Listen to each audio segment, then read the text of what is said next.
Okay.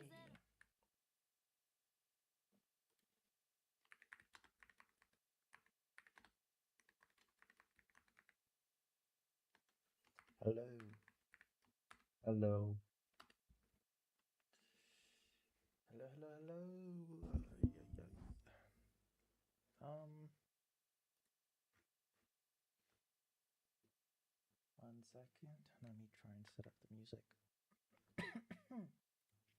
How are you doing? How are you today? I hope you all I hope you are okay. Today was quite a hefty day, you know. Especially considering that yesterday was kind of hefty, but today was I would think today was heftier. But I know you've got this, and I know I don't know, but you got this. So tomorrow, wow, 2 exams. Okay, yeah, hmm, you got that for sure. Obviously,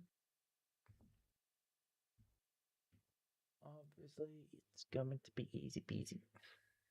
Well, it's not going to be easy peasy, but you've got it in the bag regardless. So, um, yeah, just take a chill and why is this thing so loud? Just take a chill and yeah, just do your best.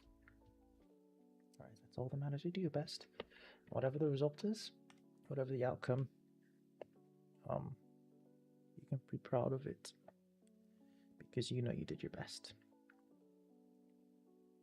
and I'm proud of you for doing your best too.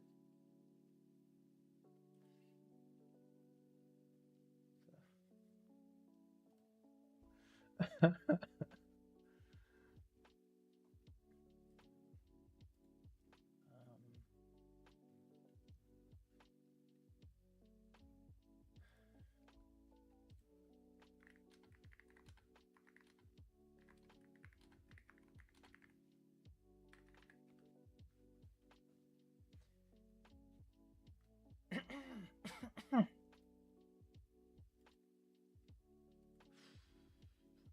So today,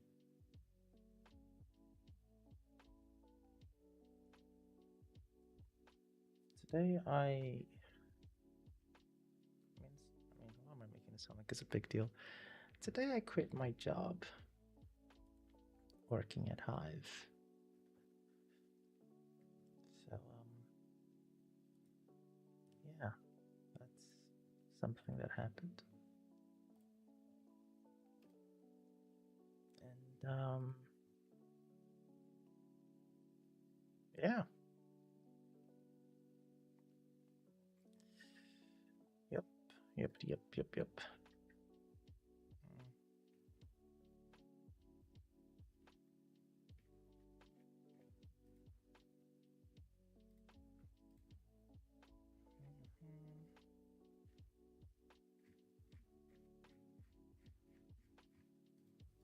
All right.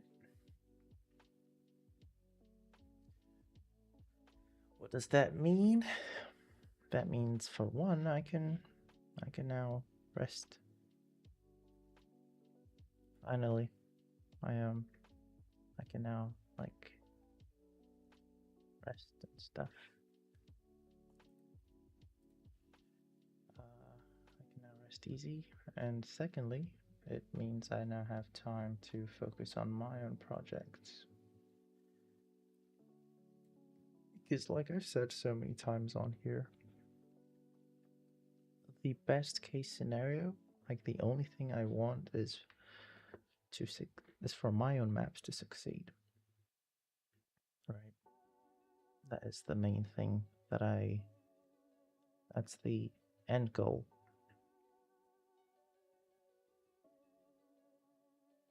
Um, so yeah.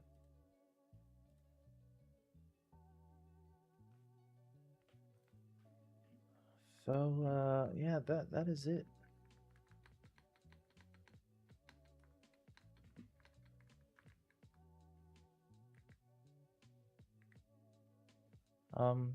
I'm going to be playing the game a little bit just because I don't know how to explain. Like I'm just like free, you know. Like I feel very relieved, kind of. In terms of the decision,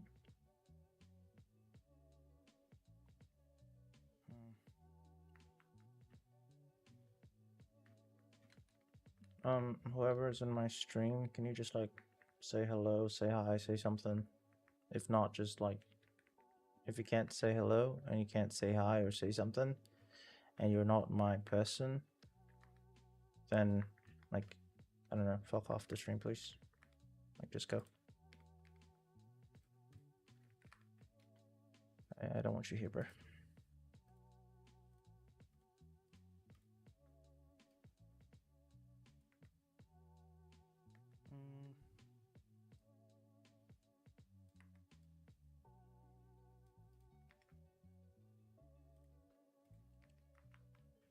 Okay.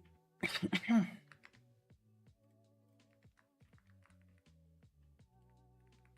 you. All right, so like I was saying, make sure that the sounds are not incorrect.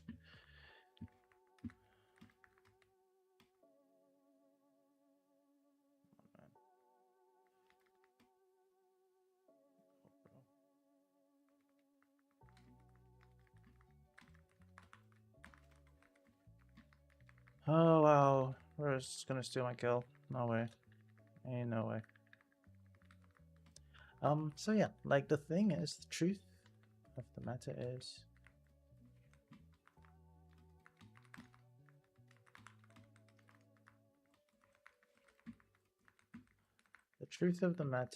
that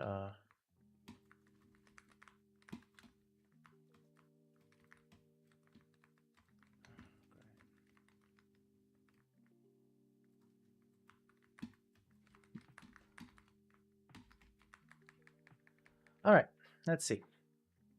So I have thought about it before, a few, quite a lot in the past actually.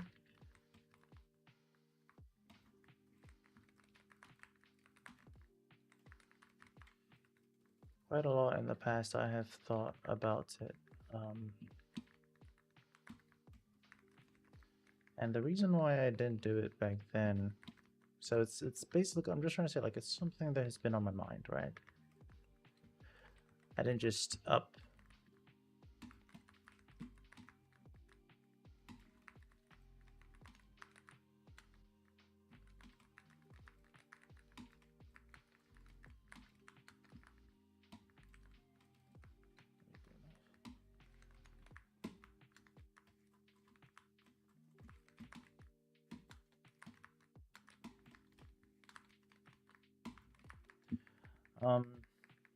So I'm just jumping. If I keep waiting, I wait for people to leave. So I've thought about it, but the reason why I didn't do it in the past, I don't know. Like in the past, there was still, you know, a chance of something.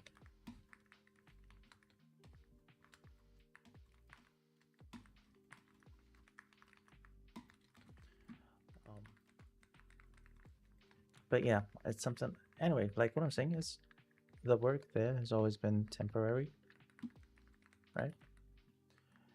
Because from the start, I mean, yeah, from the start, I'm also a creator in this ecosystem, and I kind of know exactly how things go.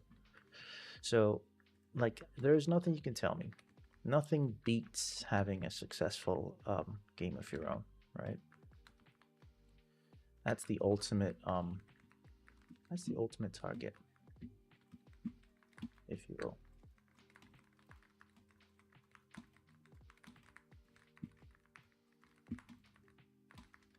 So like, you know, for me, from the get-go,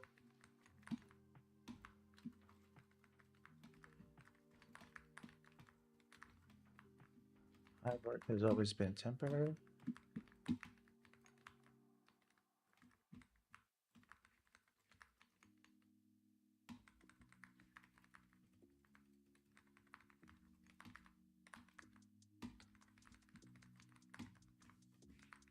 Hard work has always been temporary, so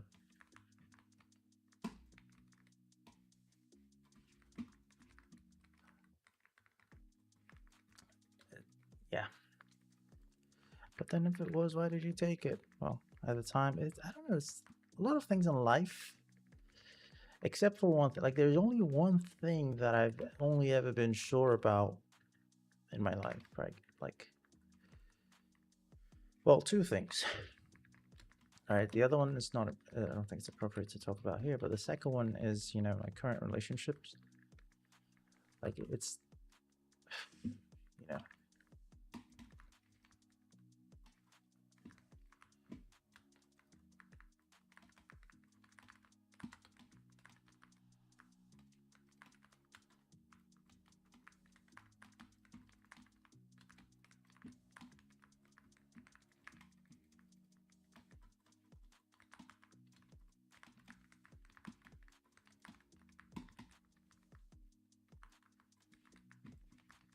um,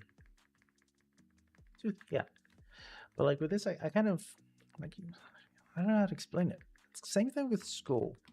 It's basically a situation of like, you go to do something, you get like an idea. Oh my god, this thing's horrendous. You get like an idea of what you're supposed to do, what you're expected to do. I'll give you an example. Let's say you want to make some cinnamon rolls, right? You want to make some cinnamon rolls, and you have the recipe, and you can see the recipe, right? And you know that, like, okay, you need like 2 cups of flour, you need some sugar, you need some of this, some of that.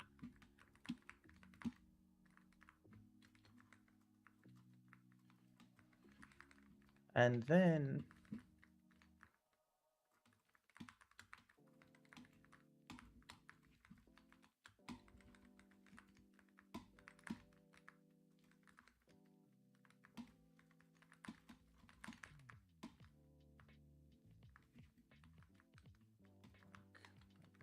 there. So you want to make some cinnamon rolls and stuff, and you get the recipe, you know what you're supposed to use, you know what is expected of you to have, and you're like, all right, I see the recipe, I can make this. I have 2 cups of flour at home, I have some sugar and stuff, I can do this. And then you actually start making the cinnamon rolls, right? And then like you you someone comes over and like, well, you actually need this extra stuff and that extra stuff, and you're like, well, I mean, and then you go, when I decided I was going to make the cinnamon rolls, I looked at the recipe book and I saw that I had everything that I needed. That's why I went on to start making it, because I checked and I saw that I had the stuff. And now you're telling me that there's other stuff that wasn't, included in the flipping list in the beginning, right? So you might then decide that, okay, you want to not make the cinema rolls.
do you leave? No, don't leave, bro.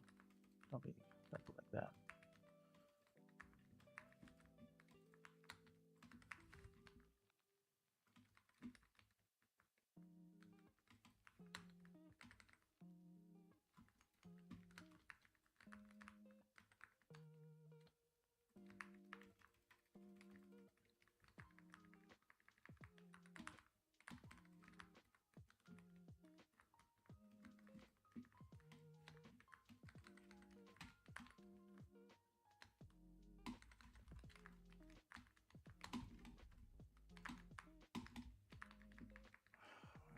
I would have focused if for some reason the other guy didn't choose to come third party at that time.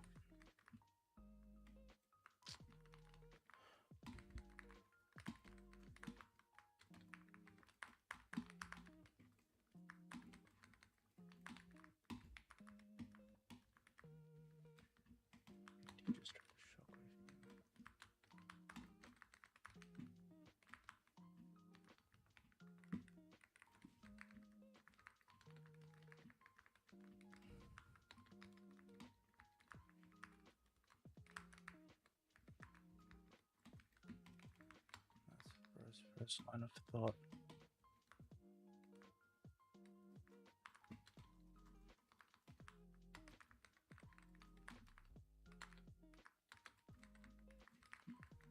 I'm playing so erratically. Honestly, I'm kind of.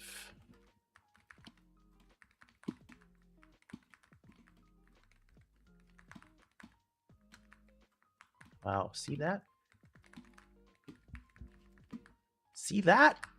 See that? That's what I'm playing against.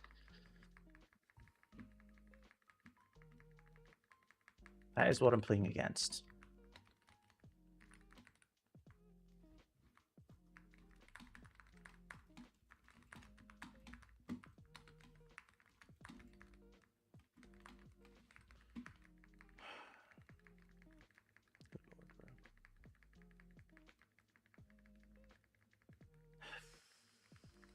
Second.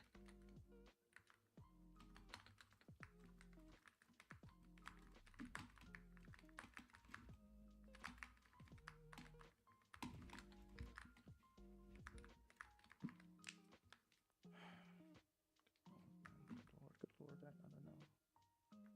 I do suck. Maybe I don't. Either way. Like, that's what I'm playing against, bro.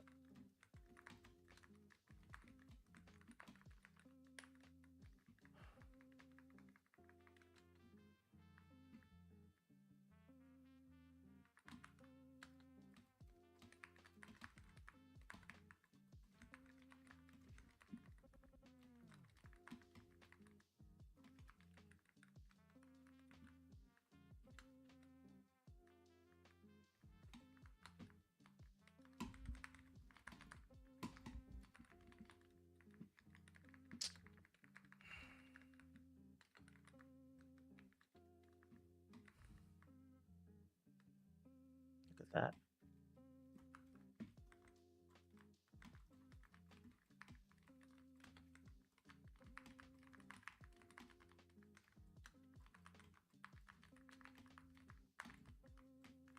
Look at that. Just spamming builds. Anyway, you like shockwaving? Let's see how you do it. I learned from the best. Now, where was I? Yeah, something that I've been thinking about and stuff, so that's it. But if you've been thinking about it, why didn't you do it all this time? Well, every time I think about it, you know, that was the whole plan back then, and stuff. 1 second.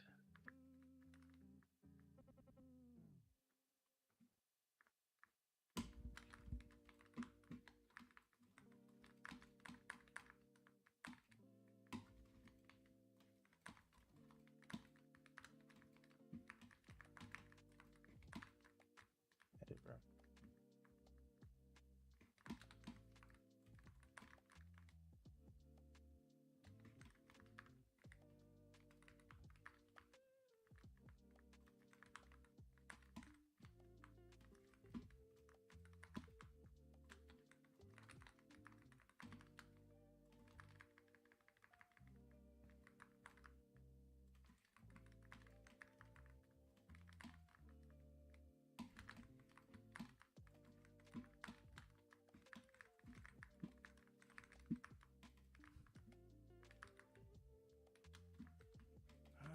Look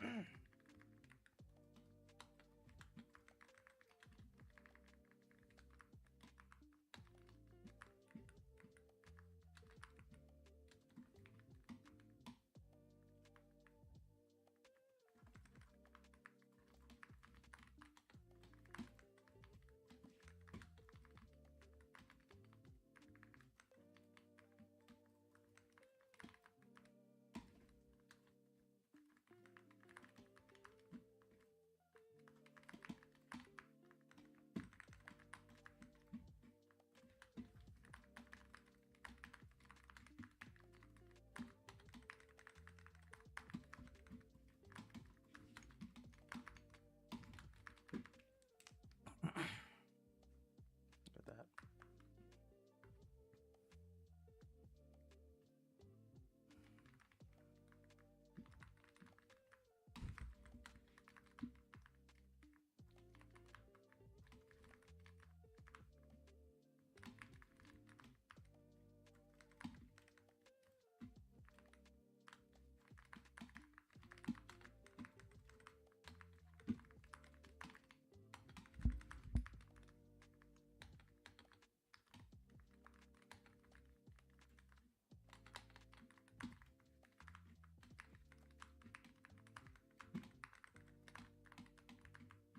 Can't even do a double edit, man.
There's something behind me.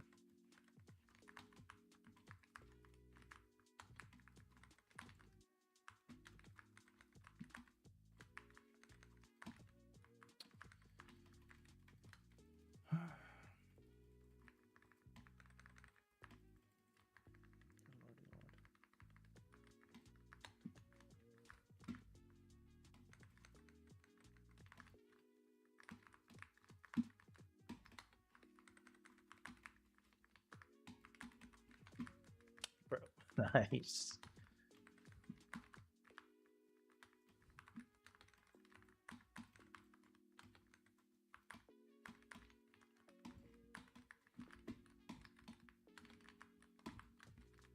Nice. Let's look at that. I don't know. I mean, obviously, I'm not good at the game.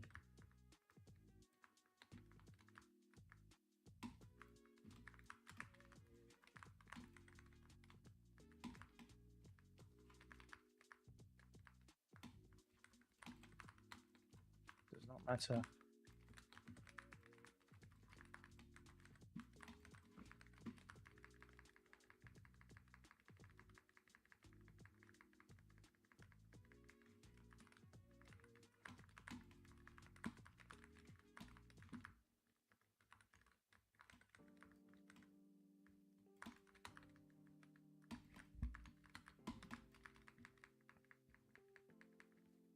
Nice. Let's spray too. Let's do that.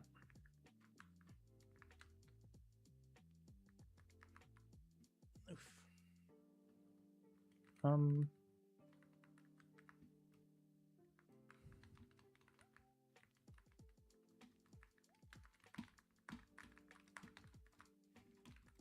Like,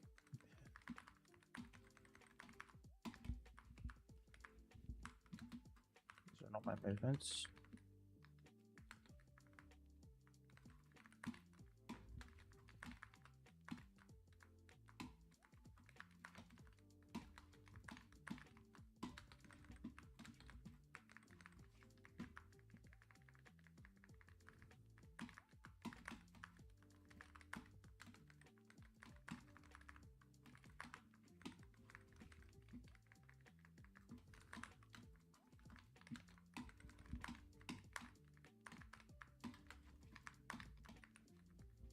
Nice. I guess the bullets didn't register. Yeah. Alright, let's focus on him a little bit more. Since he's the good one, and I obviously don't go for the noobs.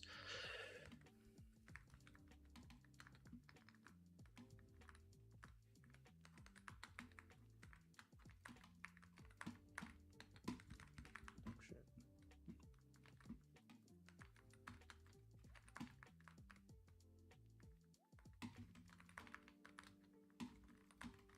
Nice.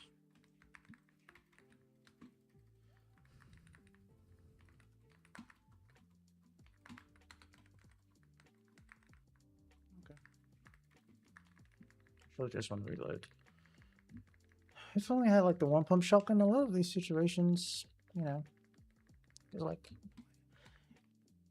in a world where I can't take someone's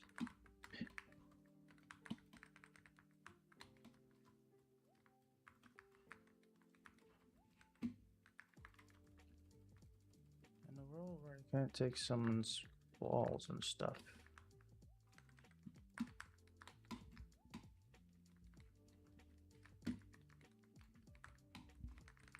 My best bet is really to just like go in there and out-aim them.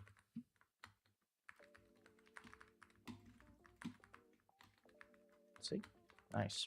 Ramp, someplace.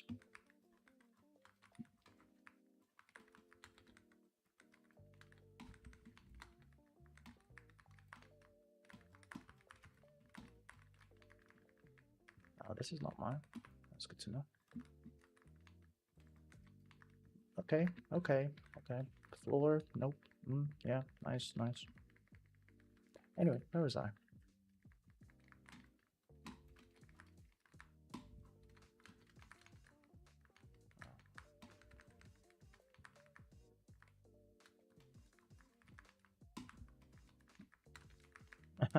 Yeah. Love it. Love it. 134 ping and 74% back loss. Perfect. Perfect way to play the game.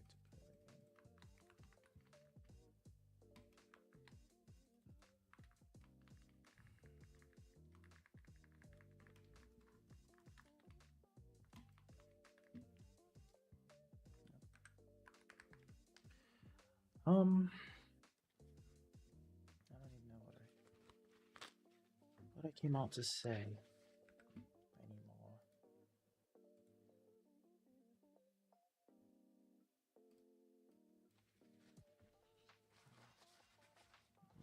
But yeah. Nothing else to say. I now have a lot of free time, which I'm basically just going back to how I was pre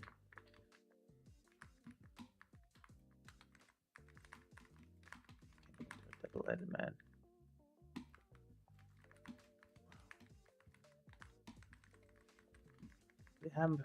I've gone back to how I was before March, right? I have more time to learn stuff, make cool stuff, and focus. More importantly, actually, is to focus on my maps.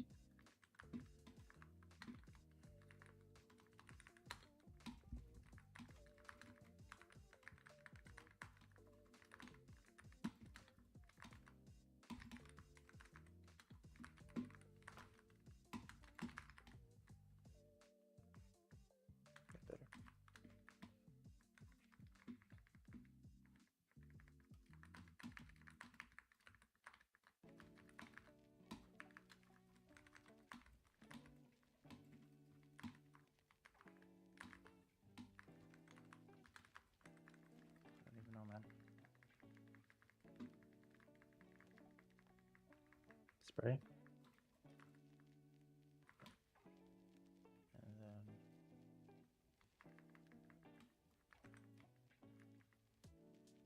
is that all you can do, man?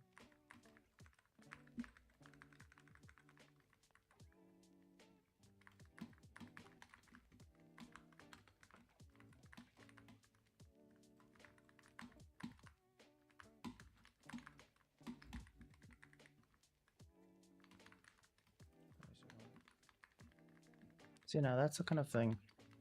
When you don't know that you've been playing with an advantage all your life, you know, you basically play like stupidly and stuff. I think about it.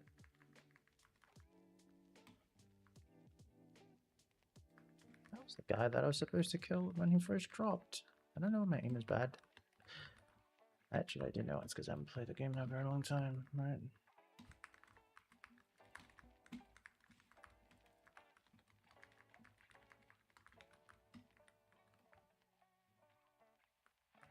What are you doing?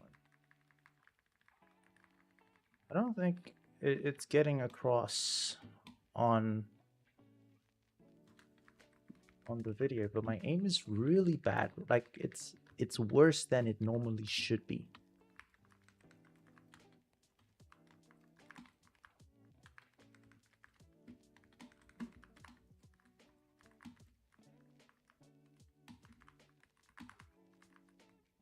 I'm stuck here, but it's fine.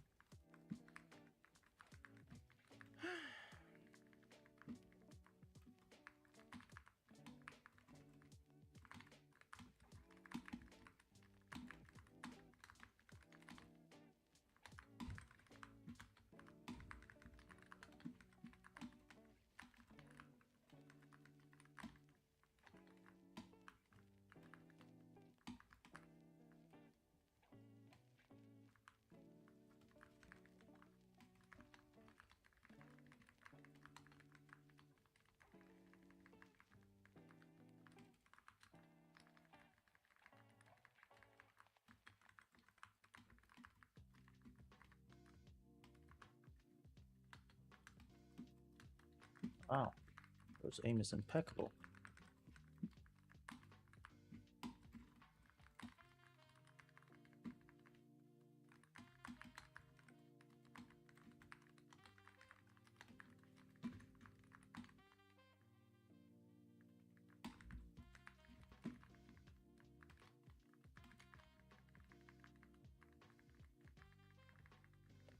If I stand here, what will you do?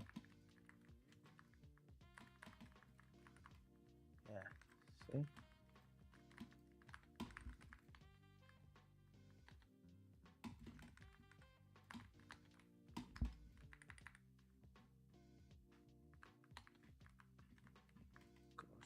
That's the problem, you know. When you're used to always getting the builds, you just stay there. You get the first one, and you open wide, and start going for the second one. That's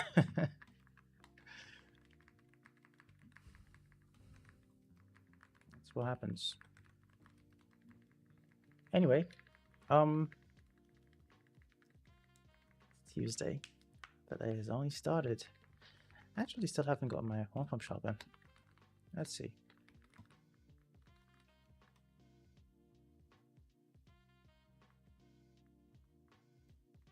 I should get like a sniper. Come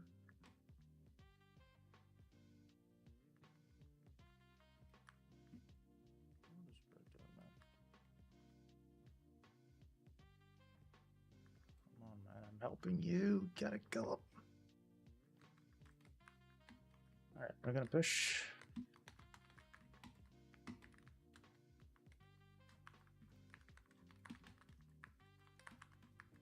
Stop doing stupid stuff, man. Of all the people for you to shoot. It was me. He's up. That.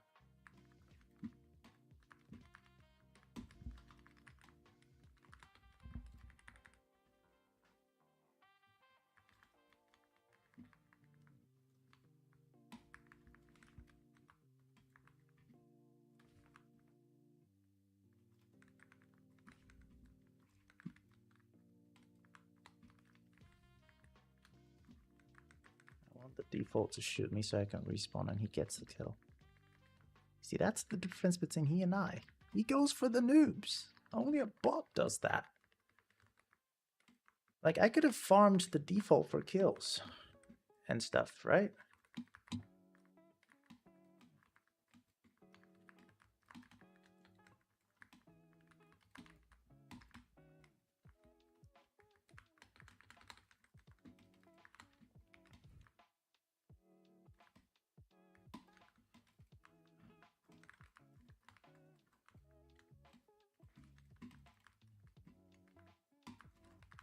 Look at that, man. Look at that. All that pain and you just stopped to heal. All right, buddy.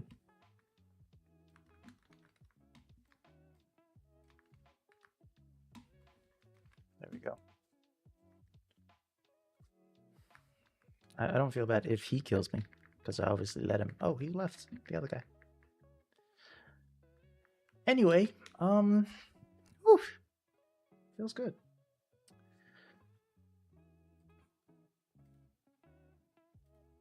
Feels good. Oh, I feel like I don't even know what to do with all this free time.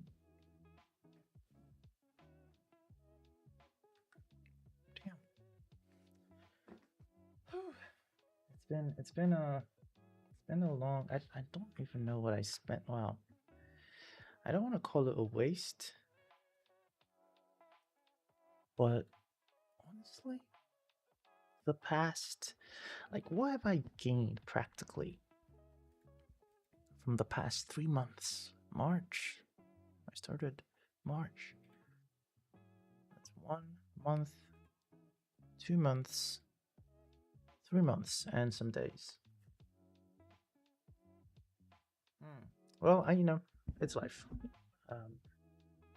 It is life. All right. Let's wow, my time is my time again. Well, for the most part, obviously, I'm still the sole creator of Clicks 1v1, so I still have that. But for the most part, I'm back to having my time again as my time. You know, actually feels good. That feels good. Not having to worry about deadlines or any of those. Just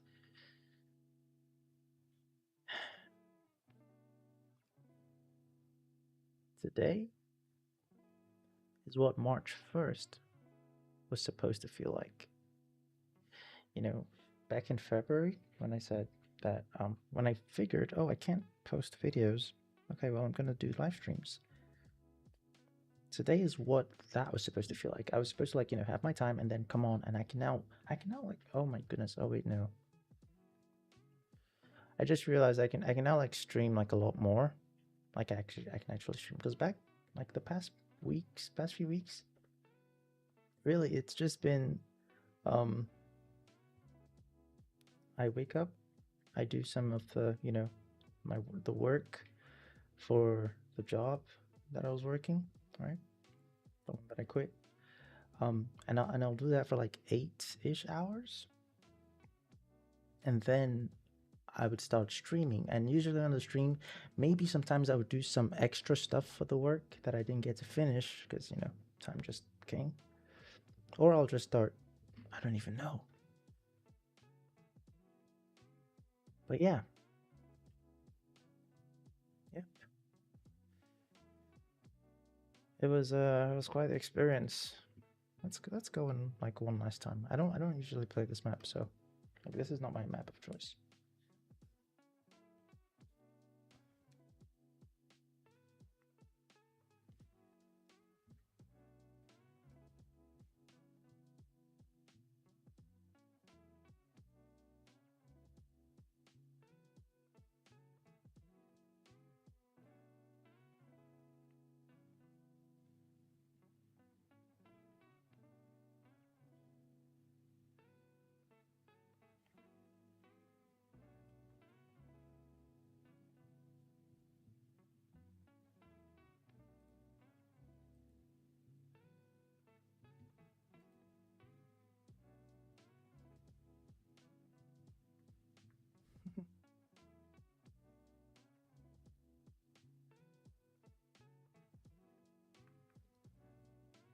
Did I load into a...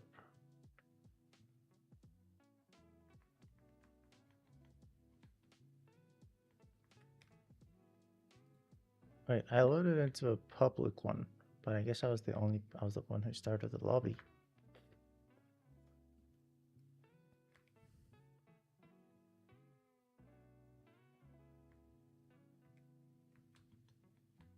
Wow. For the past 3 months, I spent every day in here. Well, not every day, but like, you know, every day of each week. Let's go over some of the things I was responsible for shipping.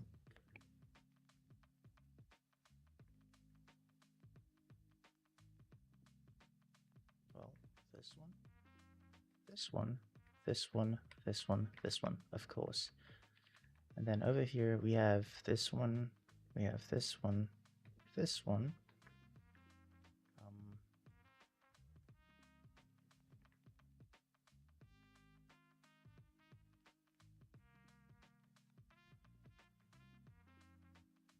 This one,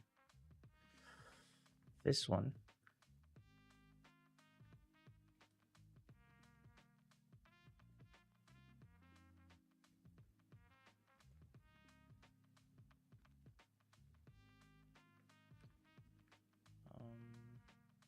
this one, this one,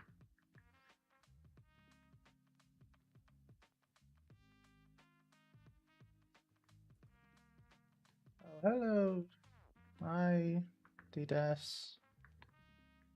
I am doing good today. I'm doing good today.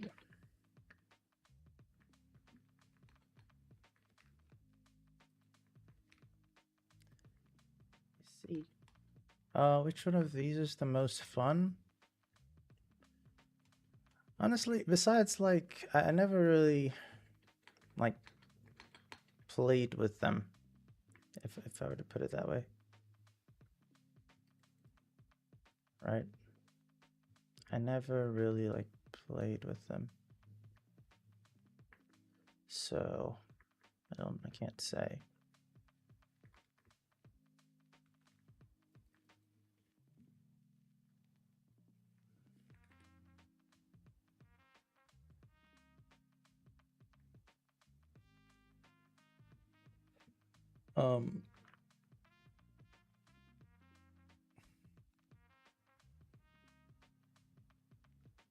Wow.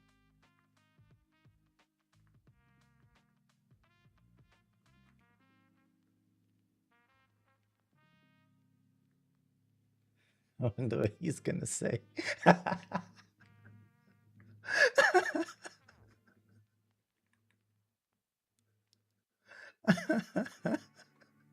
Brett's probably looking at me like, how'd you got everything?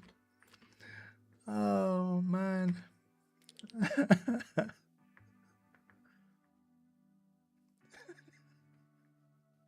I had a feeling like he was gonna. Oh, I mean, Ren, Den, no, man, come. Wait, let me make sure he doesn't kill me.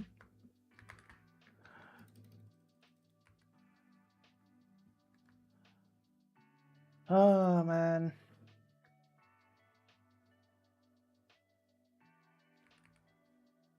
Please don't shoot me, team maker.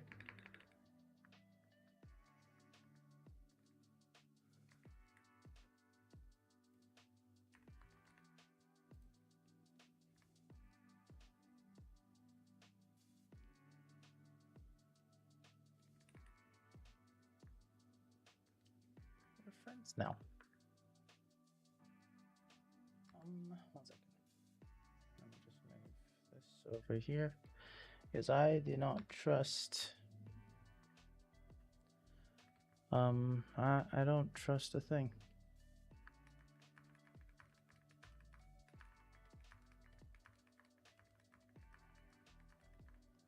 All right, well, it was fun.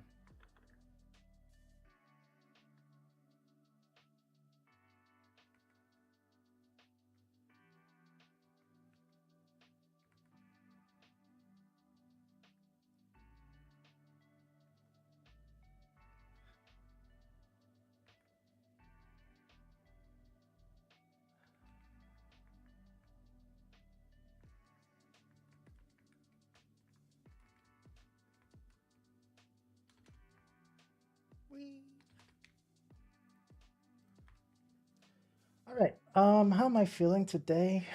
Well, I quit. I quit the work, the job. I quit Hive. So I'm feeling. I'm feeling.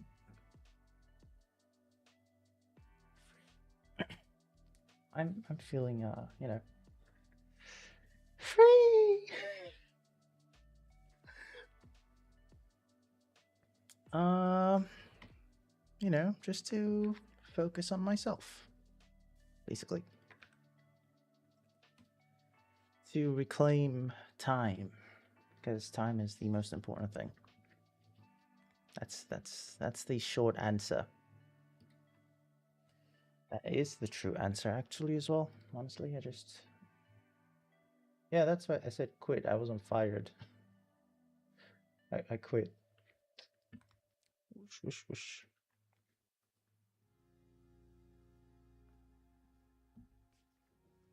Um, yep. And now I have all the time again. Oh, it's almost unbelievable. You know, right now I'm trying to explain how I feel inside. Oh no, no, it's okay. It's okay. It's okay.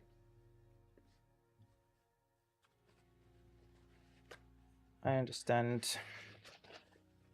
But yeah, happy for me. Well, I'm happy for myself. When I think about it, it's like if you quit your job, why, like, what is the one thing you think most people fear when they quit their job? You don't have to correct yourself. I understand what you say when you take.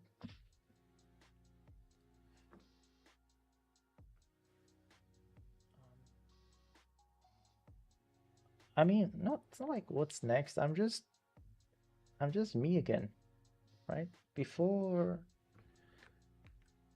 let me see. Oh my goodness, I didn't show adorable thing today. Um, let's see.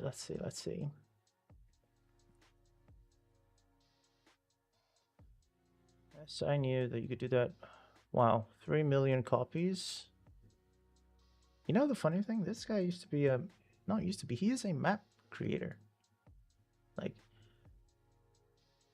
he doesn't have a shit on the thing, but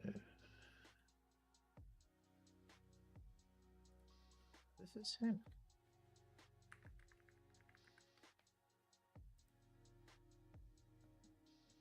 And bro, you see, like this is basically like, I just want to make, well, I mean, some kind of plan. The plan has always been the plan never changed really. The plan has always been to make maps. Like, I mean, not like to make maps. I already made maps, but that's my main job is making maps, right? And like that's the thing. I just want to continue, you know, I just want to continue what I was doing, which was making maps, but for myself. Like making my own maps, like, my own stuff.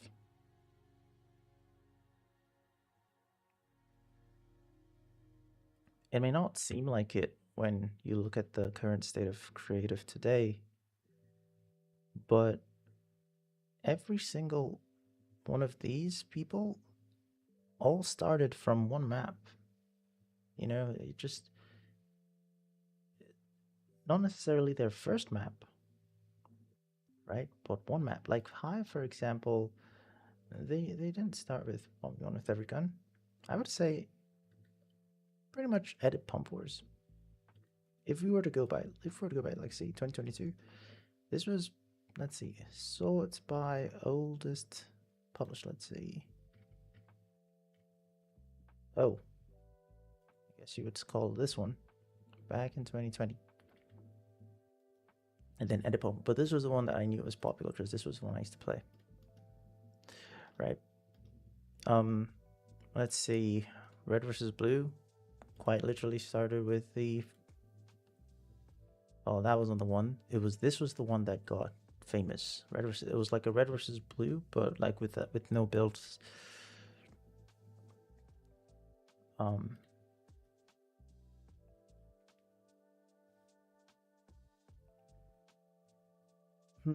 well, just weigh the pros and cons, the workload, the compensation, and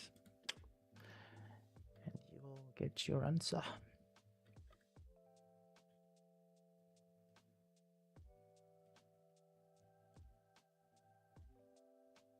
Good gamer. I mean, a good gamer is it's relatively new. It's originally like all the maps used to be on um,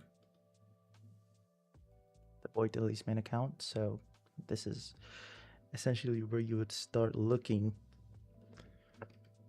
And obviously, like they have unlisted a bunch of them OG of their maps, right? I mean, people unlist maps all the time, but you can see here, this is where it all started. Go goated here, and so like everybody starts somewhere. Like you just oh yeah, okay, I do understand that, especially when you're doing it for payments and you have to thinking about like you have to meet expectations and stuff.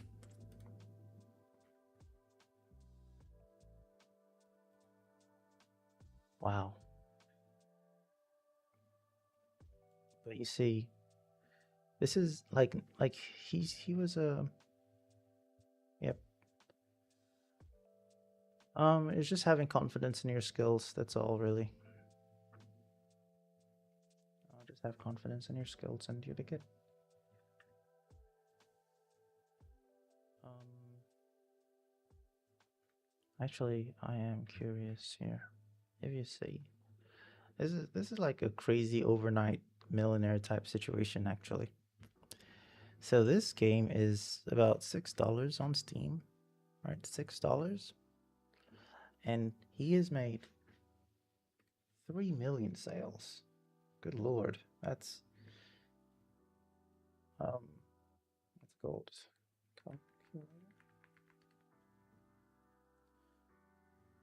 $6. Of course, Steam takes like 30%. 30% of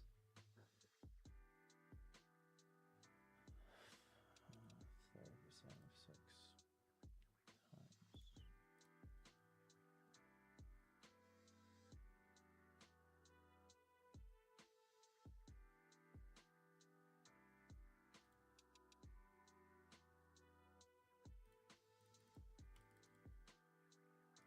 Wow.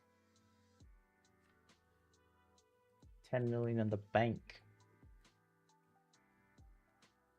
So this is what I mean when I say, and you can obviously tell, like this was done in Unreal Engine. This is what I mean when I say, like the knowledge you get from UEFN, you know, can be applied. Like you're not starting from scratch. Um, price. How much do they charge for a mid quality? I have never like done a tycoon for a as a commission or something. Um, so mid quality tycoon. I can't really. I honestly I can't give any values on that because I just have never been in that space, so I don't know the market values, and I can't give like any reference to what I have requested before because I've never made a tycoon thing.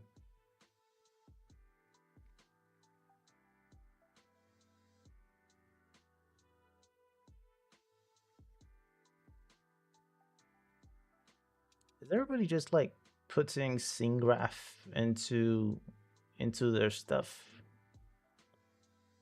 There is no like I mean, there is barely any SingGraph-ness in here. This is all just like, in my opinion, this title should be some custom collectibles I made with Niagara, because like that's the primary thing here. You're showing off VFX. Big Tycoon. Oh wait, no. Okay. Mario. Oh yeah, of course. Yeah, Nintendo don't play. All you need is a all you need is a heck, even just the skin has got me curious. They basically ban any and everything.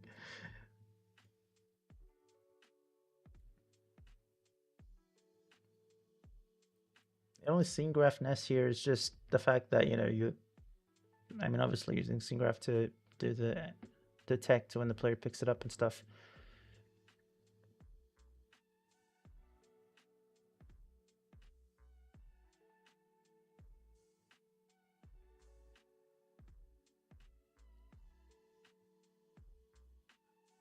That's funny. I don't know why. Oh man.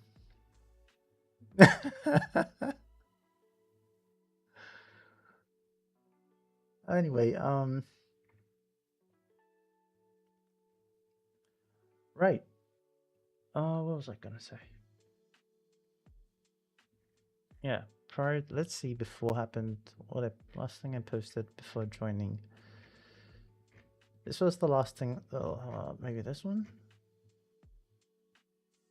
Yeah, you can kind of tell. Like this was the last thing I posted before like joining Hive, and then after I joined, the next time I posted, I joined in March 1st, and the next time I posted was May 31st.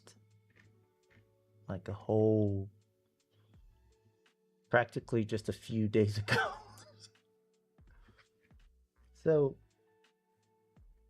So yeah, like I'm back to having my own time to myself. Before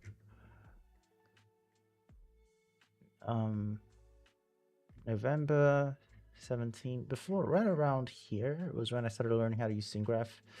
Well, around this period. The first thing will be this stuff. So when we get to here, so day 2 learning SceneGraph. This was actually on the 7th day, but this video was day two work. So I started learning SceneGraph. You can actually even see it in place. This was the day I started learning SceneGraph Playground. And I tried to make the thing, like the stuff, and I was just still figuring still figuring everything out, trying to make that. At first I tried, at first it was bugged. Oh wait, let me see. I always thought the majority of people were age. I mean, yeah, I'm pretty unk. But I'm more or less on the younger side of, well, I would say I'm in the middle, right? There are just a lot of older people, and then of course there's like some young people, but I'm like in the middle. Sorry.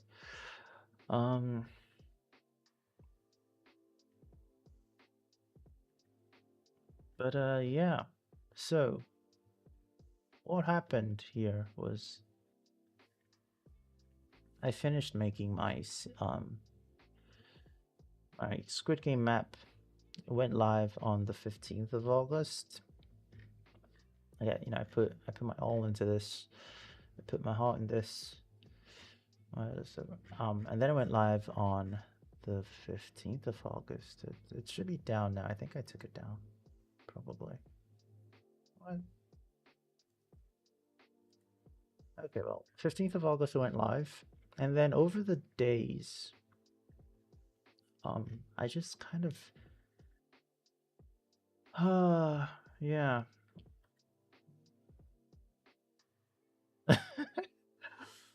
I don't know, like I was just going through something. And then on the 31st of August, I posted this tweet, undergoing a paradigm shift. What this means is that, like,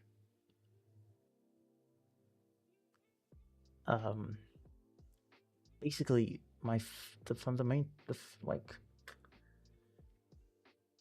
foundation of my thinking,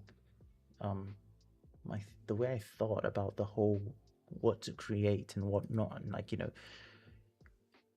quality versus blah blah blah, like all of that just it it changed on this day.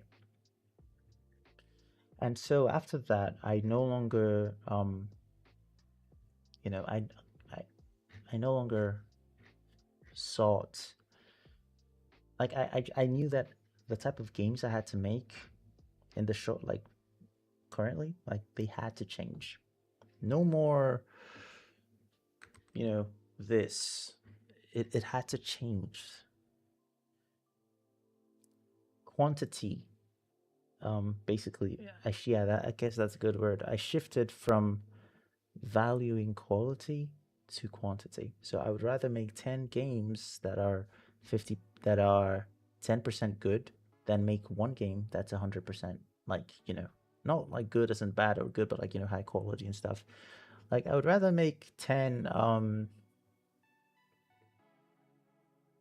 Roblox than one GTA, right? If that's a good example. I would rather that was the shift.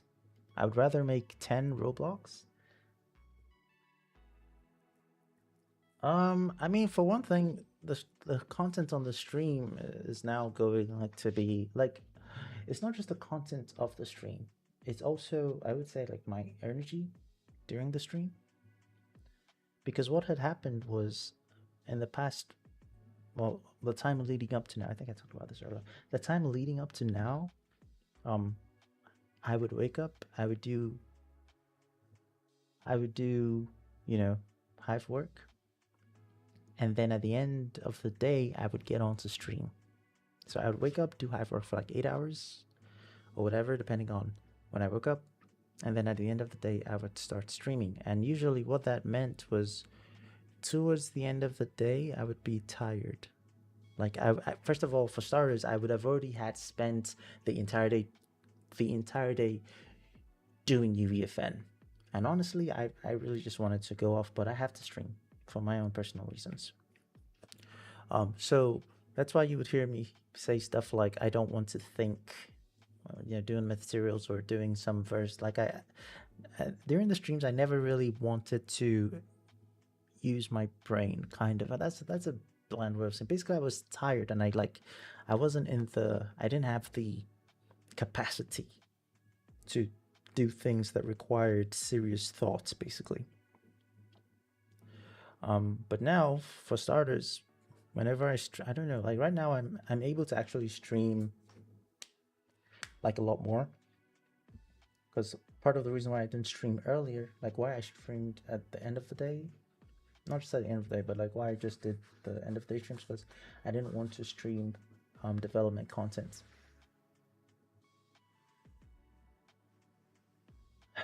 Well, I do enjoy that. Like it's like a, yeah. I'm glad that's I'm glad that's interesting, because I always said, you know, like I never consider the whole development stuff entertaining. Not to mention, most of the time at the end of the day, I'd be like too tired to actually, you know, engage and stuff. So, yeah, the reason why I didn't stream most of the beginning was I didn't want to stream, like Hive develop, like, you know, content working on the Hive maps for proprietary reasons, you know, like for reasons of like, you know, let's say not leaking company secrets or whatever and stuff like that. It's expectable, you know. It's not my map, so I don't have, basically, like it wouldn't be right for me to show how things are done on that map, so the Hive competitors don't, you know, get them or whatever. So I couldn't like stream Hive development content for the most part. And then I would get on at the end of the day when I would be honestly pretty much exhausted. Sometimes, like, yeah, and then I would stream, and then I wouldn't really do much.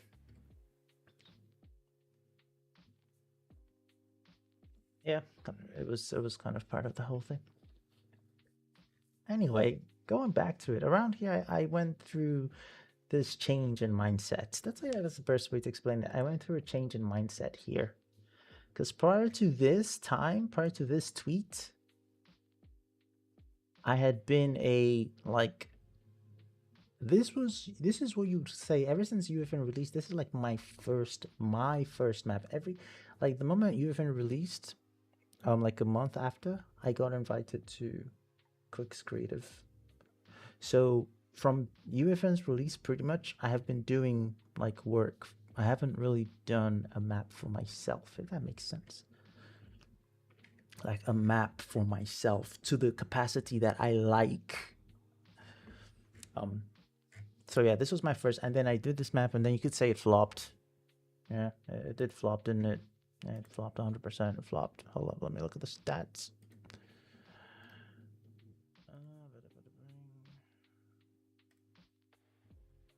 Map peak of 198. Yeah, it flopped. And a lot of things, things broken here, things broken there. This wasn't the original thumbnail. The original thumbnail I made for it was actually pretty sick, and I'm glad this keeps up the history because I can show it. But this was the original thumbnail, right? I think it was pretty sick. And I guess the what's it called? The community or whatever didn't resonate with it. And then I kind of switched it up at some point to this one, like a more close up to takes more space on the screen and stuff. I don't think this one is that bad, but honestly, I was proud of this thumbnail. Like I was proud of the things I did when making a thumbnail, because this was the first time. Okay, well, not the first time, but like for my thumbnail, posing the full body characters, I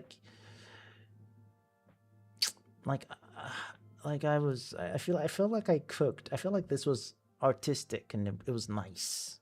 Like it was cool. All of this in Blender. Most people make their renders and like take it out into Photoshop and do extra stuff there. I don't do that. Like I make everything in Blender. So all the effects, the bloom, all of that, I make that in Blender and it's rendered out and stuff. The lighting and all of that. Anyway, so this was a thumbnail. You see, it went through like a bunch of revisions anyway. Oh wait, let me see. Sorry, I was thinking when I joined stream educational content. Well, I mean, educational content is not. When I said that, I meant like while I'm streaming, because usually my streams, yeah, and artistic, but not for the thumbnail. For one, in like Discover, I can show this then. Nice. So like in Discover, it was very tiny and basically not so easy to like see what was going on. That's why I did make the text there like really bright and really big and whatnot. But hoping that like the lack. I was trying to go for like a negative space thing, so that's why the edges are black. So that in a game situation like this where everything is full like bright and saturated, you see like this kind of negative space type. Anyway, I had thoughts there. I basically put a lot of thought into pretty much all aspects of the map. But forget the negative space. The map didn't even it didn't even get Discover. It got collection. And you may look at all these collections like, oh, that's great. This was all these things was pretty much like flipping 20 something. Like look at that, 17. 17, you are not seeing this map in 17, bro. Like you are not seeing that map in, you know where 17 is? 17 is, let's load. Like you don't see 17. 1, 2, 3, 4. Like you do not even see flipping 17. So collections, if you're not like, collections are first of all crap. But yeah. Oh no. Sheesh, man. But yeah, that's like the thing, right? 1, 2, 3, 4, 5, 6, 12. 17. This is where it is. Like you had to, nobody clicks into the collection and then flipping scrolls down and goes to more islands. Like you, if you're not here, that's it. You're not doing much. Ooh, is this official? Hey, no, wait. I don't know this whole thing, but like if it's official, that'd be crazy.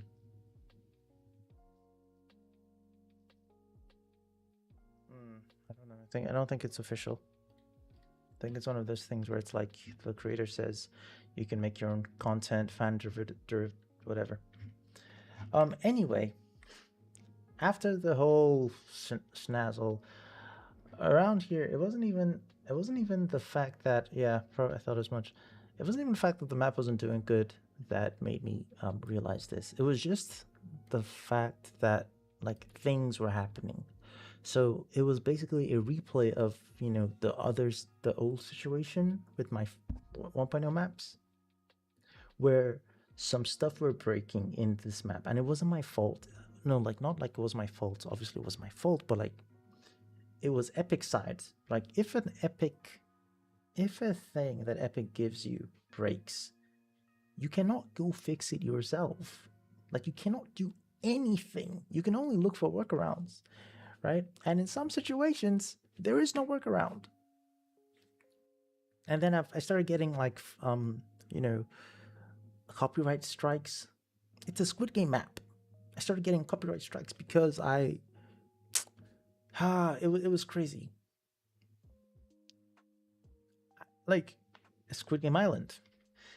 And then I learned then that if you're doing stuff in an IP map, you are not actually allowed to import, like, the content related to the IP. You're supposed to use the one they give you in the content browser, which is what I did. But the problem is the one they give you in the content browser, you're supposed to use it as is. You cannot take it out or even if you keep it in, because like I thought, okay, don't take it out and modify it. All I did was in editor. So basically the content didn't leave the editor, but I still got flagged for it. So basically all that work, not only does it not get visibility, but you could still get flagged for and of course, and I would look, that would happen to me, and I'm like, I'm trying to respect the rules here, and then I would look at Discover and see people blatantly breaking rules and stuff, right? And I'm like, is it really worth it? Like at this point, is this worth it? So after that happened, I basically had my mindset is crazy. Mindset shift. I had my paradigm shift. I just changed. First I was tired.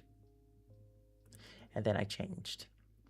And then I was like, okay, fine. And then I started posting more of the stuff that because this was at this point I was like, okay, let me see, heard a lot about nah, that's hearsay. Doesn't actually happen. At this point, right, I had already, kind of just accepted. I'd already accepted that the map, that's it. So I thought I would just show off the final bits and pieces. This was what I was just going through. It's like, it's a post, make the post and stuff. And then I revisited some older maps. I was still kind of like figuring out what to do. I was just hanging around. And then, I started around October, I started thinking about SceneGraph seriously. And I was like, Like I started seeing, like I started paying attention to it because it was in beta. It was an experimental. And at the time, was it beta? I don't remember. But basically, it was an experimental, and I left it in experimental because it was basically really buggy and a hot mess. But then people started saying, oh, it's kind of like a little bit stable now, and I started seeing more about it, and I really started I watched something, I can't remember what it was, but I watched something where someone made something with SceneGraph, and I thought to myself, if I were to make that without SceneGraph, it would be a lot more time consuming. Like I was trying to figure out what it is that makes me potentially want to, like, what makes me sad when a map flops? I thought deep about that question. It's a little bit, more serious than just answering, oh, well, obviously you'll be sad your map didn't do good. It's not. For me, it's the effort and the time. Because when you make a map, you are spending your life, time you're not going to get back. For me, I think a lot about time. So if I spend so much time on something and it's not successful, I will not be happy. Most times when I see things and I see a stuff and I'm like, okay, this stuff is going to take so much time and it won't give me something good, I won't even bother starting. Yeah, time. So that's what really stood out to me with SingGraph, is that it really, like, you can make complex things in a short amount of time. Like, in this space, as a UEFN developer, SingGraph is the fastest way to build stuff. It has more tools that if you were to try to do stuff without it, you would spend more time and more effort, and you need to know more things, right? So then I started learning SingGraph. Day 2, and like how would you make, oh man, like, I was just having fun. In this my little island, I actually struggled before I got to this position because I thought I didn't know what was going on, only to find out that it was an actual bug, like it was a bug. It was just broken, like, again, SingGraph buggy. But it was a lot stabler than when I first saw it and decided not to touch it.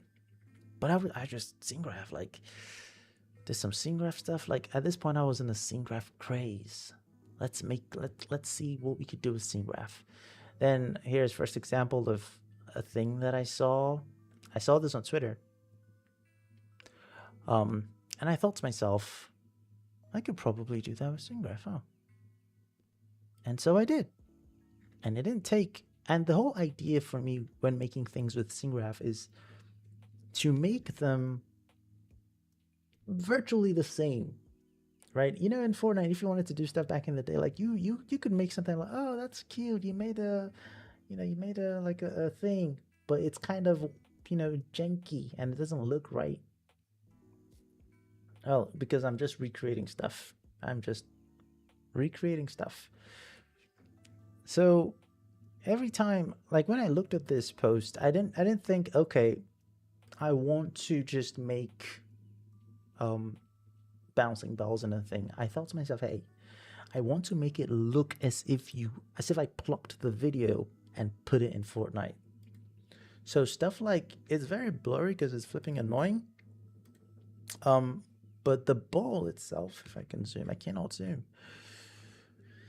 Down to like the shape, right? This is simple. It's a white line, and you've got a space, a hole in the line, and you've got a ball. The ball isn't a solid color. It may not look like it right now on stream, definitely, but it's not a solid color. So I took that. I was like, okay, first of all, I needed to fully replicate how it looks. And how can I do that with SingGraph and stuff? And then we got this. Material knowledge, I knew how to make, even though that's not a hole, it's supposed to give the illusion of a hole. I mean, for all purposes, it does look like a hole that's going through, but it's not a hole. And then just like SingGraph allows this. So I was, again, having fun here. And you can see like sort of the post times. So basically this video, I saw this video on October 29, and then in a day. Oh yeah. I mean, it's, wait, let me see. Oops. I don't know what's up with like my whole thing in general. But the hole is not a hole. I saw the post, and like in a few hours I was able to cook this up. That is like That's the whole scene graph thing. If you wanted to do that in like not scene graph, I mean, no, not you, but me for sure. I'm not doing that in a few hours. Like, absolutely not. And it's not like a few, like there's a few hours of I'm chill, just taking it easy, casual, you're building, and then there's a few hours of you're sweating and you're trying to, you're trying to figure it out. It wasn't the latter, it was the first. It was like a chill few hours of all right, let's do this here, let's do that there. It was SIGGRAPH. It's just, I don't think a lot of people understand when I say that, like, SIGGRAPH, I have certain feelings towards SIGGRAPH, right? Because for me, I see this as the answer to my problems. As a creator, like, I can see myself making games and not caring about if they flop. Because the thing that isn't like very obvious is, and I can tell this for one of my friends, I don't know if you're the one watching, but when you care about if something is going to flop, most often than not, that actually keeps some people from even trying. And you can be like, well, just try. But then when they give you the response that what's the point in trying if it's not even going to succeed, and you don't have a valid, like it's. But with SIGGRAPH, I don't care if it doesn't succeed. Obviously, I care. I want it to succeed, but if it doesn't, it's not going to stop me from making the next one. I am human after all, right? And nobody loves failures. So that's why I love SIGGRAPH, right? It's just there. So doing SIGGRAPH thingy there. Then of course, as I started getting in with SIGGRAPH, I kind of started also. Oh wow, it's been a while. There used to be a project here that I would dread seeing. It's no longer here.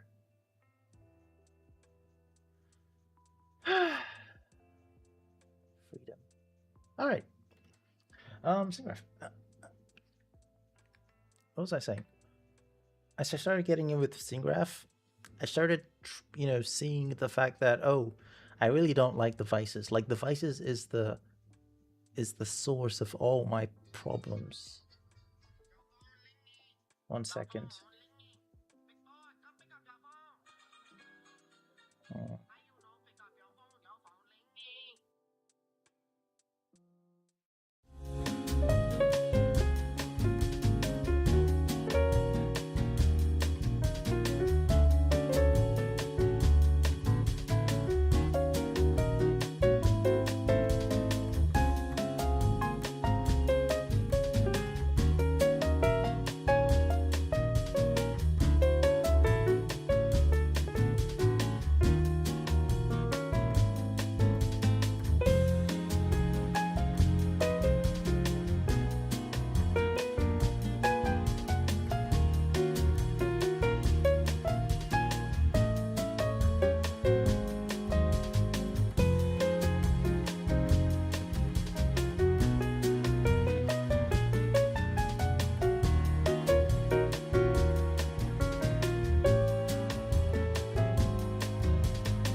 Thanks for the clout. Sheesh. That would have not been good. I didn't know I was muted. I just forgot, basically. All right, so the hole is not a hole because you're able to. The thing is this, it's all about like I'll kind of give the thought process. Thank you. I'll kind of give the thought process here behind how I arrived at this solution. So you can only tell an object has form when there's an interaction between light and shadow, right? It's the shadow. Well, I mean, this is knowledge I got from, watching Blender tutorials and about color theory and light and lighting and stuff. But like, if it's not obvious, for some people it's obvious, but it's the shadows and the highlights of, that outline the shape of an object. So if those things did not exist, you couldn't tell the shape of the object. And when you're making a material in well, I can't show it here, I just used a default engine one, but let's see. When you're making a material, you have a bunch of shading models. I don't know why this opens down here, honestly. It's getting on my nerves. Oh, yeah. Oh man, the delay must be crazy. You have a bunch of shading models. And one of them is default lit. And default lit kind of, well, this is not a good example, really.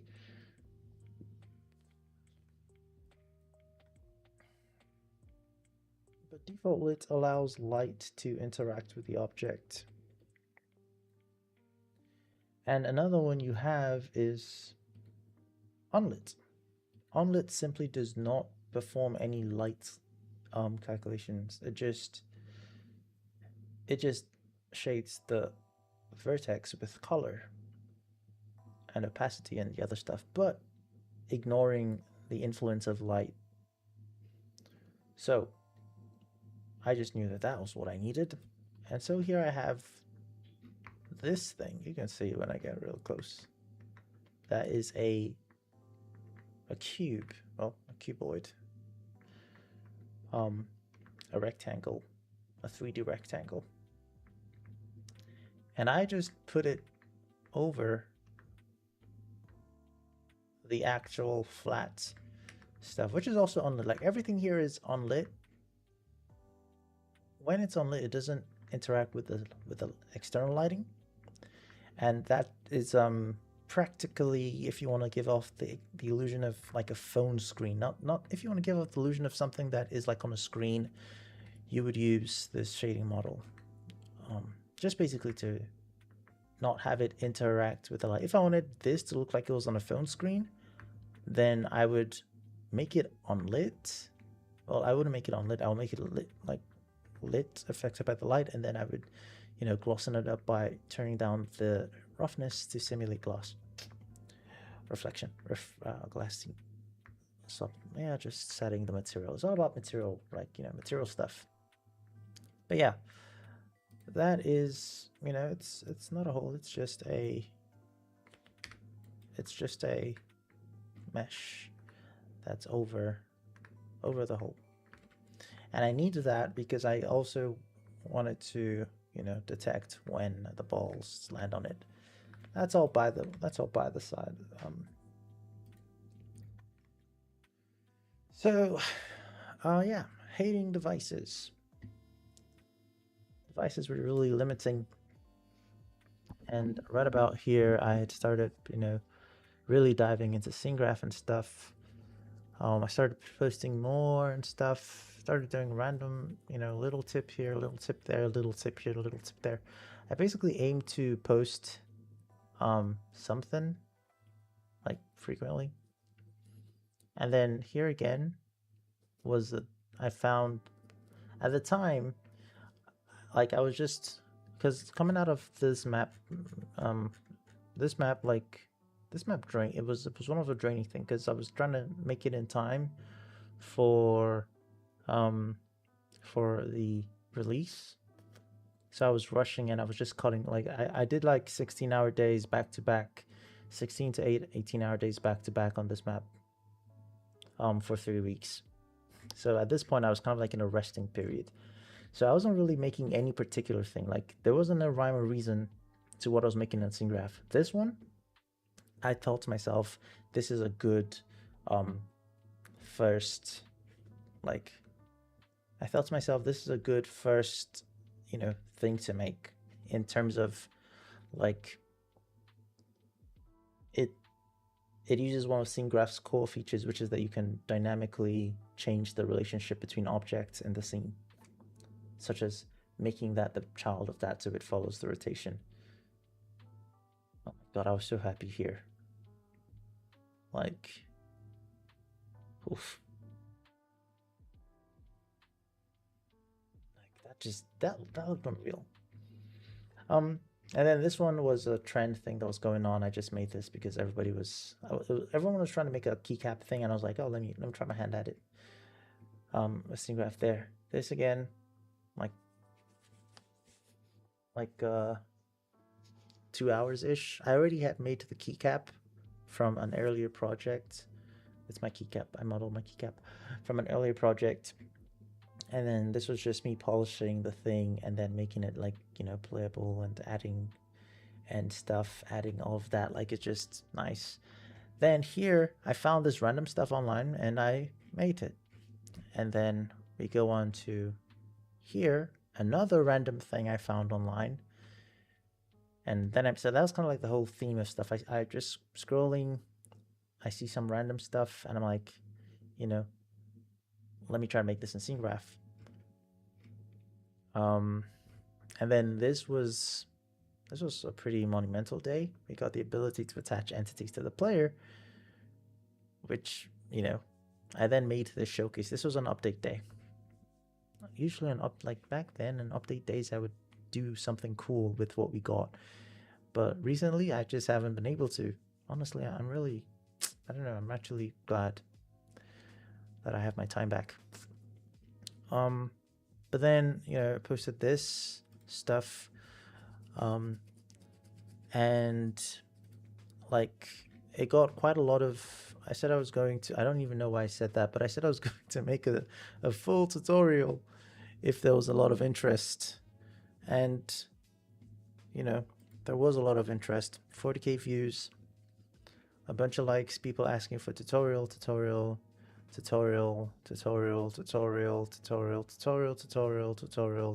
Well, not tutorial. Heck, even and I was gonna back out from it actually. If I'm being honest, because when I made this, it was like a quick showcase. But then when I started wanting to do the tutorial, I just cannot help but make things not perfect, but make things complete. Right?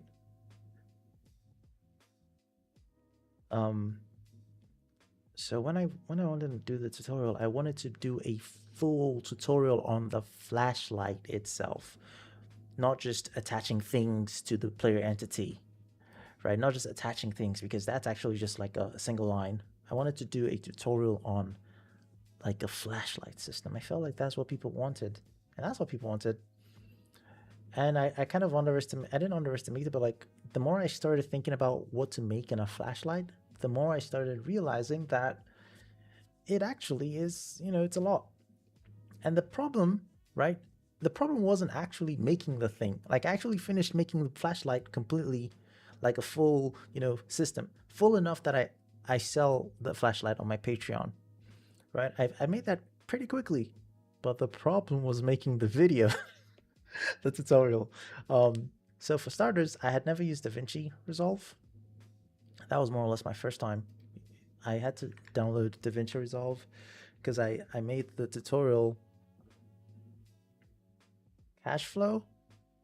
I mean, I survived before I joined Hive, right? So I'm still gonna survive. That's it. Yeah, Yeah, okay, I think about it, like, yeah, like when you think about what the heck are there two of them? When you when a person thinks about like his job and leaving his job, I think it's fairly I feel like that's one of the fears most people have. Like, what am I gonna do about, like, like, I need to get money. Like, this is society. You need to make money and stuff. Um, Luckily, that's not a fear that I have. I mean, obviously, I still need to make money, but the thing is, I need to make a lot of money. So much money that whatever I was earning at Hive is not. That's actually the reason why I did leave. I wasn't making enough. Like, the thing is, how do I put it? It's not like I wasn't, like, my personal goals, right? My current single life goal, let's say it requires like 500 US 500,000 USD.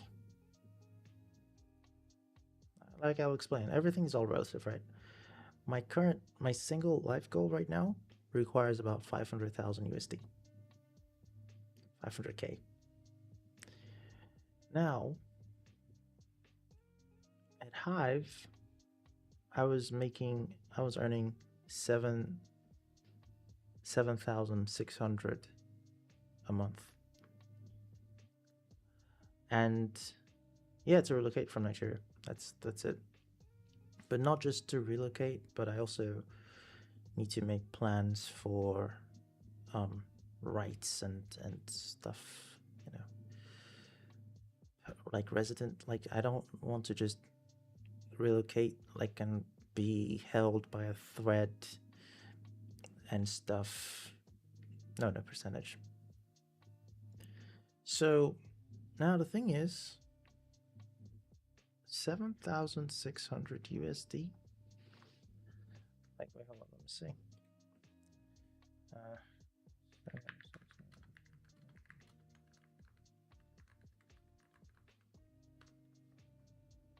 10,000 Canadian per month.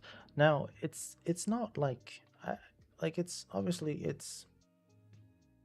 it's in the middle range of, I would say it's in the middle range of, like, the humanity earnings and stuff, right? But now the thing is this here.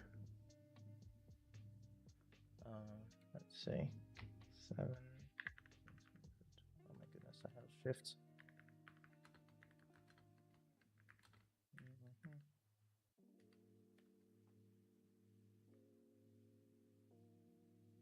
That's such a cool name.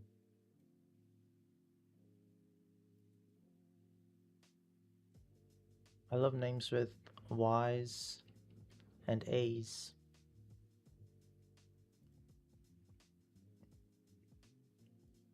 Um, so, like, the issue, not like the issue, but the situation is that because I know how much I'm earning per month, I know exactly how much I will earn in a year, right? And I'm able to now, like,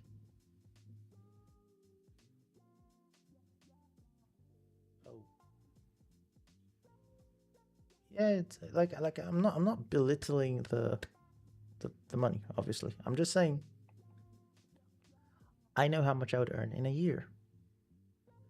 And that amount is nowhere near my target, right? It's nowhere near what I need. It's not going to solve my current immediate problem. And it's going to take a year. A year of a lot of my time per month, constantly. So I would very much rather spend all that time building myself up, building my own self, if that makes sense.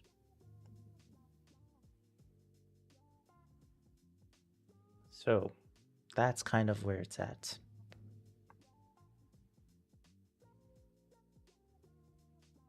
Um, you I had to weigh between like a year of now initially, even though that was the case, I was like, yeah, sure, I'm going to, do the hive work and then do my own work on my own time, like on the second part of the day. Of course, it's not easy, but it's something I was gonna do. And initially, the hive situation, like the work situation, it provided a certain benefit that I was supposed to use to travel just by virtue of its nature. But now I'm no longer traveling. Like I'm no longer, you know, I was gonna do a temporary relocation, like kind of thing, but now I'm no longer doing that. So, so yeah, the one incentive, the one thing that really kept me just sticking with it, it's gone. So now I really just everything, every single fiber of my soul is just going towards go back to making your own, like reclaim your time, get your time back because it's time, right? It's time. If I basically when I stand up, I was like saying, okay, I'm going to work for you for a year, and you're going to give me this. Now, if I had no plans, because I have certain plans. If I didn't have those plans, 7.6K a month, it's not that bad. Like it would be like, okay, yeah, that's not really a problem, really. Just stay there. Like that's stable. Like that's a certainty. You know what they say? A bird in hand is worth two in the bush. It's all about like the one thing you have that is stable is worth more than the one that you could possibly get, but you don't know. Now, this me making my own map, it's gone back into the realm of I could possibly succeed or I could possibly fail. It's not certain. And some people be like, well, you should have stayed with a certain one. But the thing is, I don't mind that if I don't mind staying with a certain one if we humans were immortal. If we lived forever, I wouldn't have minded, but we don't. So every single second is precious. I need to put it to maximum use. Why 500K? Well, it's not like 500K, but it's around there, right? So let's say I want to go because I'm not going like the whole problem with Nigeria is not Nigeria itself, in my opinion. I mean, obviously that's a thing, but like it's the passport, right? It's the passport, the identity that was handed to me by virtue of the land I was birthed in, which I had no control over. What I do have control over is getting another one. And other ones, to get another one, which is better, um, it runs around there, 500K, right? Not necessarily 500K, but that's like a good middle ground to handle the processes, whether it's um, doing the investment, because the only plausible way I can see myself getting a second citizenship is by investment somehow, buying property somewhere. I'm never going to do a non-refundable government investment. I'm always, obviously going to do I'm obviously going to buy a property because then I would have somewhere to live and stuff. At the very least, it wouldn't have been money gone for nothing. Or I would have property I could rent out and just have a business or whatever. But yeah, most countries, most of the places I would like to get a second citizenship from, their investment programs require like 350K. So, and then of course you have to like factor in other things. So 500K is more so where I would be comfortable going out. If I had 350K in my bank account, I wouldn't go anywhere. I'd just still stay here, right? It depends, but basically like comfortable going out. But yeah, with Hive, with me no longer working at Hive, I've gone back to as I was, right? Prior to working at Hive, I, obviously existed and survived, um, and stuff. So, oh yeah. So then I made this. I was gonna back out of making the flipping tutorial, and then the official creative Fortnite account reposted. I think they posted like an eyeball, like a retweet something. Wait a minute, actually I can see repost, not a quote. Yeah, great job. And I was like, damn, I can't now like shirk out of this. So I wanted to make the stuff, and then I wanted to make it really good. And that was the thing. Making the video wasn't hard, but I looked at the video, I looked at the footage I recorded. It was like 3 hours long footage, and I was like, holy moly, that can't work. So I had to, write a script so I could be more direct and not waste time and stuff. And even that was still long. And then I had to learn how to use DaVinci Resolve to edit videos and stuff. And not to mention, I actually felt sick. That was the worst part. I felt sick. So 3 days, like basically you could see I said I'll be releasing a tutorial on the flashlight as well as putting it on my picture. I basically finished the whole thing in 2 days too. In 2 days, I finished the whole thing in 2 days. But then the video didn't come out until 10 days after ish because I felt sick and stuff. But yeah, went back, more tips. I quick blender something. And then I made the video, and making the video, and it's like I made the video for it. I made a little showcase, and then I made the tutorial. I edited down hours of footage down to 43 minutes. And here again, I didn't even do that much flashy stuff. I was still learning DaVinci. I was just happy to just know how to cut, and then oh yeah, the worst part was flipping audio was corrupted. Didn't have audio, but thankfully DaVinci has like a voiceover thing that I learned how to use. And then I made the tutorial, and it's like, sheesh, I'm not gonna watch this anyway, because I knew people weren't gonna watch it. I put it on my Patreon. AI in my work, I use AI where it's like, I can't say I segregate, because like when you talk about AI, people get touchy, There are people on the camp of ethics, and then there are people on the camp of the environment, and then there are people on the camp of there's no creativity. There's no creativity. There are people on the camp of you're just lazy. So I mean, 4 camps. There are people in different camps, right? Personally, I see all of that to be, quite frankly, stupid. Because in each camp, it's either a matter of I simply don't care, or a matter of this is a complaint that is unfounded. So let's see the first camp of ethics. I don't even know what to say there. Like, what are they ethically complaining about? Oh yeah, ethics. They're saying that AI is stealing other people's work. AI was trained on stolen data. AI was done on this. AI was done on that. AI was done on that. AI was done on like it's trained on stolen data. That's the whole ethical part, right? Usually that really only comes up a lot when it comes to like creative works, like art stuff. Man, personally, like that rarely tends to apply to me, right?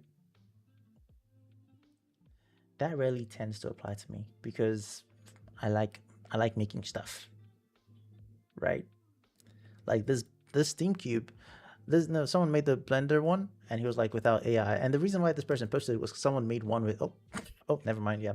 So someone made one, and then this guy was like, and I made he made his without using AI, and I was like, that's cool. I bet I could make this myself, but like Fortnite themed. So I popped up Blender, and then I, went to town. It's a cube. It's a cube. It can't be that hard. It's a cube, and then of course there's like material work.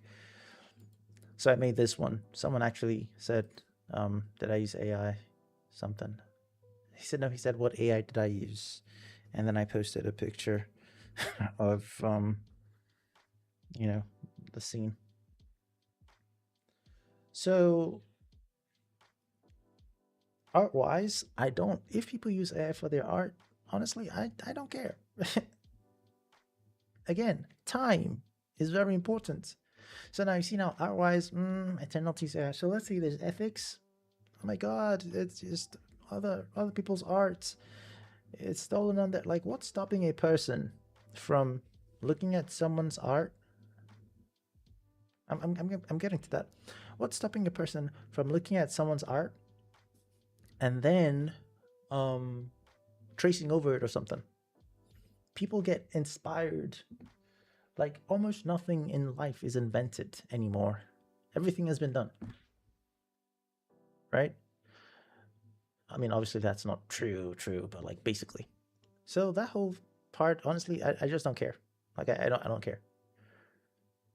Luckily not luckily, it just so happens that I do art myself and I like to do the process. I like to model and move the vertices around. And so like, if I needed something, I would just do it in Blender. Like, it's easier for me to think about it. Like when I want to do something, it's easier for me to go and do it than for me to think about how to explain it to the AI so that it does it. Now, that doesn't mean I don't use AI in art related stuff, right? For example, right here, this flower. When I got this flower, this is my beautiful flower, and I wanted, because I got it on, it was on like a notebook with stripes, like the notebook lines, right? But I wanted to get the lines off. So I had two options. Either I put the flower in something like Photoshop and painstakingly between every single stroke, traced out the, masked it out and stuff. Or I just gave it to Gemini and said, hey, lift this flower for me, like make the background transparent. You see, it's kind of like, I value my time, like the time I would have spent tracing it out, when there is a tool. Yeah, those are my beautiful flowers. There is a tool that can, do that for you. It's kind of like saying, okay, I want to go over there. I can walk, or I could use a car. That's how I see it. If the car didn't exist, you have no choice but to walk. But now the car exists, so just flipping drive, right? If the AI to help make the background transparent didn't exist, I mean, obviously I have no choice but to go out and cut it out myself, right? But now it does. So I'm just gonna have that cut it out so I could I can spend my time building the stuff that needs the flower, not cutting inside the space. Well, then nothing is stopping you from taking a walk. But then, no matter how good walking is better for you, no matter how good walking is for your health, it's going to be plain stupidity to try to walk to the USA rather than taking an airplane. So, there you have it. Nothing is stopping you. Like, no one's saying you shouldn't do it, but if your goal is the walking process, then do the walking. But if your goal is to get to USA, then get there the fastest way you can. Like, time is not something you have an abundance of. Like, we live very, very short lives. So, cutting out a flower is not cutting out a flower, but like, cutting out the background of the flower is not the process. It's not the thing I enjoy processing. I enjoy putting the flower on my stuff. I enjoy putting the flower where it matters to me, like the whole other stuff. Well, that's just 50 meters. How long do you think it would have taken me to cut out this flower? Like cut out, because I didn't like the flower right now, for example. You're seeing it on the white background, but it has transparency down to the lines, the pixels. How long do you think it would have taken me to do that? Yeah, it's not just a 50 meters. So like I said, it's all relative. Everything is relative. There's like saying stuff without context kind of puts you in a bad spot, right? So now the option is, first of all, I don't use Photoshop. Heck, I don't even know how to use Photoshop. So now I want to put my flowers on my picture, on my stuff, right? And then you ask yourself, okay, am I going to go out and pay $250 for Photoshop and then learn how to use the masking tool and then spend all that time, and then spend all that time doing the thing? Or am I just going to pop into Gemini and say, hey, Gemini, just make the background transparent? So that's the ethics part. Now, the second part is the environment. People say, whenever you prompt an AI that, burns a lot of trees and needs a lot of water, my answer to that is a simple, I do not give a shit. I don't care about knowing, like, it may sound weird to people. I mean, people are going to come up and be like, oh my God, I'm going to get to it. Because again, like personally, I don't segregate like what, so people like, okay, use AI for this, use AI for that, use AI for this. I don't do like, I use AI for this, but I never use it for this, right? I've used AI for the most mundane things and the most unexpected stuff. When I say, hey Google, what is 30% of 50?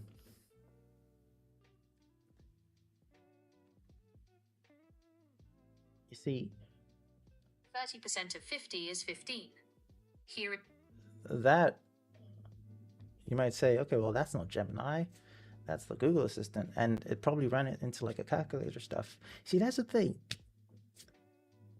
Like AI is, at this point, most people who just say AI this, AI that, they overgeneralize, right? Before ChatGPT, AI was AI existed before ChatGPT. But now people just think ChatGPT. When you do something like that, there is some form of, an artificial intelligence involved in that. Maybe not the kind that burns trees or uses tokens, right? It's like saying transport. Transportation isn't just a car. You've got bikes, you've got scooters, you've got boats. Heck, you've even got your legs. So you can't just, say, one general thing. Anyway, so what was that? Ethics. Oh, no. Now I understand. I'm like kind of giving my examples on the 4. So you've got ethics, and my answer to the whole ethic thing is, I mean, that one just doesn't apply to me because it's usually art based, and I just happen to not, use AI. Like, am I going to tell Blender to make the 3D model of this? Like, how will I even tell it to do that? Plus, it's not hard to just go in and pop in and, not that it just so happens. Like, it just so happens. Like, when I needed this, right? This was done in Figma. In Blender. Like, Blender. Yeah, Blender. That was the whole point of learning Blender, because I like making stuff. It's cool. You learn stuff. That's like my hobby thing. So I'm just not, but then if I see someone who uses AI for art, I don't have any feelings whatsoever. I just don't care. I just don't care for their art. They do whatever they want to do. So there's ethics, and then there is environment. Environment, it's simple. Like, Why should I care about water? Like, first of all, like what? Wait. First of all, um, first of all, what's it called? I love Tony Stark, by the way. Like, he's my favorite. Iron Man is my favorite. Marvel superhero. Right. What was I? First of all, like environment, no water, physics automatically states that the water is not going anywhere. They're using water here. They're using water. The water is not going anywhere. Matter can either be destroyed, just converted from one form to another. So like the water is not going anywhere. And let's just forget the fact that, the water is not going anywhere. If the water was going somewhere, like if it was being evaporated into thin air and it was just gone, the water on Earth is so flipping much. No one's gonna do much. This is not a map. This is just reducing graph stuff. So this is not a project I will publish. It's just where I hop in. It has a lot of things I've done, so I can easily pull in stuff, and it's lightweight, so I can load in quickly and push changes quickly, all that stuff. It's not really a map. That's why I call it SingGraph Playground. Yeah. So the water on Earth, it's not finishing anytime soon. Like it's it's so much. Like we haven't even touched the flipping surface of it. So the whole water thing or all of that, like honestly, I just don't care. Like I just do not care. Like look at me. I'm a Nigerian person. Why should I give two shits about water in some country when the people in the country don't give two shits about me? Heck, they wouldn't even let me in their country to begin with. Like, are we real? Huh. So that's that. Oh, it used a bunch of water. Okay, so like it may seem indifferent. I mean, it does sound indifferent. Oh,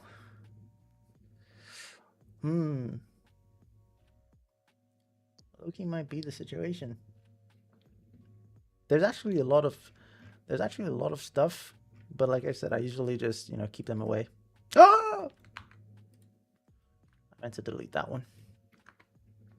Since that one is not really interactable, it just you can restart it and you can do stuff. Oh. I wish everybody in Nigeria was as chill as me. I think I'm a chill guy.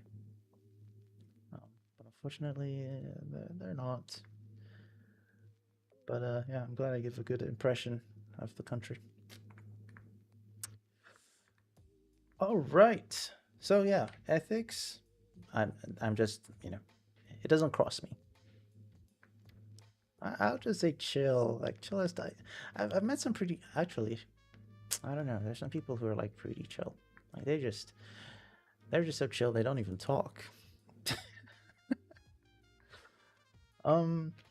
Ethics doesn't cross me. Environment, I just do not care. And then what was the other one? Oh my goodness, laziness. Yeah, they'd be like, oh, you use lazy, you use AI because you're lazy. My answer to that is yes. Actually, even before AI, I've always said with like if you like I've always proclaimed. I've always said this. I'm a lazy person. I like what the heck? I'm not hardworking. I'm lazy. Like I would rather do this the easy way than do it the hard way. That's lazy. Maybe I should start a podcast. No, actually, no. I was joking. I'm not starting a podcast. It's the lo-fi music. Don't worry about it. But anyway, I'm rather lazy, and I know I'm lazy. I'm okay with being lazy. So that argument doesn't apply to me. And then the fourth one was I don't even know. So let's see. Let's give an example of things I might use AI for. Now, when it comes to design stuff, honestly, like I've used AI in the past to make something. I just don't do it that much. Like it's, if I'm honest, it falls under the like, it falls under the category of things like I would rather just go do it myself, right? If it's something I cared about, if it's something I cared about, then that means I know what it should look like in my head. And if I know what it should look like in my head, it's a lot easier for me to do it myself than to fight with the AI to, change this. No, don't touch that. You touch that. No, change it back. Um, you should open UEFN. You should definitely do that. Like, do something. Do it. Just do it, as Nike said. So that is AI for that, right? And then AI for code. If there is something I want to do, for example, this doesn't happen much, but if there's something I want to do, and it falls within two categories, I would say maybe three. So category number one is that it's in a language that I'm not familiar with, right? And the solution to doing the thing is that I have to go learn the language, and then I have to go learn the API and the software that is, using the language. And it's just one thing I want to do. And it's a language that is like, there's some languages that at this current time of existence, like, you can confidently say that AIs are good at doing stuff in those languages.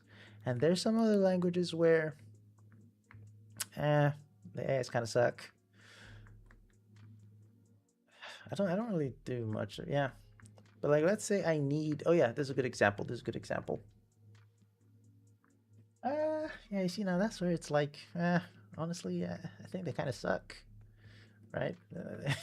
They just, they're good for something. I'll get to like verse usage. They're good for something, but yeah, they kind of suck. I don't know. Like, I would have to like test again, because like back in the day when I started learning verse, not learning, but when I was good with verse and like AI was coming out, and not like, I mean, obviously AI existed before verse, but like new models were coming out and stuff. I was interested in seeing how capable they were with verse. So I would always go and test their capabilities and be like, make this thing for me, right? And then I'll try to have it make something, and then because I obviously know verse, I will be the person to judge how good it is. I used to do that, and at some point, like, I just kind of stopped because, they just kind of sucked, and I just kind of, I kind of just accepted that, like, verse is a relatively new language. There's not really much training content out there, so I just basically stopped doing the whole testing, right? Like, you see, I used to have like GPT, Google AI Studio, Meta AI. Like, I would just cycle between these three. I'll tell them to do the same thing, and I'll like be testing, and they honestly just kind of sucked. I haven't tested right now, like, how good they are, really. Doing something from scratch, but I think from what I've heard, they're, I don't know. I would have to like really see for myself. If I told Gemini to make me a scene graph, to make this, for example, can it do it? That kind of thing. I would have to test the waters. But honestly, right now, I'm no longer interested in that kind of testing. But then let's say let's say I wanted to make, those a thing I wanted to make, right? Where, no, I didn't want to make, but like, it was a mechanic I was making. And that mechanic required bringing out a conditional button device and then putting in some guns. Bringing out a conditional button, putting some guns and stuff. And I needed to like fill out 3 times 30. So 3 guns in each. And there were supposed to be like 30 of them. So that's 90 devices. I looked at that and I was like, I could probably hand this over to the AI, to an AI something to do it. Write me a little HTML script that, handles the situation. So I just did that, right? I just copied a conditional button, copied what it looked like with some items in it, and then I just passed that off and said, hey, make it do this, make this look like, make this a repeatable action, basically. And it gave me little stuff that, I copy a device, put the device, copy the weapons, put the weapons, and then it just basically does like string replacement. It inserts the weapons and where the weapon should be. Because again, you know, things like devices and stuff, those are it's all text. If I were to copy this entity, for example, you'll see that it's text and stuff. So that kind of usage, because I don't know how to use it. I don't know HTML. Let me see. I don't know, like everything in general, really. I'm someone who says, I always say, like, learn things as you need them. Right? So, apart from like how I approach studying stuff, like if there's a topic I want to study and like I want to do, and there's like a lot of, and there's a structured guide somewhere, I would go do the whole structured guide and then I'll start doing the thing. Okay, let me give an example. Materials, it's the easiest one I could give here. So when I want to start learning how, like, really getting comfortable with materials, I got the whole every explanation of every single node. And what I do when I want to learn stuff like this is I will watch the entire videos. I'll watch all the videos first, right? Without even touching the thing. And then I would start doing stuff. I would start making materials. And the reason why I do this is because when I watch all the videos, I may not necessarily remember down to the T everything, right? But it gives me an overview so that when I'm working and I'm trying to make my own material, if I get stuck, I would have some form of memory recollection of where to go to search for the solution to my problem. I'd be like, let's say I've watched all the videos and I've honestly kind of pretty much forgotten the very specifics, but I'm working on this and I want this stuff to be here and like be mapped globally. I want to make this material of the grid where it stays, you know, mapped where it is. Now, I may have forgotten what exactly it was, but because I've watched all the videos, I have like an overview. So I won't be looking around like a headless chicken. Instead, I would just, you know, I would be like, okay, I know I saw it in a video around here, and I would go and look there, and I would like quickly, it would help me quickly find the answer. And now the thing is, when I find the answer, because I found the answer for a problem I'm having at the moment, the answer tends to stick in my brain more, right? So that's how I usually learn stuff, but only if there is a structured guide. If there isn't a structured guide, then I'll just learn things as I go. So I will be making the clock. It's not anything specific, but if I'm stuck in making like the time hand or something, I would then search up a particular tutorial for it. It's still the same process of, for me personally, things stick more when I use them in a problem I encountered naturally. If I just went off and watched tutorials, yeah, sure, I'd learn the stuff, but it would be a lot easier to forget than if I watched the tutorial while having the problem. So, aspect of UEFN I want to improve on, like, again, everything in general. That's what I would say. But let's say,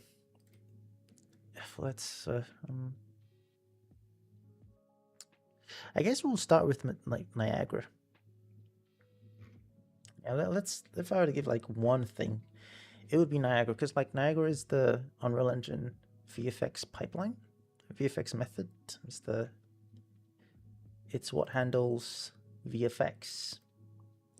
And this Niagara of a thing, it is like, it's a beast. Like there's so much to learn. There's so much that can be done. But then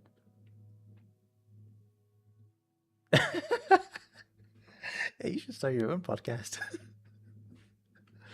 There's so much to be done in Niagara. Like there's actually so much stuff.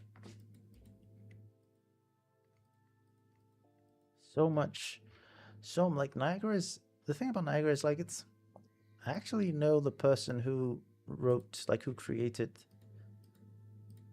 Funny thing, Niagara. He's a chill guy. Niagara system, but like, I mean, it's not just this. It's like one many out of many, but like basically, I mean, I'm not bored. I'm just I'm still kind of like reorganizing my mind in terms of my new freedom.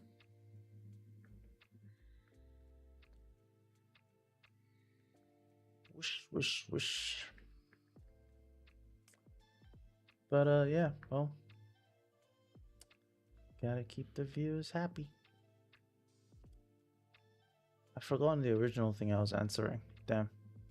Alright, well. Whoosh. Let me see.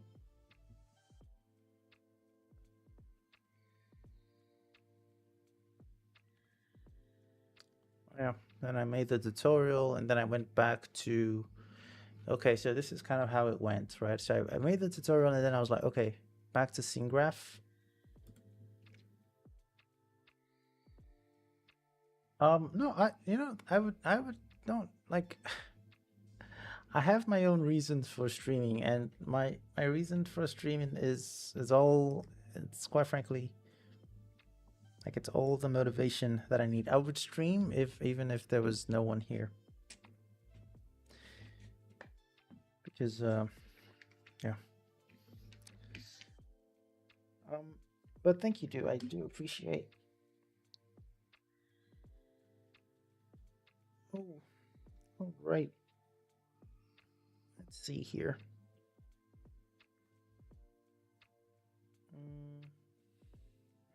Oh yeah, so this was kind of leaning in. So around December, this was kind of leaning into my whole paradigm shift thing, right? Which was that I realized that, okay, I need to make Roblox-esque, that's the word, like Roblox-like games. I needed to make Roblox-like games. Like that's the thing. Like you go into man, I don't know if I could drag this in without stuff. But like you go into like a thing. Oh yeah, I forgot I modify this to.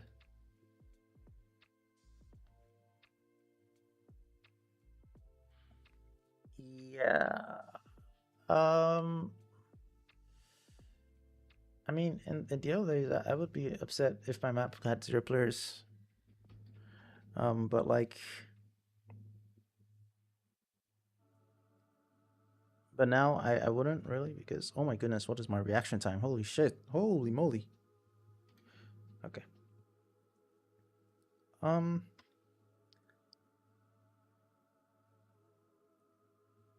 But yeah, like it's more personal, me streaming and stuff. I am happy. I'm like I feel happy when I stream, knowing that someone somewhere. Did I just fly? Oh, the game hasn't started. Yeah, that's why I love SingGraph. You can do a lot of things without starting the game.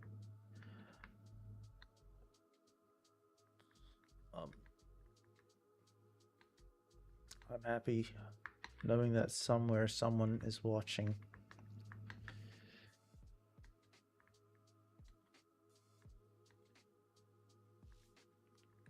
It's kind of like that. Grow on YouTube. I do not care about, honestly, it sounds great, but I stopped. The reason why I started this YouTube channel, right? Because I got my, it was okay. So back then in the support creator code days, like with that support creator code, I got my creator code, my first one, like not my first one, the one on my account, this account. I got it with my Instagram, right? And at some point, I wanted to get a second creator code so I could have like a, you know, like a studio, not studio, but like a, you know, like a gaming creator type, you know, account. Think of it like a studio account at this point. Basically, I wanted to get a second creator code. So then, for the second creator code on a second account, you couldn't use like the same account to get creator codes on like most points. Now, like I'm about to explain. So like,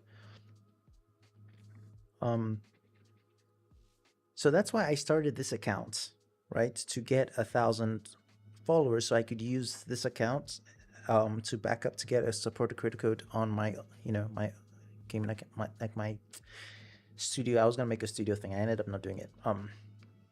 But I wanted to. That's why I started this account, right? So basically, once I got to the 1,000 subscribers, I stopped caring about growing the account. And you could actually see that in the because I was making shorts and all that stuff, and at some point I just stopped. That point was when I got to 1,000 subscribers because I'd already hit my target.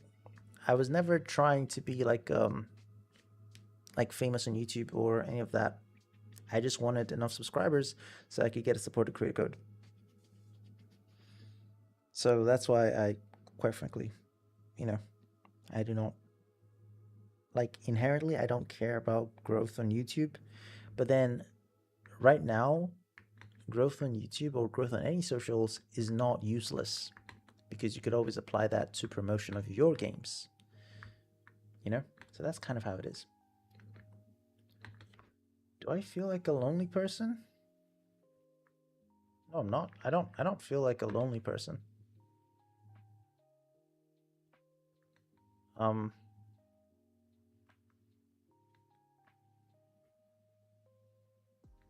oh. Yeah, I wouldn't say lonely. For starters, I've got my little brother in the room right beneath mine. My mom is in the other room right across from mine. So, there are people within within proximity of less than a few steps from me. So like I'm not lonely physically. And then I also have a very lovely girlfriend who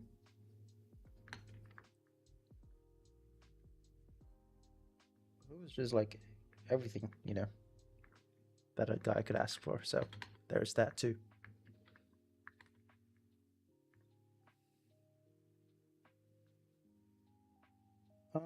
Yeah, it's quite common here in Nigeria for just, I mean, I guess you might not like understand because I've seen like people in, okay, not American, but people are like, oh my god, like I don't know how to explain. Like the only other place I've seen like on shows and stuff is like India, where big families live together. But that is kind of common for families to, you know, live together in Nigeria. I don't know. Unless you don't like, you don't love your parents. Why are you running away? Are they chasing you away? They don't love you, that kind of thing. But in a functional situation, it's pretty common for families to kind of stick together.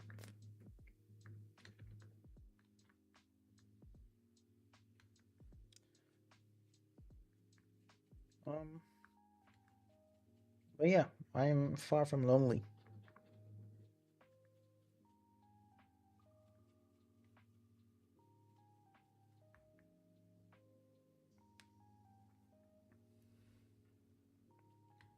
All right, where was I?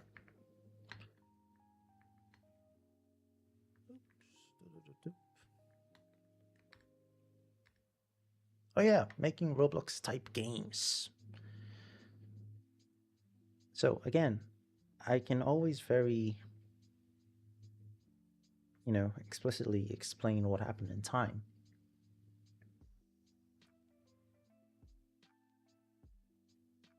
Hmm. I see, I see.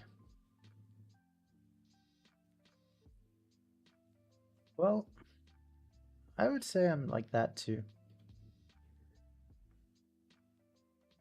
I would say I am like that. Except, um, yeah, it's something I'm not going to talk about. Like I'm not going to touch on. But I'm like that. If when there's an alternative, spending time with my girlfriend or friends. Well, I mean, in my case, it will be my girlfriend or family. Because I don't, not that I don't have friends.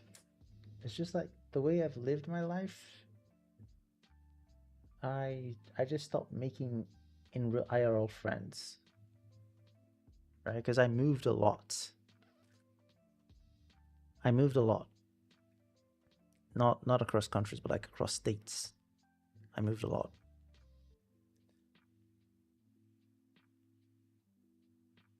I, thank you. But I moved a lot, so it's like when you make friends like with people in person, then for me, like I tend to just move, right? So for example, I've gone to over I don't want to go count now, but I've gone to over at the very least over 19 schools in my lifetime, right? So you sure you can guess if you were to like count every single grade, then there are times when I've switched schools like mid year and stuff. So like that's what I mean when I say moved a lot. Like I like there's a lot of frequency moving growing up. So at some point I just stopped. It's one of those things. I guess you could. It's like the type of stuff you'd see in like a Hollywood movie with this kind of lighting, with this kind of gray, gloomy lighting, and he's given his backstory. Um, yeah, I don't really. I'm not exactly the go out. Actually, I'm. I mean, it's that's the thing. Sheesh, man. I can't even say I'm. I can't say I'm not a go out type of guy, or a go or a stay in type of guy. I stay in because it's more like, well, I have a target, I have a goal that I'm going for, and that goal requires me to sit on this computer and do stuff. But um, when it's time to go out, I go out. I mean, the accident that I had was had like driving. I went out. I just went out to go. That day I went out to buy. Okay, no, this is not your fault. Just want to clarify. That day I went out to buy a bunch of things. Right, I thought I would go out and like look for a Hello Kitty um, keychain. I was also supposed to go get some mango water, mango flavored water and peach flavored water. Um, I was gonna get some chocolate, some Lindor. I was gonna do some document stuff for my traveling plans. I was gonna check for like new suitcases and stuff. I'm reading off my list because I had like a list that I made for that day, and then I was gonna like scan my international passport and stuff, just like document stuff. Then um, get bread, butter, check for bags, check for Hello Kitty stuff, notarize document, notarize this document. So I just went out casually, like um, I go when it's time to go out, but other than that, like if there's nothing for me, I don't go out and just do nothing because I need to maximize my usage of time, basically. And then of course my job as a UEFN developer means that my time is spent in front of a screen. But yeah, um, if I could hang out with my family, then I would. Can I hang out with my family? My younger brother's down there doing his own thing. And obviously, like when was the last time I saw him? A few minutes ago. Yeah, sometimes I'd pop down in there, or most of the time I'll just like text him on WhatsApp or something. Um, I'd rather not go. I would rather not go like. I would rather not go. Like to stop my mom. Whatever she's doing.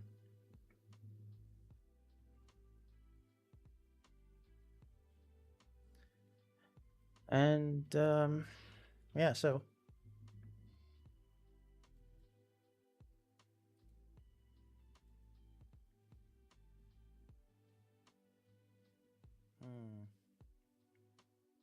But yeah, I'm not too like hung up on if I go out or if I don't. You know, if I need to go out, then I'll just go do what I need to do. If I don't, then I'll stay here and do what I need to do.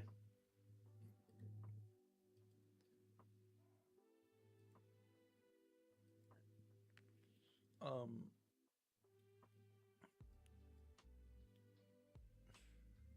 Sheesh, what is?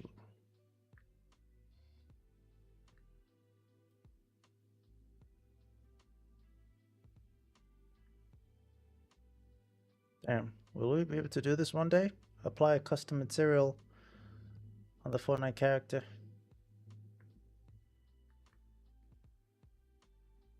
Oh my gosh.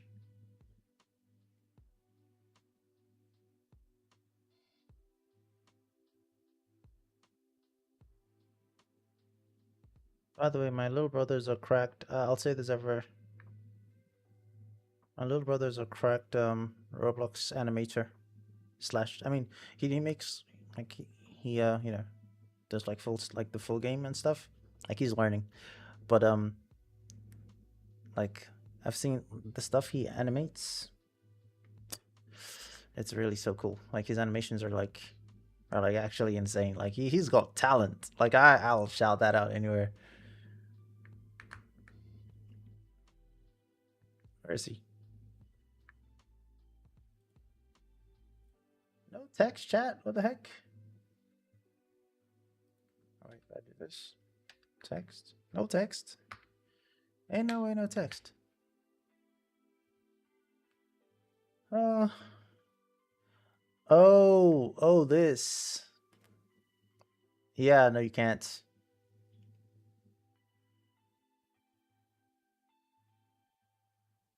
See, like in that regard, UEFN is still like right now. UEFN is just simply still very limited. Hence the whole mindset shift that I had.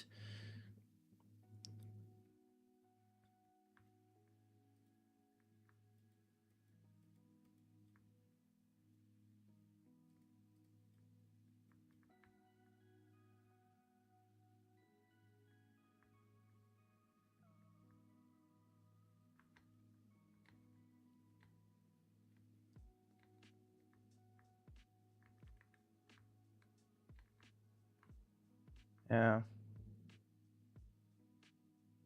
I wish I could make animations. That's another thing I want to learn. I mean, I like making animations. It's not really like a learning thing. Kind of, it's just doing it and then getting better. Like this walk animation it's got so much. It's cool. It's not as cool as my brother's walk animations and stuff though. Obviously. Oh yeah, welcome to the world. You see, that's exactly what I meant when I said. Oh wait, no, it wasn't to you. It was to someone else. Okay, never mind.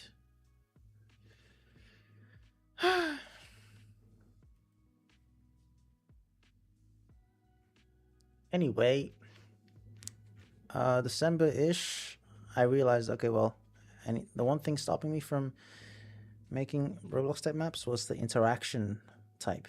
So I spent the entire month of December and then a little bit of January working on my cursor component system stuff and how that would work. And yeah, January 26th, I posted this video, which was my showcase of all of that. And it was on January 26th. So then February came along, and I was like, okay, I'm ready to start making maps now. He does Roblox stuff, and I do Fortnite stuff, so he's got to get successful first.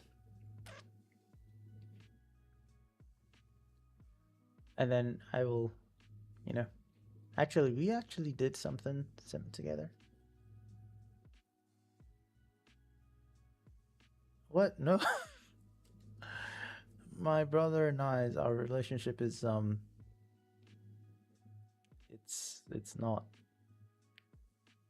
it's not the conventional type of relationship. that I've seen between people and their brothers, for example. Right.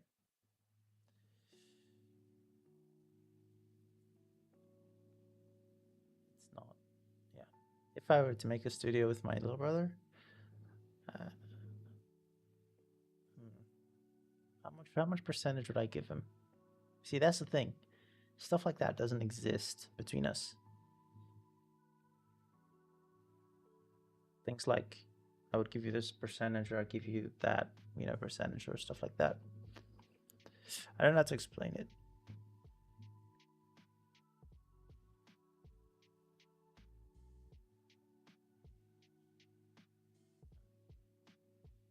I'm 7 years older than him, so he's you know, he's my little brother, not just like my younger sibling, if that makes sense. And what I mean by the difference.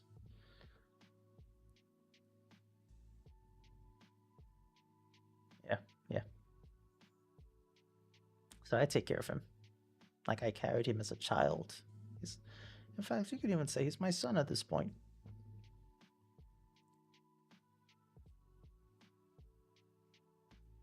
But it's also different in that, like, yeah.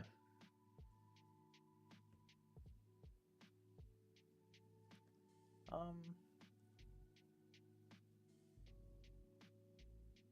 and he's a good boy too. He's a good lad. He's a good child. Okay. Oh man, video I made with. I think right now this is like the culmination of. I mean, not culmination. I still watch tutorials for it. I actually spent an unholy amount of time making this video because I did like this little animation there, which wasn't a big deal though. But thankfully, I'm comfortable enough with the editor to know how to do like the DaVinci Resolve things and how to do all of this. And then I really liked this was what I spent too much time on. I don't even know how time passed like that, but like I started making this video on about like 1 a.m. after I got off, and then I finished like 4 or 5 a.m. And most of the things that took my time, just two things actually. Making this blur because I wanted to blur the other projects. Making this like blurry thing and making this timer took so long. Well, the timer didn't take that much, but the blur stuff took quite a bit. I don't use DaVinci so that often.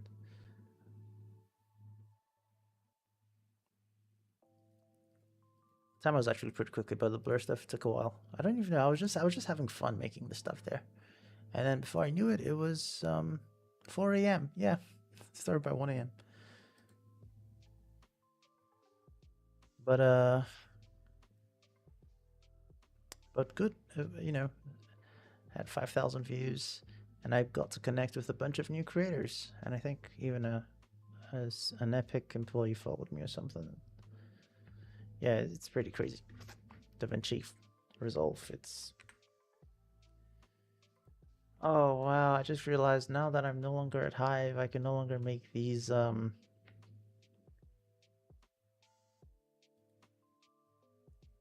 can no longer make these shorts. Obviously, before I could make them because I mean, how to unlock the. Obviously, I know how to unlock the thing. I'm the one who made. But now I'm no longer the person. Like I could have like been making from like way back, but I just didn't even think about it.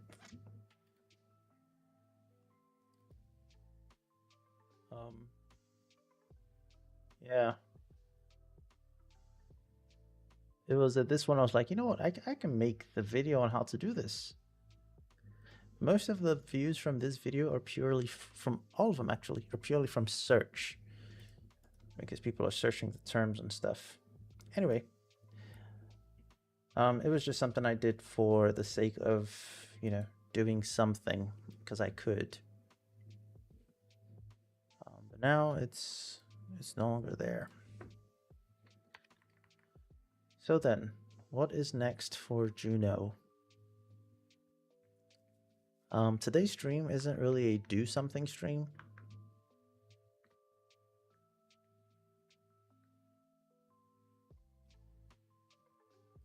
How cool is that?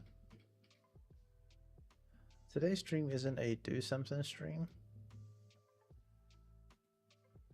I can equip this and replace it with that just by clicking on it.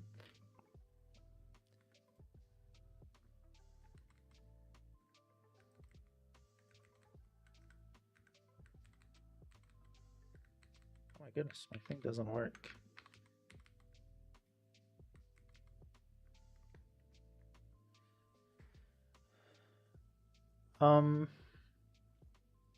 Wait, when did I say then?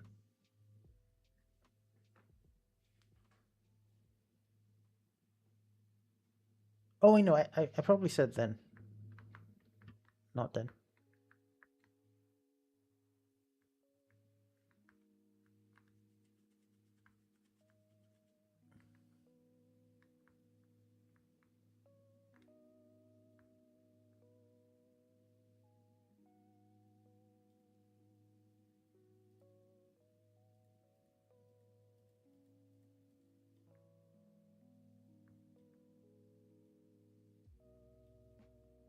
Okay, so I could do this. Oh wait, actually, now I think about it. So I could like do this. I can click. Ooh. I could make it so you ADS to use the thing. And then when you let go, it stops. I could do that actually. And you know the beauty about scene graph, once again, is that because right now what I have is when I click on when I right click, it pulls up my virtual cursor stuff. And then when I right click again, it pulls me out of it. But then I can make it so I only use the virtual cursor while I'm holding right click. So, and when I let go, it cancels.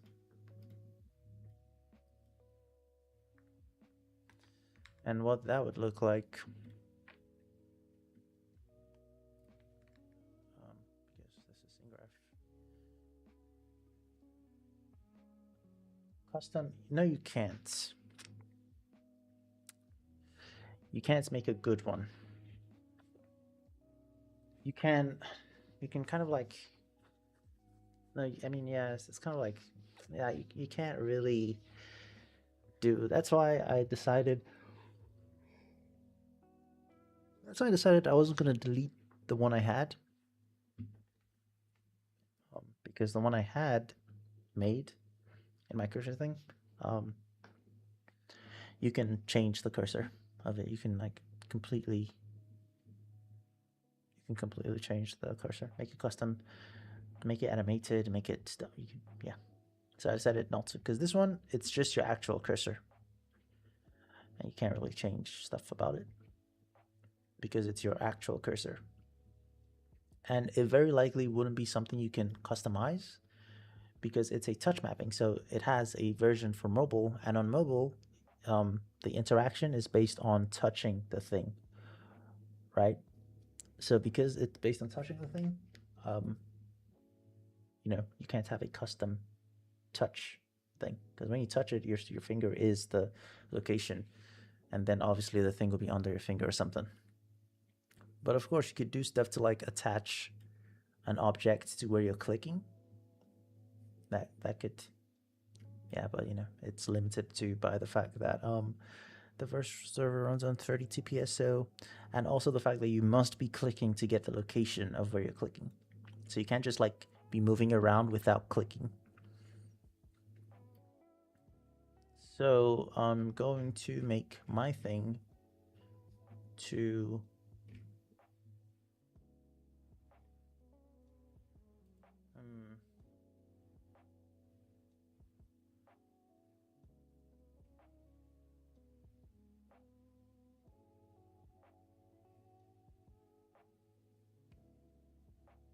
so let's say I'm going to subscribe to toggle on the begin detect event, and I'll also subscribe on. Oh man, I think it's cooked. On the end detect begin detect event, and then on the end as well.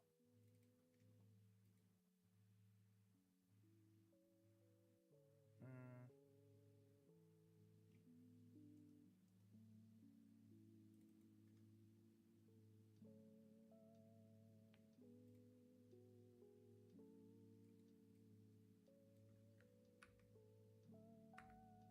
What the heck is that? Oh my god, I pressed the wrong buttons.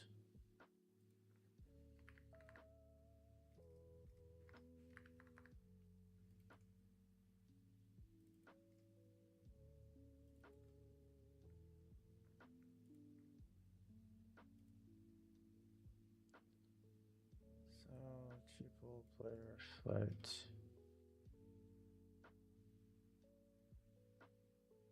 Wait a minute. Oh, this should actually compile just fine.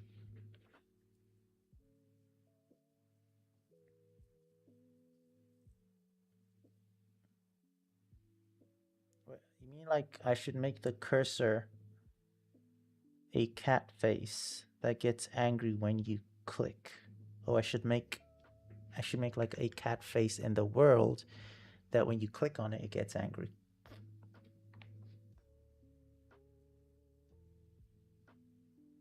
Like if you were to make a virtual cursor custom, like what?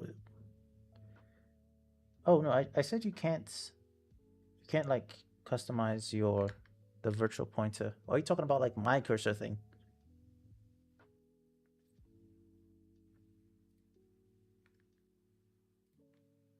I've already got rid of like my cursor thing kind of needed a bunch of setup, which you had to do stuff for like per player as well. You had to like duplicate the setup per player. And I already got rid of the setup, so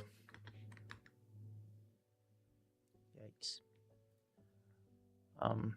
If you were setting to free cursor, you have to like put this here.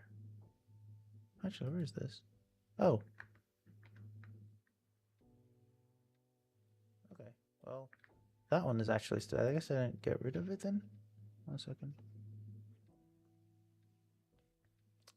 Yeah, I deleted the thing for. I didn't delete my own virtual cursor. I didn't delete the code for it, but it required another setup, which I did delete.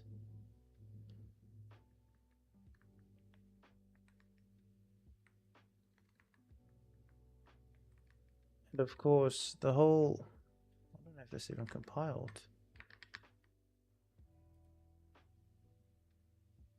The whole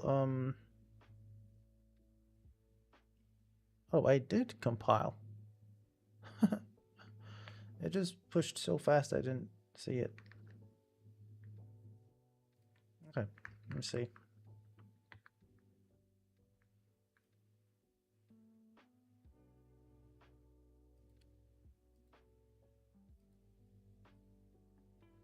Okay.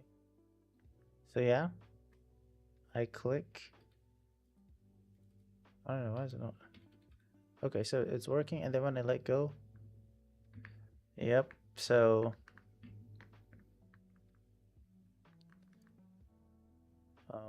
I can click, and while I'm holding, I can play and stuff. And when I let go, I can move again. Oh my god, that's actually so smooth. Because like I click and the thing appears. Oh. No, let's go this way. I can move away. All right, I can make it hide my player when I click in. Oh wow, like right click, cursor. Once I let go, that's actually like really quick. Let me see.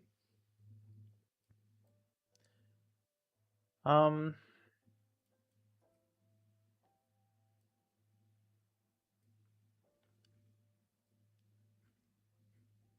Now on here, for example, actually, hold up. Let me just tie back to something we talked about in the past. This here, I told the Copilot thing, look at the code base and write explanations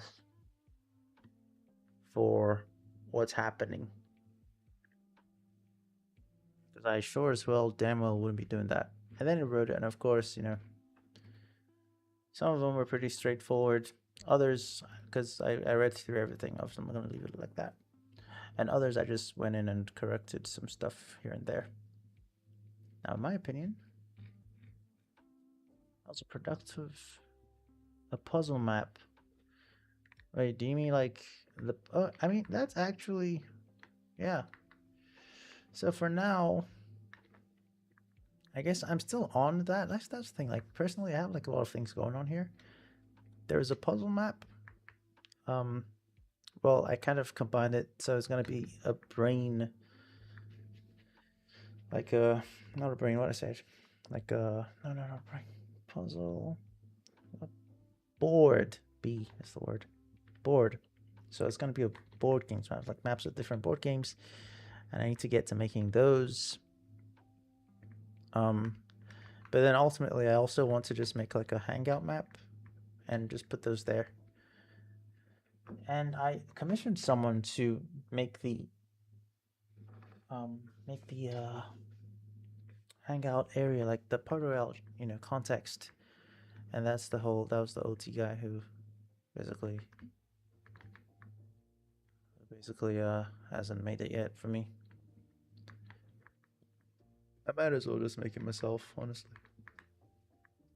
Commissioned him in March because, you know, why not? Get something going, and then I'll put in the activities. Because the map itself will be static. It won't really be changing much. In terms of content update, I will be releasing all the stuff. I'll be releasing new games and things. That's like the idea there. That there'll be the games, that the map will start out with some games, and then over time I would add new games as I make them. So, you know, I would have things where people can vote on what game they would like me to make next, what board game they would like me to make next, and I'll work on those in my free time. Like it's that stuff, you know.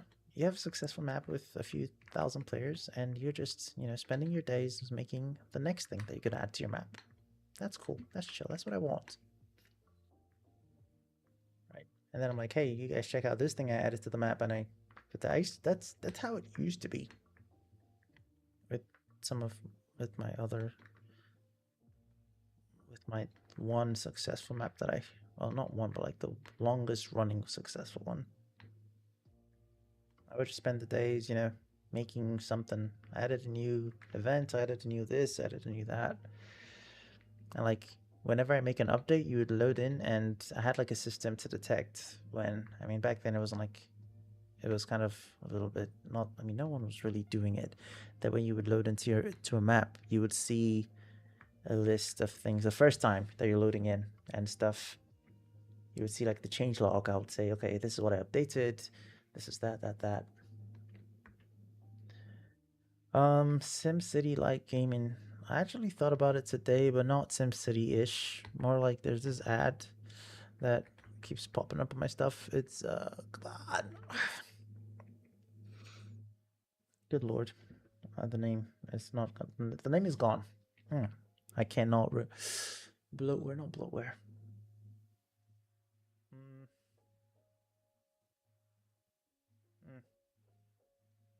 Blitzer, no, not Blitzer.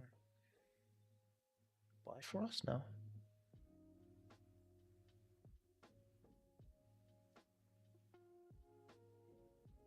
City survival, something. There's a, basically, yeah. But like, I mean, now I can. There's no way to set the pointer, which is actually kind of sad. Like that's actually like, did you see how smooth that was? Like I let go and I can already, you know, have control of my camera. Like if I'm shaking and then enter and then let go, it actually does not feel janky at all. That's what I'm getting at here.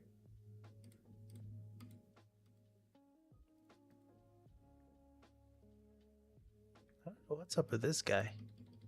It's just that one in particular is just not working. I think there's something wrong with it somewhere. Anyway. Not tower defense, it's like a tycoon.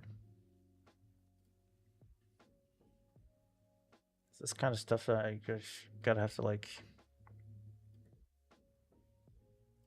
Let me see. 1 second. Art City. Sir.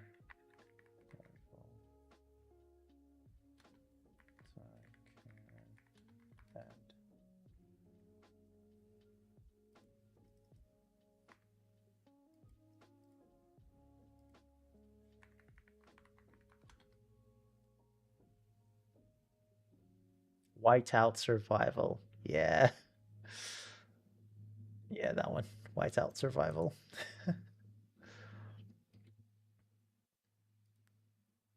I had to search the name up. All right, wait, hold on. Let me make it hide my character. I wonder if I had that as a thing, as a setting. Okay, 0. 1 second. Hide cursor? Probably the bottom-ish side.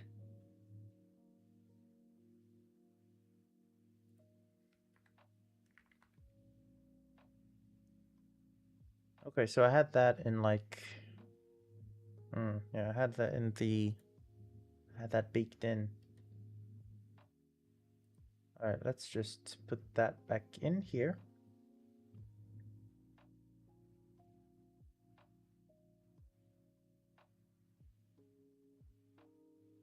All right, so then I will just do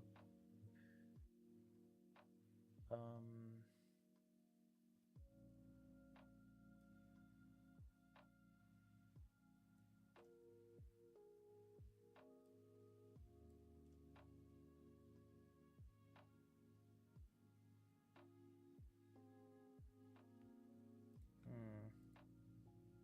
right, I'll just do it like this. If this.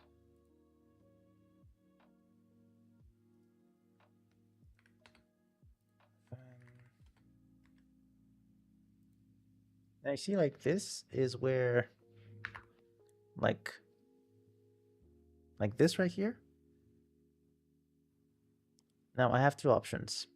I was gonna type this, right? But then if I have a smart autocomplete feature that just presents this for me so that I don't have to type this out and I just press tab. Now this is useful. It may not be useful, it may not seem useful to the people who keep crying, oh no, AI is bad, don't do that. But to the person who, is at risk of tendonitis and, can't afford to type as much, this is very useful. So basically, not all in life is black and white. So now it's going to hide my character when I go into it. But the thing is, it's not, I don't know, it's not set to filter my character. Right? Like if I were to block, like put my character in way of the knife, so it hit the knife, and now I know I'm, right, let me put my character here. Oh wait, do I have the filter in baked in? Oh no, I don't. So right now I'm clicking. Right. Damn, I can't even tell because it's hiding. Okay, sheesh. I have filtering baked in for the other one. Because basically, handle virtual pointer spawn, handle virtual pointer interaction. And it does this here, it does that, it gets input events, it races loop. Then it calls recast. And in my recast something, in the interact, I filter. I do player filtering. Not player filtering, but I filter the player themselves. Because the free cursor one does hide the player when you go into it. And I didn't want it to, because the player is not visible. So it would make sense that if you're not visible, it should click in front, like it should click through the player. So I sort of like filtered. I know it's not here for sure. Where's my sweep hits? It's right here. Is displacement. I do the sweep hit and then I get the object. Oh. Okay, so I know why it's why it's not. Okay, wow, I guess. Look at that. I didn't even think about it. But that was a bit bug. So because I had only 2 versions, which is the locked version of this thing, right? If I were to, I don't know if it's gonna switch. I hope it does, but let's see. So if I change this to cursor type locked, and then I go in.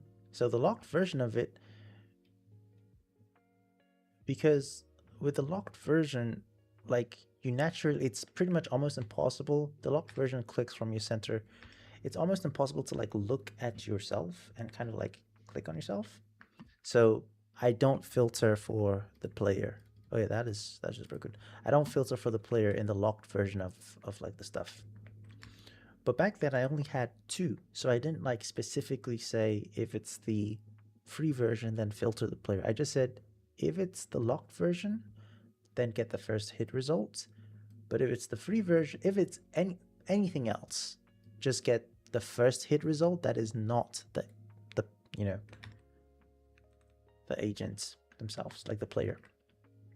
Which is why just now when I had it on the virtual pointer, even when I went invisible, I could still kind of like click through myself. So if I were to do this, and I'm obviously in this area, right? I can still click through it. Right. This is a double click for the Mona Lisa. So if I were to block the stuff completely, I can still play. Just because of how I set it up initially. Now the thing is, like, so basically my cursor setup, like why this is not just a, again, to do the whole clicking and stuff, you actually just need like the click, and then you just literally just need this one line. This line gets you all the things that, you know, it goes, all the objects that the raycast hits. So the thing about doing a raycast is that it returns everything it hits in its path. It doesn't actually, you know, unless the object, like the collision type of the object is set to block, it returns everything it hits, and it stops when it reaches something that is set to block. So for example, I have like a feature here that lets me debug the hits. Like you can see the things that you can see the line trace. So if I just set this to like 10 seconds, so we can see.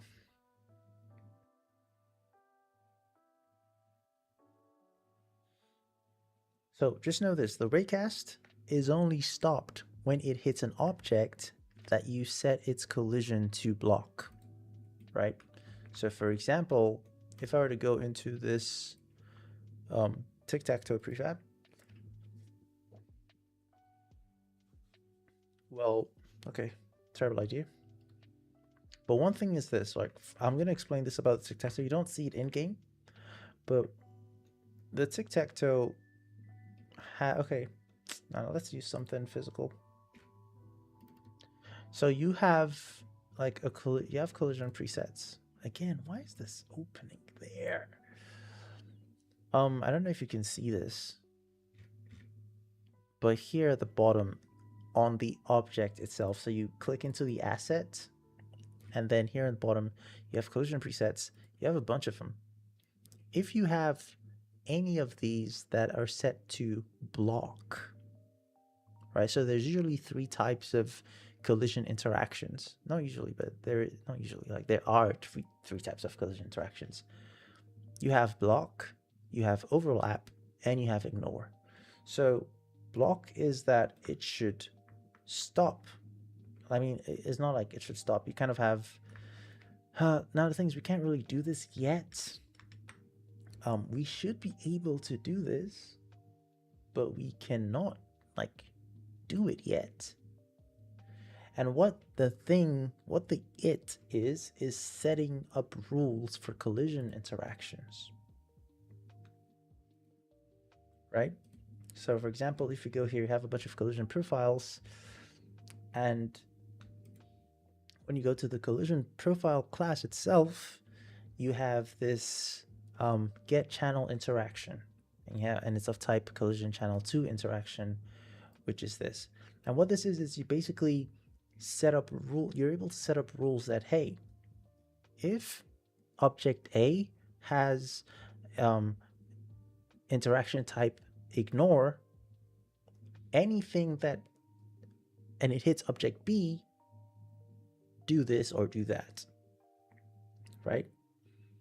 If collision interaction of object A has type block, and collision type of object B has type block, then do this and do that. Like, we're not actually able to do this yet, because you can create these, but you cannot assign them to the actual meshes, because the meshes for now just use the one that is right here in the asset. You can't change this dynamically.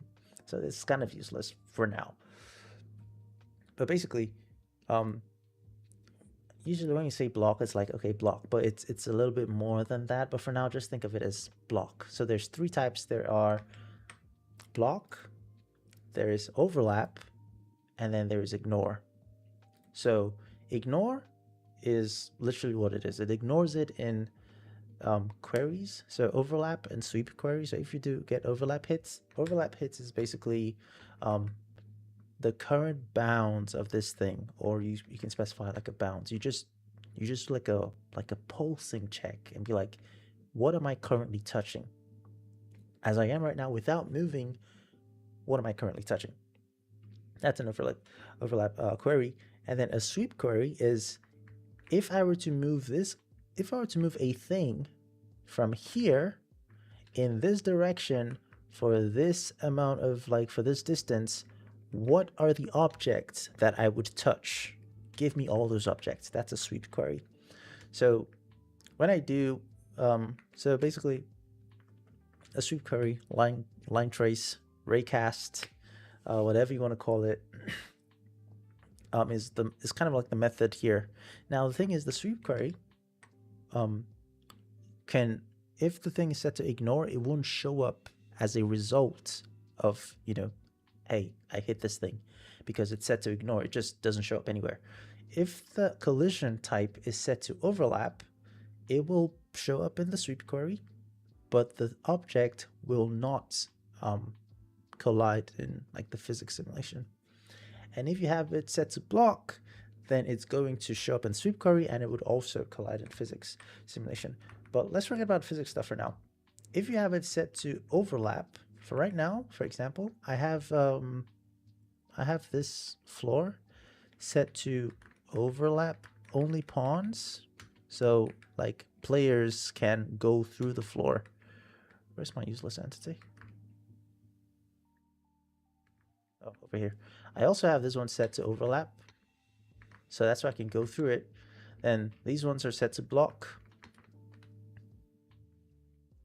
And then if you had one of the presets that had ignore, for example, you can have one that ignores only the player, and then blocks other things. So for example, well, I don't have it here, but if I were to set this to sheesh, where is it? I wish they just had a search.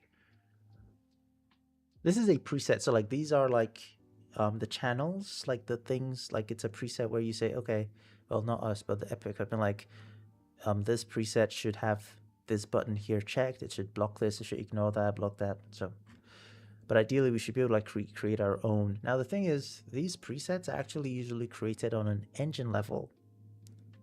So that's why we cannot casually just create ours, because it's created at a project level. And in this case, the project is Fortnite itself. So all of these reside on the project setting of Fortnite itself, basically. Well, that's why we have to wait for the version of it. But yeah, that's why we can't just add this. But then there's one in here somewhere that says, oh yeah, Fort Creative only weapons. Now this particular one is set to block weapons and projectiles, but it ignores the players and the player camera and some other stuff. So for example, if you wanted to create a barrier where you can't shoot through, but you can walk through it, you would use that preset. Anyway, now to answer your question about glass. It depends on what the collision preset is. That's why I had to kind of like explain the whole preset stuff. So it depends on what the preset is. If the preset is set to block, then when you shoot at the glass, it's going to stop there. If it's set to overlap, then when you do a raycast through the glass, it's going to, add that in your sweep stuff, but it won't stop at the glass. It would kind of go through and continue on. And if you set it to ignore, then the glass won't show up in your sweep query. So I wonder if my thingy has the stuff. Yep. So here, for example, you can see this thing I made here. It's set up to the first thing it hits will be red. The last thing it hits will be green, and everything in between will be white. So for example, if I were to just like line up a bunch of things like this. Oh no, I'm do like this and then no. Let's do like, yeah, let's do like that. Yep. And you do this. So first thing it hit that, and then it hit this, and then it blocked here. So this is what the sweep hits returns. Right, if I were to go all the way back into my stuff here, right, oh my gosh, yeah, we're back again to the big text. Entity.find sweep hits. So I gave it a displacement, how much it should travel and in what direction. That's what this displacement stuff has. It has how much it should travel and in what direction. And then a start transform is where it should start from. And then the rate point is the size of the thing that it's doing the sweep. So really think of sweep hits as like an object. Like if I were to take this object and move it across in that direction, what is it going to hit? So for here, I just made a point, because if you're clicking, then ideally it's like a little dot, right? But you have other stuff. You have like a box, and you can like define the size of the box. You have a sphere, you can define the size of the sphere. And if you don't want to like programmatically define this thing, you're actually able to also just there's a version of the function. So there's three. There's a version of the function that uses the object itself, right? It uses the shape of the object itself. You could use that, but for me, for the clicking stuff, I just use the point, because when you click, it's like a point.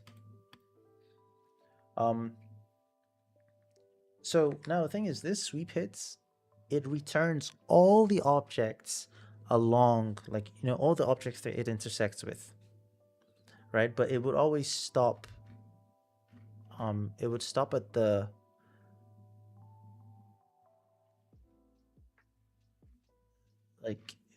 it would stop at the first thing that blocks it. The first thing with the collision type of block, it will stop there. And it also, the objects are, because obviously when you're sweeping in a direction, so obviously it's going to hit something before the other. it's returned in the order of, you know, what it hit first. That's how I'm able to know the first thing is. I'm able to know what the first thing is, and I'm able to color said first thing.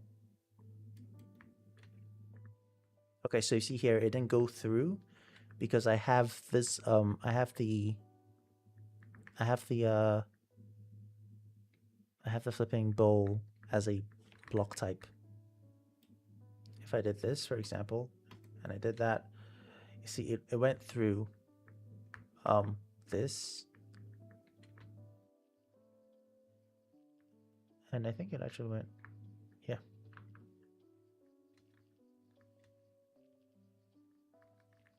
Wait, did it not go through because of the block? Wait, no, the bowl is not block type. Like, wait, what is even the flipping stuff here? Let me see. 1 second. So find, it's not the same. Find all the scene if it were swept. Global transform location. So the difference between these first two at the top here is that you just like this one, you just give it a displacement and it kind of goes from where the object is. This one, you give it a displacement and then it kind of like in the code, it doesn't physically teleport the object, but in the code it would assume, you know, let's say the object was at this location and it did the stuff, what would it hit? So this one's like, if you wanted to do this like manually, you would have to like copy the object or something and then teleport it to that location and then do the sweep hits. But with this one, you can kind of like simulate what it would be like if it was at a different position. So, yeah. So it hits anything that is collision, anything that has the collision so it's not the preset. It's not the preset of the collision stuff. Of course, that does matter, right? But it's not that preset. It's all about the collision interaction inside the preset. So some of them have type block, some of them have type overlap. It will stop at the first thing that has collision interaction block. But everything else that has collision overlap, it would just go through it and keep on going. As long as obviously you don't like reach the max stuff. So again, to just cap on the glass stuff is that first of all, your sweep hits will return all the objects, you know, along its path. Now, with that information, it's up to you to filter out stuff, right? So here, for example, I get like, this gives me what is called a generator in verse, and a generator is kind of like an array that it's like an array. It's a list of an array is a list, right? So a generator is like it's like an array that is created on demand. So an array, you need to know the amount of things in it. So you need to know that, oh, an array has like, this array has 11 elements, that array has like, you know, 10 elements and whatever. But because you literally don't know what you're about to like, you know, hit, I don't know if there's going to be like 2 things in the path or if there's going to be 3 things in the path. I don't know that yet. The generator just like, you know, it gets it as you go. Think of it that way. It makes it as you go. So if there's 3 things, you will get the generator would create 3 elements. And you do use the generator the same way you use an array in verse. So like you loop, like you can only actually use it, like you can store it, kind of like I did here. But then you can then loop through the stuff. So it gives you all the things. If I wanted to click on everything here, like if I wanted, like, let's say for example, I had I'm just going to show you like little bits and pieces of, you know, like what is going on. So if I wanted to click through everything, I would simply just, you know, call the functions on everything. But because obviously I wanted to make it so that you click on what you're seeing, the one thing that you're seeing, right? I made it so that I filter, and this is my filtering results. My filtering function, get first hit, which is right here, and all it does is it simply just well, it kind of calls this one right here, and this one just it's just my way of filtering stuff, right? Now this is where it comes to what, like, my whole cursor thing and how it allows customizability. Customizability is crazy. Customization, how it allows customization. I've already built in the ability to add things that you want to ignore. So let's say, for example, if I wanted it so that if I'm inside, let's say I'm in a house and there's a glass window. If I wanted to be able to play or like click through things through my glass window, then I would make it so that I would want a way to ignore the glass window.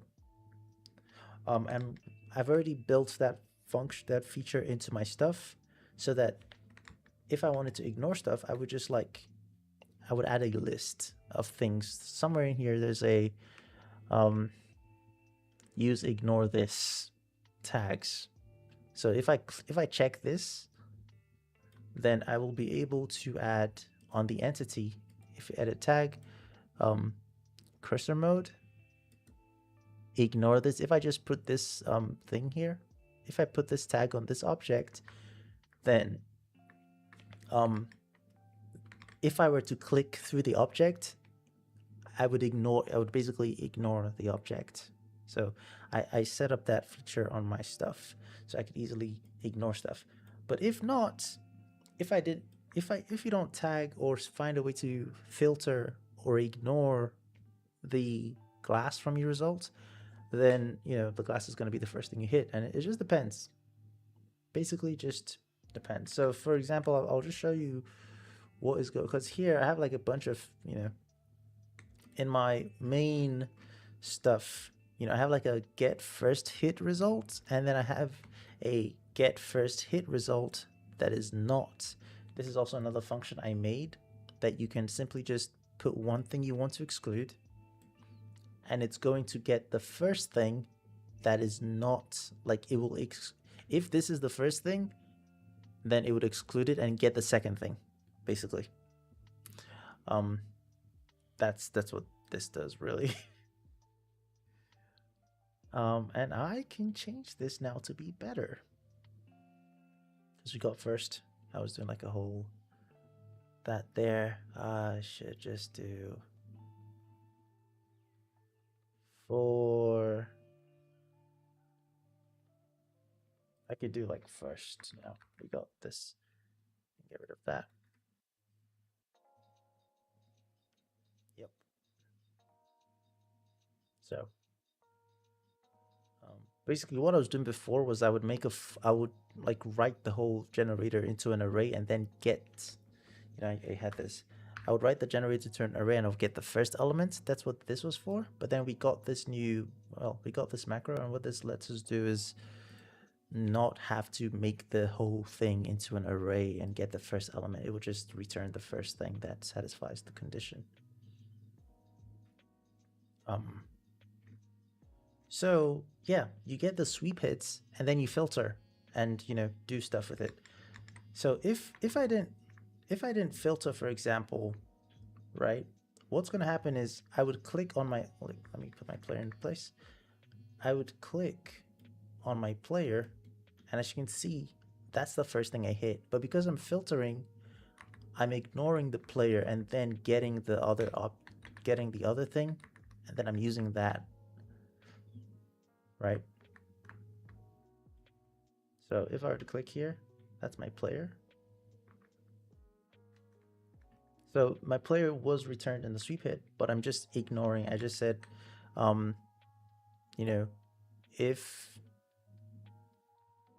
if the thing that I got is, if it's my player, don't just ignore that first for now.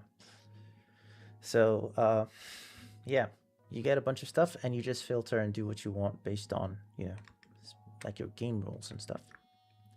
And that's what, again, I feel like I'm just keep tooting my own horn here, but that's what I was going for with this.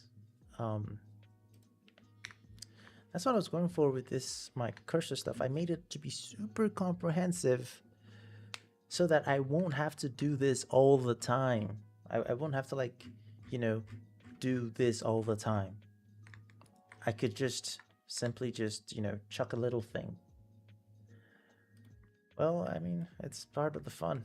You can really customize stuff. I could just chuck stuff, you know?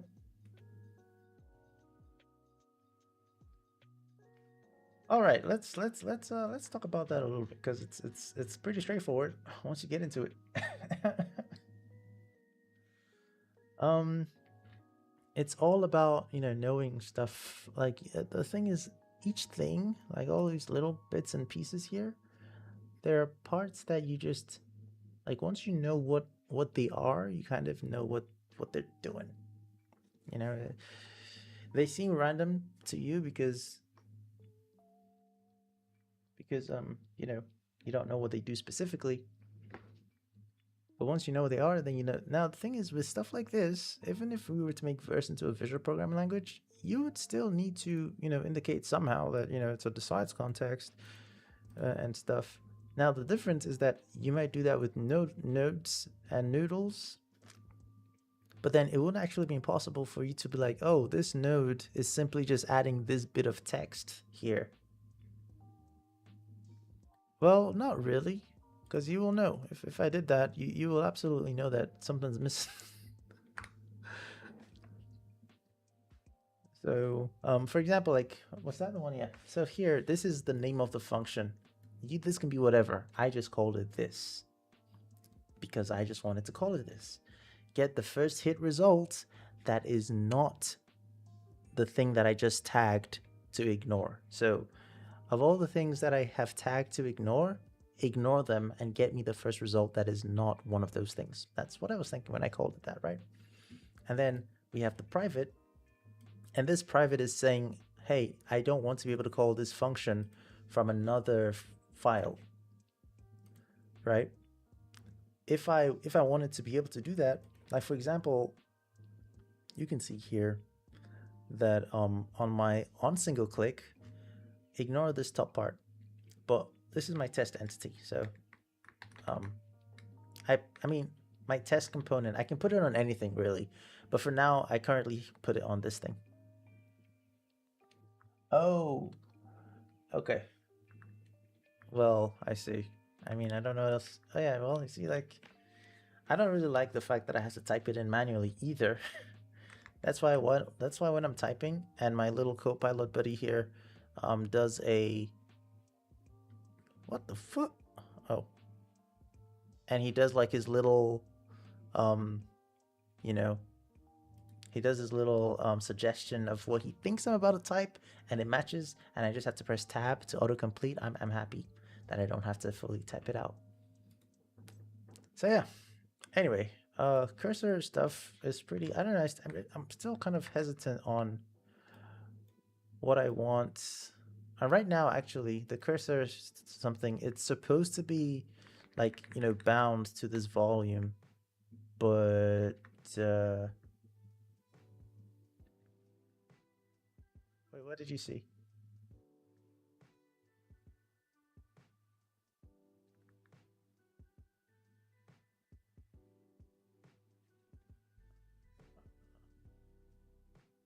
Oh, wait, you didn't know?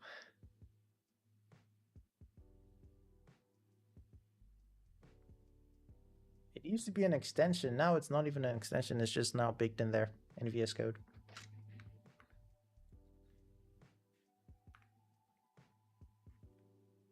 Right. I was going to. Now that reminds me. I was going to get to. Oh, of course. Yeah, I forgot. I'm sorry.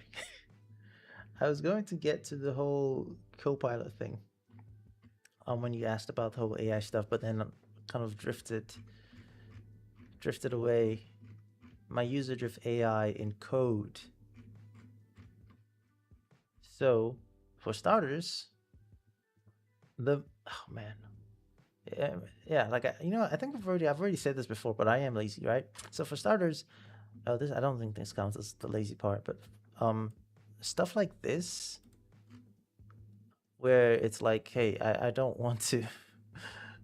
I mean, I know what I wrote. Obviously, I'm the one who wrote the code, and I just want to, like, in case I ever sold this, because what I thought it'd be cool actually to put like documentation in like the tooltips or something for how to. Because if I sell this to a person, they actually will not need to go into the code really to do things. They could, I mean, they can do things in the code, but um, they don't need to, because my cursor system is set up to be able to trigger devices. So you could actually use it for devices. You could put, I don't know why a person would do that, but you could, I actually don't know why a person would do that, but you could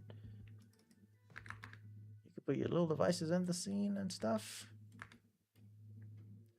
So put a switch. My God, isn't this cool now, man? Sheesh.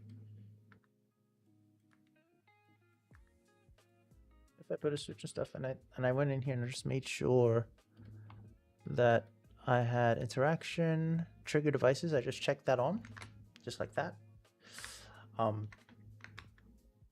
Did I just type in here? I just do trigger devices and oh, I need to push changes. Yep. For those to show. Oh wait, no, yeah. Oh my gosh, I just realized it's not that easy. Because of, like, we can't get like the entity of the device. I actually made a funky system. Not like a funky system, but I did make a system basically. So for the devices that you wanted to work with, actually, now I think about it, yeah, that's why I'm sure that is somewhere in the tooltips.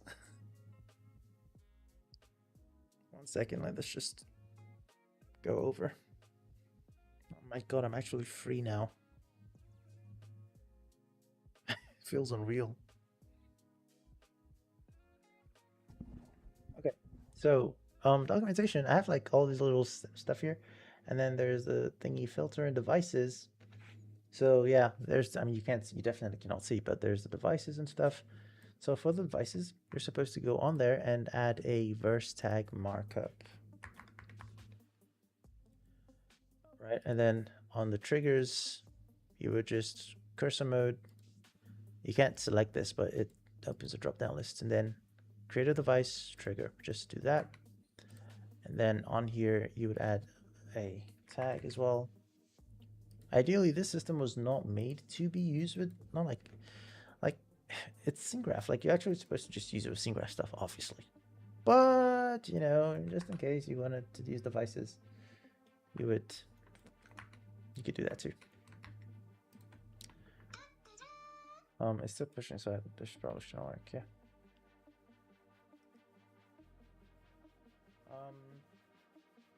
Complete beginner. Oh, yeah. That's good. That's kind of like, at that point then your code is just like this specific syntax and like wordings and stuff.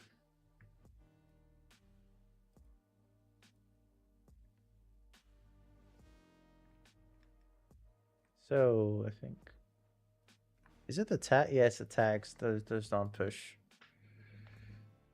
You see, like, this is why the whole edit list thing is so nice. You can tell specifically what didn't go into the session.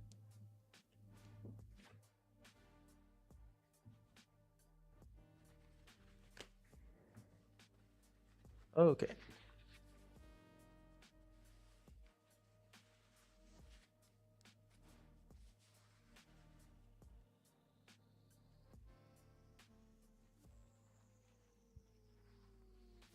Oh, damn. That's my yeah, my notification tone.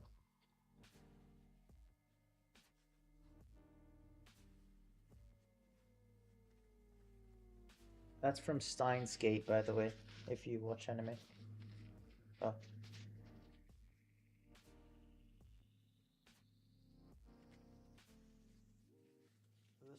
behind that is that one character is on Steins Gate. Um, like Steins Gate is generally like gloomy and stuff. Let's see. Steins Gate.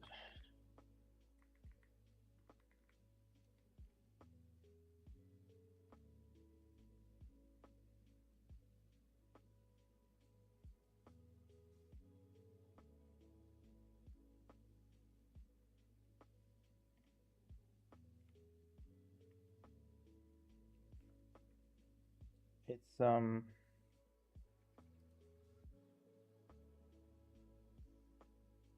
it's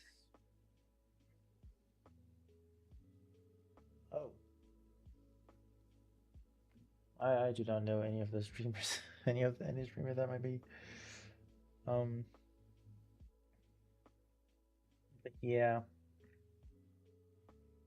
it's very like Steins Gate is genuinely like gloomy, and then uh the girl in Steins Gate, she always goes whenever she like pops by, and she's like that's like her greeting thing. So okay, right. So like, what the heck is going on? Maybe I need to refresh the session. I don't even know why it's not working. Oh man, it could be anything, right? Sheesh. Let's start the game. Oh, that's why it's not working. Of course it's not gonna flipping work. The game wasn't start. I got so used to doing stuff in SceneGraph, I forgot.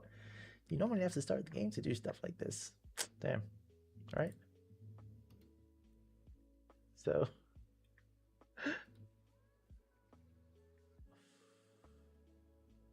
why is that not working? I don't even, or is it that it's, oh wait, I think it's working, but it's not. Let's see. Is it one of the things that's like the new settings? Yeah, trigger VFX and trigger SFX.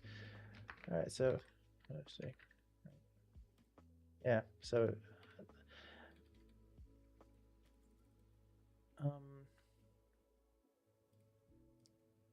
so yeah, my stuff works with devices and stuff.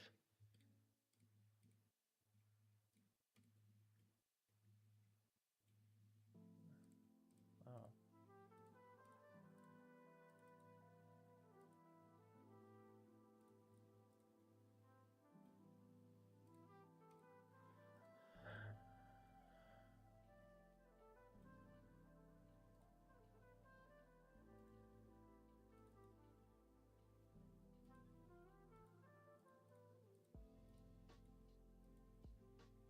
Okay, I'm gonna turn off the debug lines because it's kind of just getting in the way.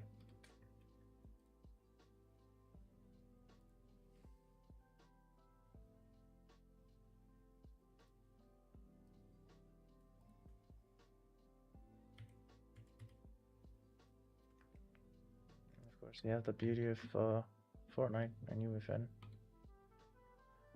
Right there. I mean, I can turn it off. If I turned it off so it wouldn't show, then it wouldn't show. But I think that action of removing this optional is probably going to require a push. Yeah. When you clear optionals, they don't go through, so you have to push everything. So I guess we're pushing again.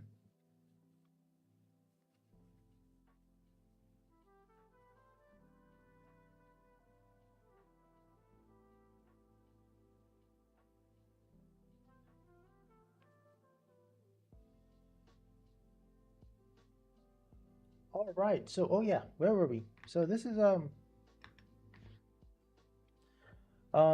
have AI do this, and then of course I just proofread it and correct whatever it just got wrong, I guess. And then some people might say, well, if you're going to correct what it got wrong, why didn't you just write it from the start yourself? No. No, it's not the same thing. It's absolutely not the same thing. Right? One of them is that I have to think about whatever the heck, whatever the heck, like all the stuff it's doing, right? And then I have to like write it out myself. And another one's that I go and I just like select this and maybe retype something. It's not the same thing, absolutely not. And the second thing I actually found myself liking to do using AI here is to, well, not for this, right? But I can actually probably show this here.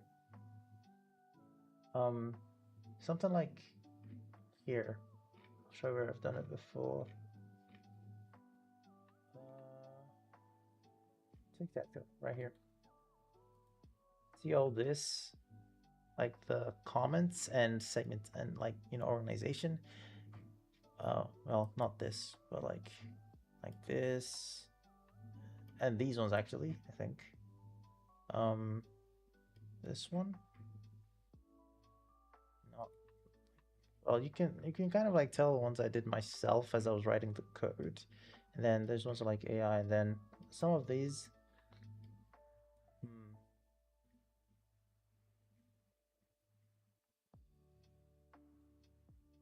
well, not this one. I don't think AI knows to. It should know if it goes. So basically, yeah, I was like, initially, I wrote some of these myself, and then I had to do a thing, and then I kind of copied the stuff and I used it. Now, what I do from now on is that, and I've tried this, and I did this in the sliding tiles, right? So what I did was here I said, okay, so I guess it learned. Here I said like I gave it because you could like drag in the file to reference it. I said, look at these files and look at the way I look at the commenting in them and apply the same style of comments to this one, right? And then it just goes around and just adds the comments for, the stuff that's happening. And then obviously I'll read through and see that it's. But then it's pretty sensible here in adding these comments. So these were my use cases, and then the other use case, which was honestly, I don't know, it's kind of, I'm honestly like, I don't know, do I care to say it or like, do I care how it sounds? But stuff like naming, naming functions. Sometimes I just want to call my function. I mean, sometimes I just want to call my functions flipping get first get first hit results, not tag to ignore. But then I'm looking at it, I'm like, surely there's got to be a good name for this. But then again, English is my third language, so eh, eh. So then I just pop over to chat to Copilot. I'm like, hey, give this a good name. Give me like 5 names here that reflects what this function is doing. And it's like, hey, you could do this, you could do that. I'm like, okay, not bad, not bad. And then I, either use an example of it or I just get some better, some inspiration for something better. I'm trying to think of my long function names. Proxy handle toggle virtual pointer off. Let's go. Oh man. Yeah. So stuff like that. Now, that was the usual use case. And then of course my very, very beautiful autocomplete. What does it count as? Eagerness auto something? Just like the autocomplete stuff. That was the use case. And then I was in a call with a bunch of people. And mind you, these are people who are like they are more experienced with verse than the average user, right? So if we were to say true coders don't do this, like they would be the true coders. Like these are the like this is I don't know how to really convey the fact that oh my goodness, the flipping stuff did not I was reading from here and it didn't show the thing. Let me see. Um yeah, I don't know. I mean I'm like wait, no, doing my own thing. It's just it's a matter of literal time. Like by tomorrow, I would get back into doing something. Maybe I'll finish this thing, which I mean, this. Wait, let me see.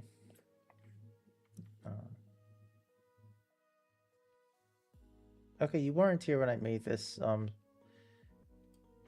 Let's no. Actually, I'll just pause the music. What am I doing? And then I'll turn this one on. Right? Is that it? Hold up. I think it's suppressed. Okay. So this works, right?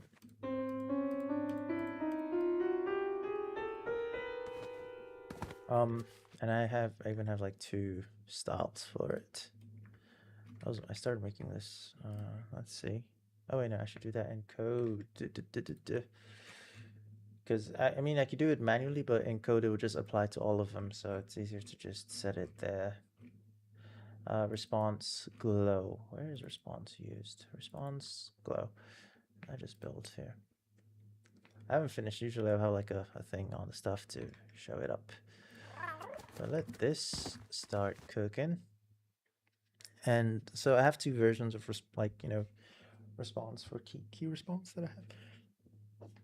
The first one is the animated one, in which the key will physically, and regardless of which you can like use whatever model of like keys you want, and you can like set the animation, keyframe and stuff. But if you have it set to glow, then it's kind of like the Fortnite one where it glows.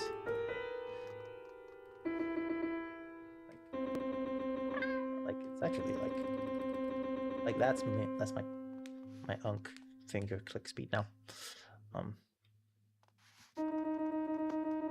So it's pretty responsive. Like, I mean, it's not responsive. It has the delay of the click, but it's nothing really stops from doing that.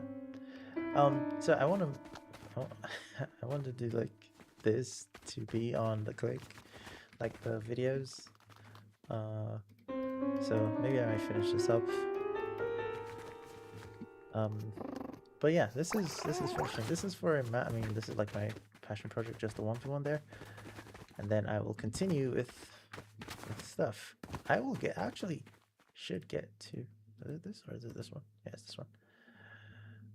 Get to this thing, because this right here. Actually, let me show you this. So you've seen, wait, 1, 2, 3, this, yeah, kind of replayed in my mind, and this should be like continue or quit. I don't remember which was which, but okay, that was continue then. So you look at how this plays, right? Right.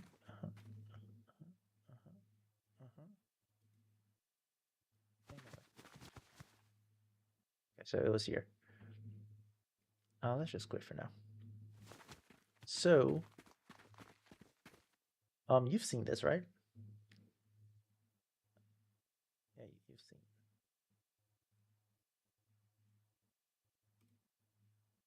Okay. Now,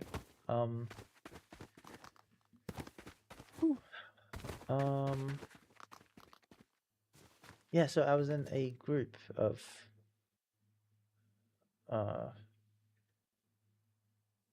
I'll explain. I'll explain. Now I heard just that, like, some people were like, hey, like, the Claude or Gemini, they were like the AIs. I say AIs like it's the people, like the models, right? Because again, like I've told you, I used to check. I used to like benchmark. I used to benchmark them, and I pretty much gave up. But then they were like, the models have gotten pretty good. They are good if you give them the context.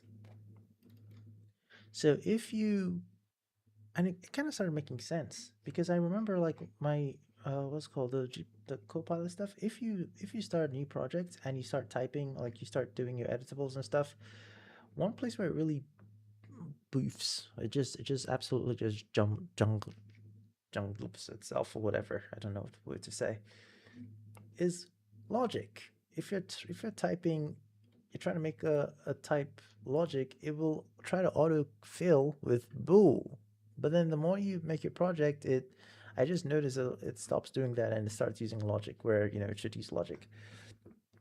And I was like, wait, that's actually kind of true. So they were like, if you have a lot of context, the models are the point where they're really good, right? So now at that point, I had like, this is my project, my scene graph playground. I've already made a bunch of stuff. So what I did was I wanted to make this shell game next. Now I already had in mind how, I guess what I did wasn't a true test, I guess. But I already had in mind how I wanted to make this. And this is like, again, because like I said, there's two parts. There's the thinking about how I should do, and then there's the specifics. So when I thought about how this should go, right, it came down to two things. Again, with scene graph, dynamic parenting, which is what's happening right here. So I don't even know where it is. The same thing that's happening with that, where you can dynamically parent an object to another object at runtime, is what's happening here. So I have 3 entities. Bro, why is it not? Hold up. Window, I think that's it. Yeah, it's window full screen. Let's put it there. No, wait, hold up. No, oh, like the movement? No. So I have, because like arc anims, like doing an animation of an arc using keyframes, it's only going to be as smooth as how many points you give it, unless you pre-plan and either have different origins or stuff. But then the beauty about scene graph is you can do that. So ain't no way, bro.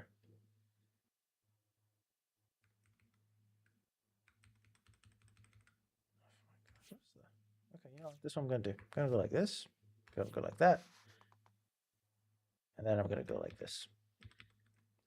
Really? What the heck?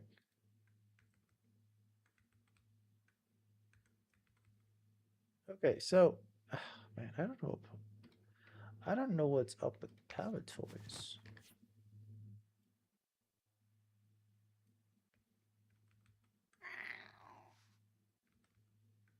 Okay, let's see.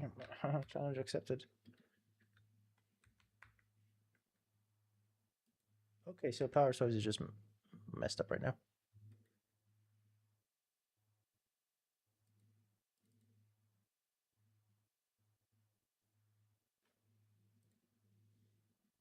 Oh, is this like a new thing with companies? If they want you to update, they bug out the software so you go check. That's crazy. Like Windows, if there's a Windows update, it just stops.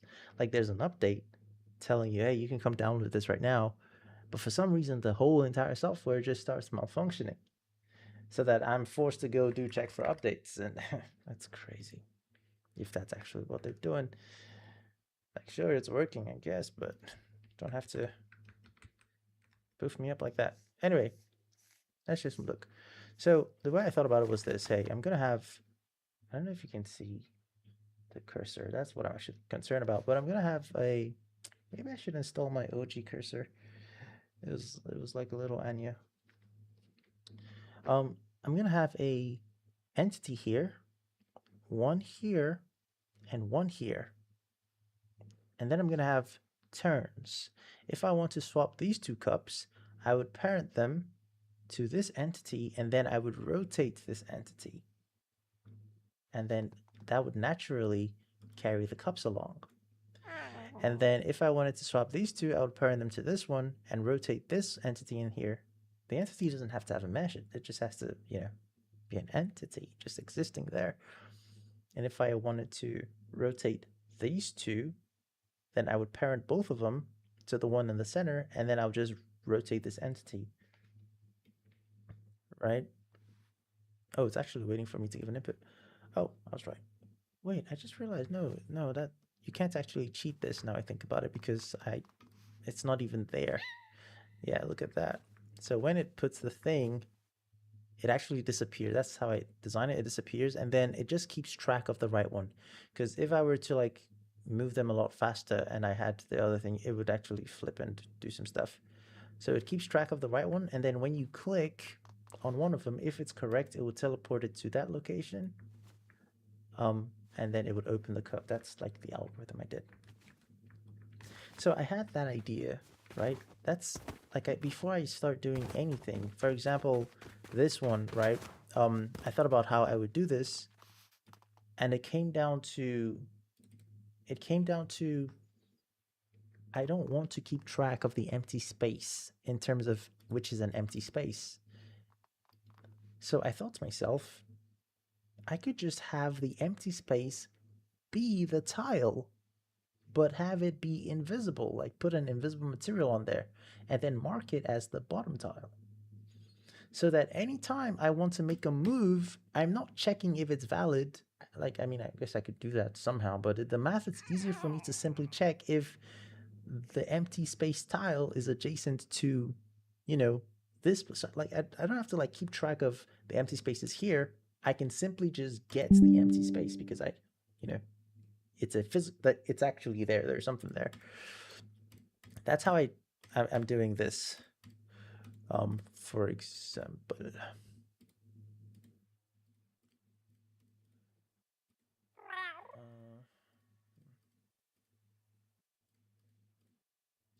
just gotta solve this real quick.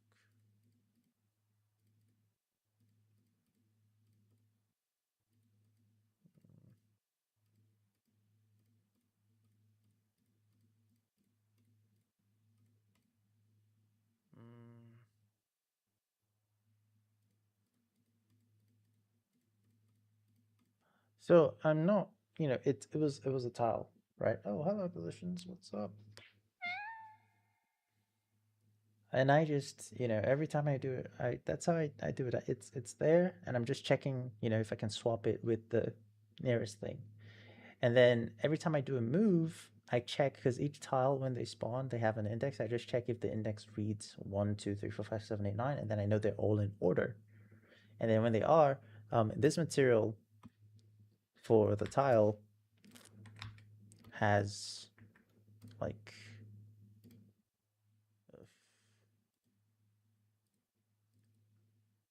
it has this thing, this variable here that I can animate to make it, you know, invisible stuff. So I just animate the variable from 0 to 1, and then it becomes visible. That's what you see there.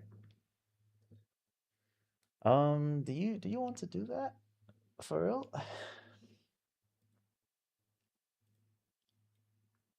Because you know, I've I've got the setup.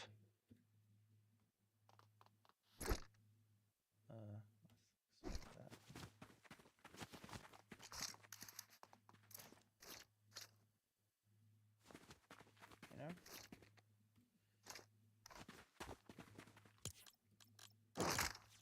It's all up to you, man.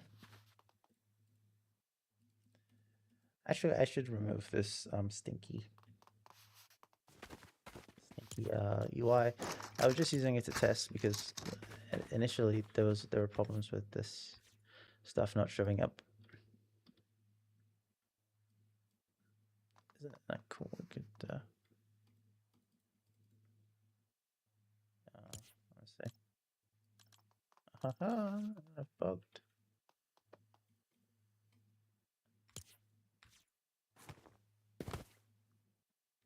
Yeah,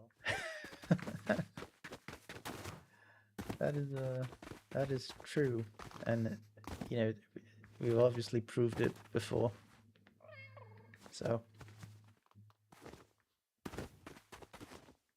people just are skeptical.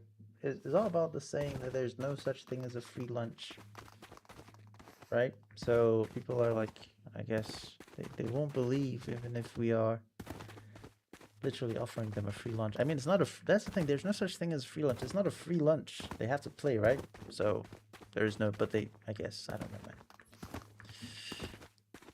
Yeah. But if you want to think about it this way, we definitely made some people's Like some people grow up having the craziest story. Like they would have the story of like, did you know that there was a map that I played and I got V-Bucks and stuff. Like it would be unbelievable, right?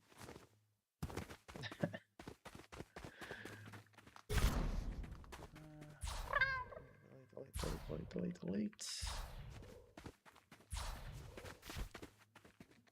Does not want to get deleted.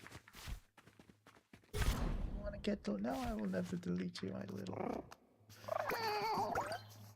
Okay. I wonder if I can click on my. Wait, I actually need to turn because the thing is, initially, you could actually like click on your site, like you could sweep hits on your sidekick. I think that was the best 1v1 map of all time. I don't think that's a might have been. I think that's a definitely the best 1v1 map of all time.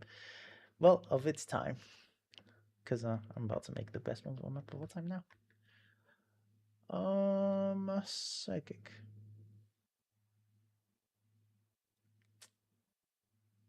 Actually, the more you say it, the more it's like unbelievable.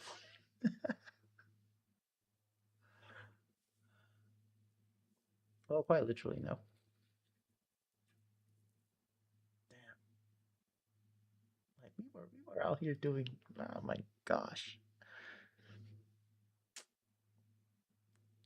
Free V-Bucks. But you know, wasn't he scamming people though? Not to mention, like, yeah, wasn't he scamming people or something like that? I don't know. I remember something along the lines of people claimed it and it like changed or something. But the Ankh method was not sustainable, right? Yeah, technically that was a scam because you couldn't get the Iron Man. But in our stuff, you could actually get the damn like it was. But his method was not sustainable. That's just like the reality of it. And I guess our method ultimately could not have been sustainable since, you know, they switched from the V-Bucks to the Epics, whatever money card stuff. Unk, I don't know. I have no idea. Bro fell off the face of the earth.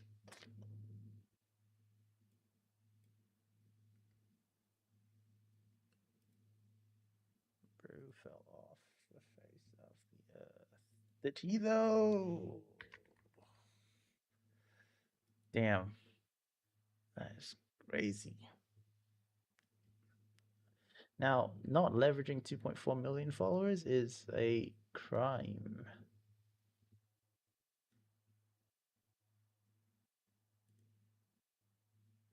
Yeah, he probably retired. 4.5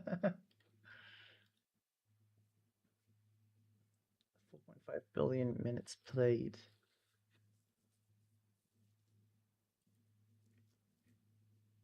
Is this retirement version? Yeah, I mean, almost. Oh, I think this was his last attempt. If I sort by newest, it should be, yeah, this one. This was his I mean obviously like it was more of a pay someone to make it type thing, but they cooked, right? They did do the thing.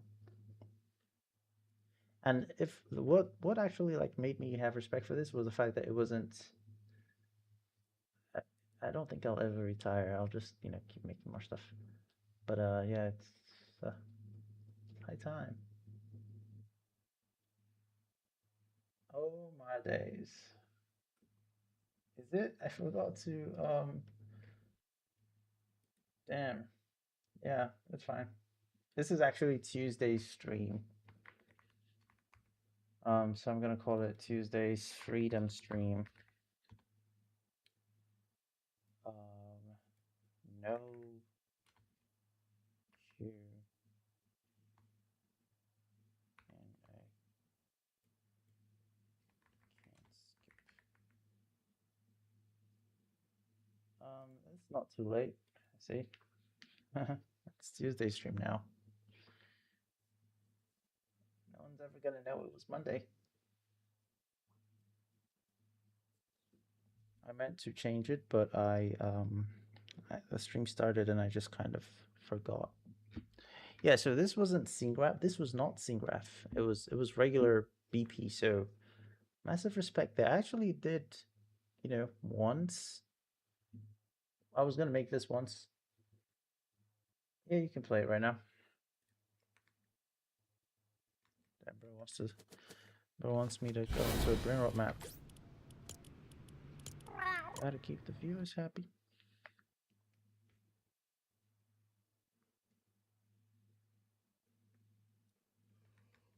Ooh.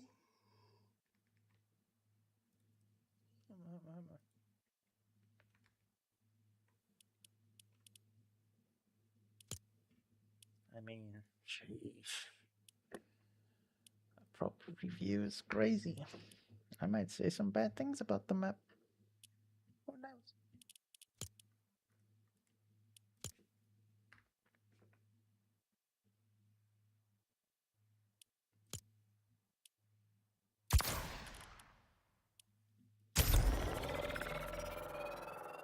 Yeah, this is why I feel like the map didn't do so great. Right there, single player. People inherently want to do things with other people. I don't see myself ever making a single player map. And that's why I didn't. It was, well, just like you said, it was popular and it was well made.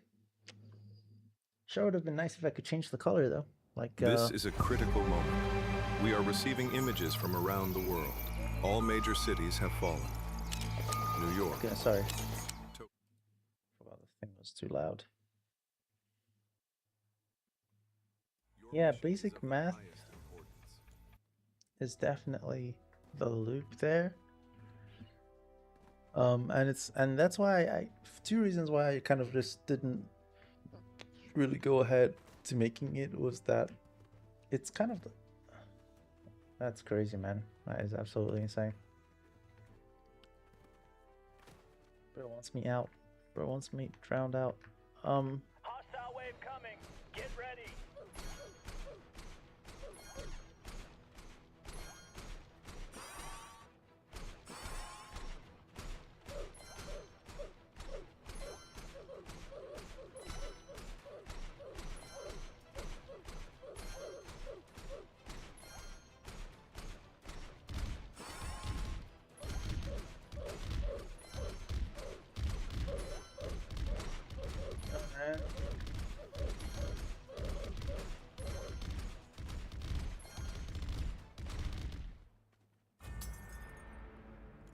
All right. Yeah, so the thing is, okay, so this wasn't there on first launch.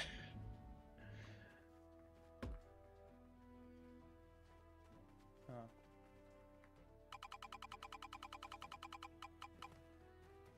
Hostile wave coming. Get ready.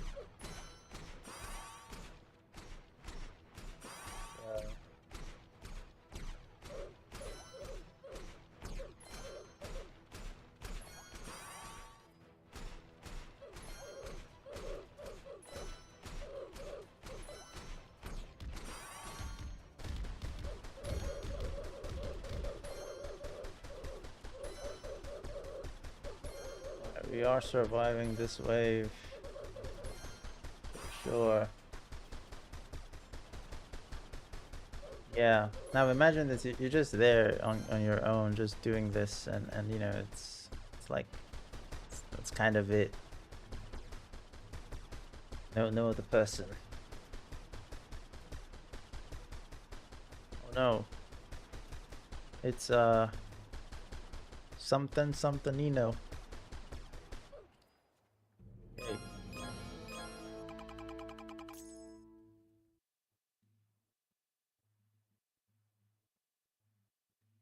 No, I don't think so. I do not think so. If you...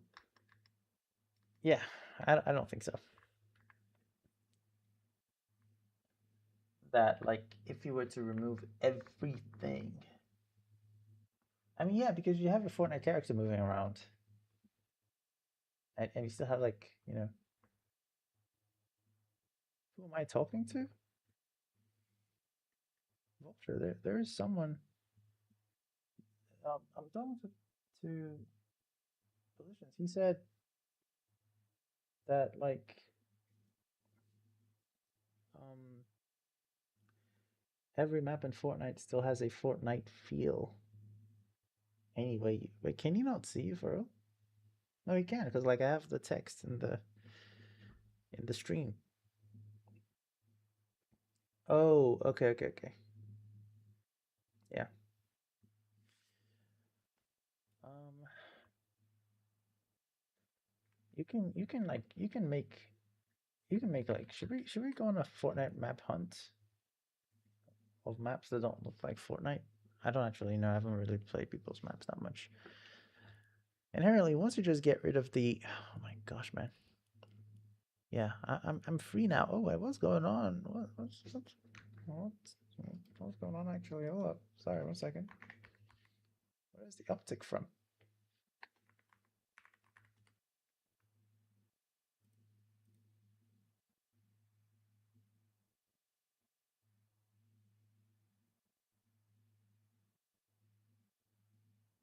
Okay.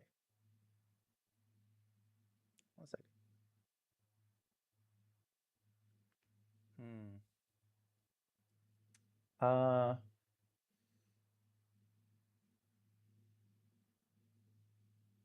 is that the fix? Huh. So, like, there's a problem with there's a problem with build resets. Fortnite feel. Fortnite feel. How do I explain Fortnite feel? Ah, I mean, okay, no, because he uses Fortnite assets for the thing. Like, there's a Fortnite feel, you know?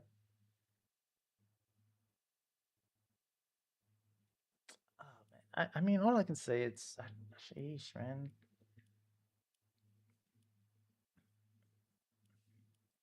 I mean, there are a few, there are a few. Oh, I don't know if this is published, but let me try and get, like, the art style, the character movements, all of that. Arena. Oh yeah, is it Arena or is it Eternal something? Let me see.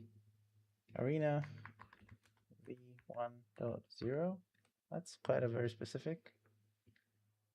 That's a very very specific. Eternal. Yeah, Eternal something. Yeah, that one. Yeah. Oh my god. There's no way there's no Dragon Select. Oh my god, I cannot Dragon Select. Eternal something. Eternal sub. I did not play it. I just, you will not understand, but I've just been very busy. Eternal Soul, I believe that should be the name. Eternal Soul, FFA or something. Come on, please be right. But Eternal Soul, right? Eternal, I think it's by Bushy Brows, something.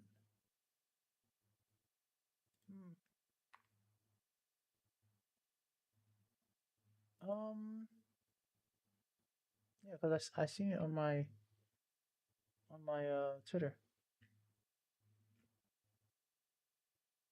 Um, Ether Soul Arena.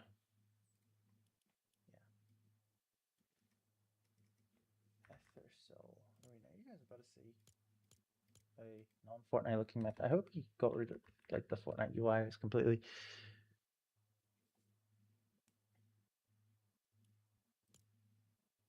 I was thinking about another one though. I was thinking about another one by my friend Anthony. It's NX Tony, I think. Come on, please let that be your name, bro. There we go. I was thinking about this one.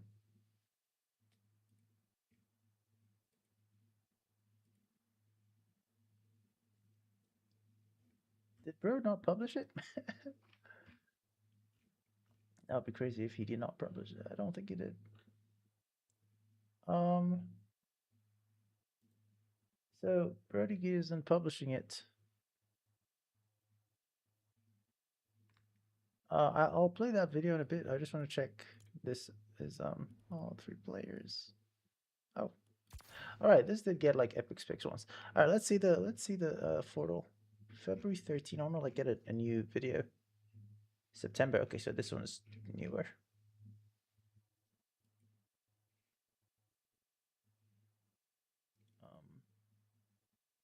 Oh, this is a picture, not a video. But first off, the UI is clean. Let's get a video of this. Now the thing is, stuff like this I would like to make, but it goes against my current. Oh man, I've always wanted to say this word. My current ethos. That's it, right? Ethos, meaning. My guiding, yeah, my core value. It goes against my current ethos. Ethos.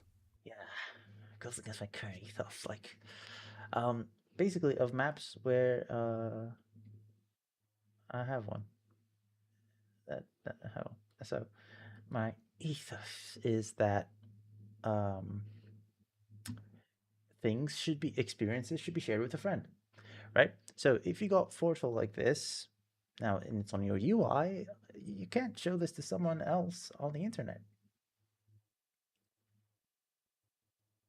Hey, we don't talk about that. We don't talk about that.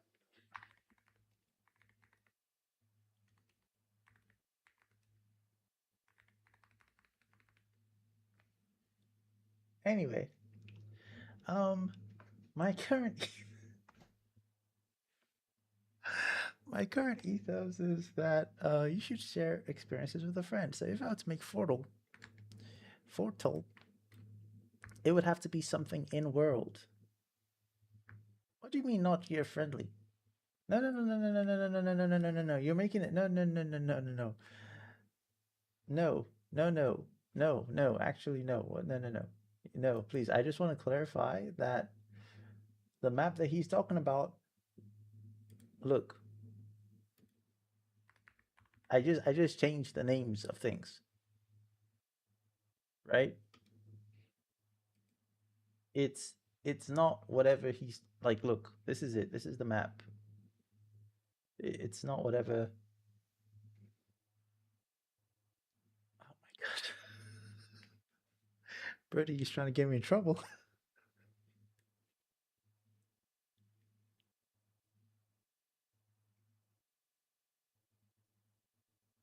This is it. Look, there's nothing that isn't non-gear friendly about this.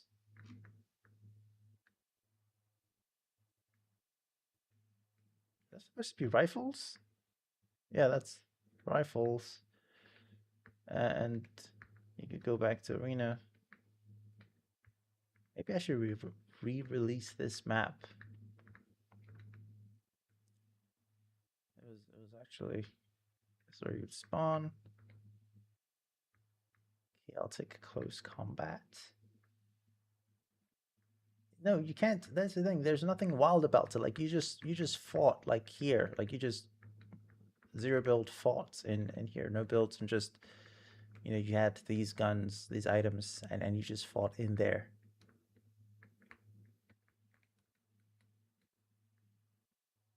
Right? It's not whatever you were thinking. The OG arena?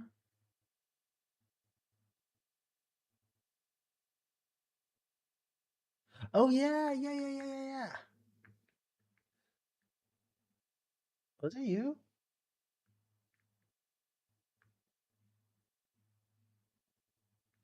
recall the exact like, 'cause I can see beams. So I'm thinking this was your yeah. Yeah, I can see beams and I'm like, yeah, this is very pollution-y here. Because I can see this and like this was my thing. Like with the this is my favorite floor piece.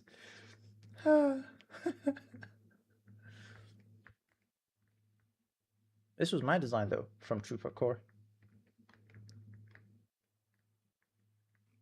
Yeah, back in Flow from the Dream. um so as you can see, I just called it like okay, so basically I went through a phase where nothing was working and I just started naming my maps. Like I started renaming my maps like silly names and just putting Riz uh wherever I could in the name of the map. Like it was just a thing. But there's nothing non-girlfriend friendly about them, obviously. Um, how do I go back? Damn.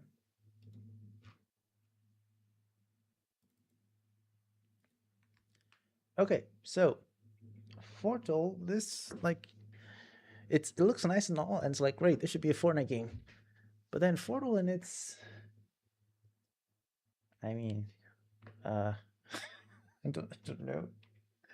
Fortal in its nature isn't something you play like a lot. Like it's like I guess it's something you go play like daily, like you go once. So like this, map, honestly, I don't see it like doing insane numbers. Like unless if it's part of of another map that you would go in and do. But this as a standalone map, especially when it's, I mean, this one does have support for multiplayer though, right? It does have support for multiplayer, but it's you're not seeing the other player. There's something about like seeing your player character and seeing another player character and being able to move around. Yeah, there's that though. But remember, this is all on a map that does not look like Fortnite that we were showing. Collisions.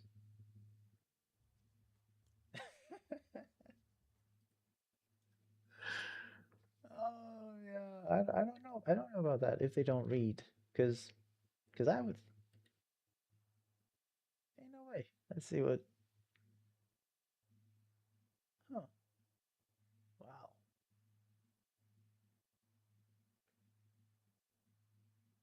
There's out here cooking.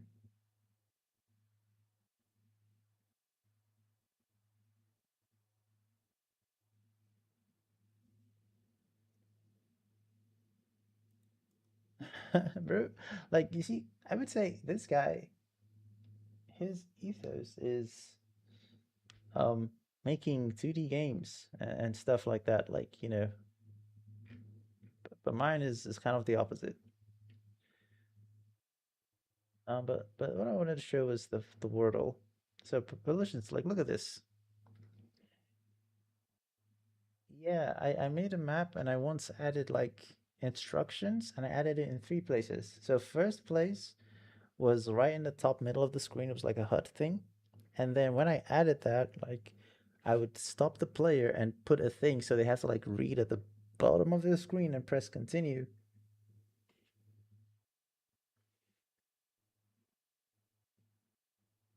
Is that your is that like your is that like the thing for you? Like heading? I don't know. Like I wouldn't say personally, I wouldn't associate heading now with Fortnite. Like if I think of a font that represents Fortnite, I would go towards Burbank. Like I look at this and I don't actually think of this as the font from Fortnite. But at least he's self-aware.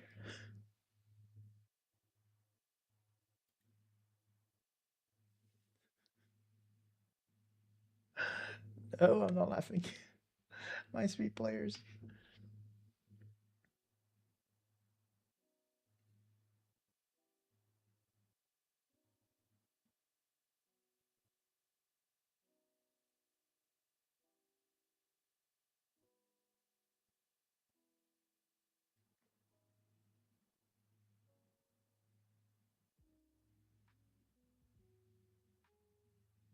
Wow.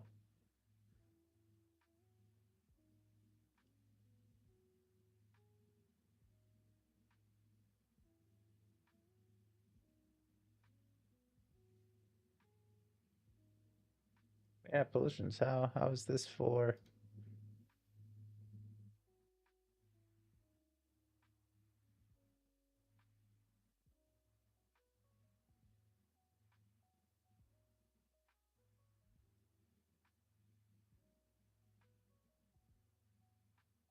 How is this for? I mean,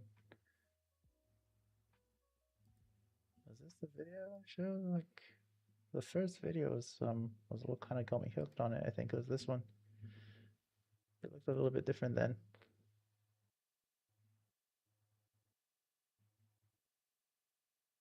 Okay, okay. Never mind that section. Yeah, exactly. But again, once again, I'm just showing like something that is kind of like this loading screen was pretty cool. I liked this drop off there, especially since it didn't just rotate about its middle. Hmm. Okay. Well, in that case, then what if you saw this, right? And now it doesn't look like it, but we both know that I can make this into like a completely isolated environment, right? What if you saw this and this was the game to play, or this and this was the game to play, and obviously now you don't.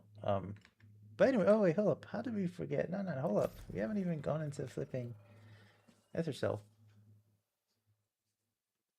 And when I was a kid, Snake Exensia was the jam. Like that was the stuff. That was the stuff. Like Snake Exendia was this. I mean, I guess so. All right. So I need to make maps. I need to make maps.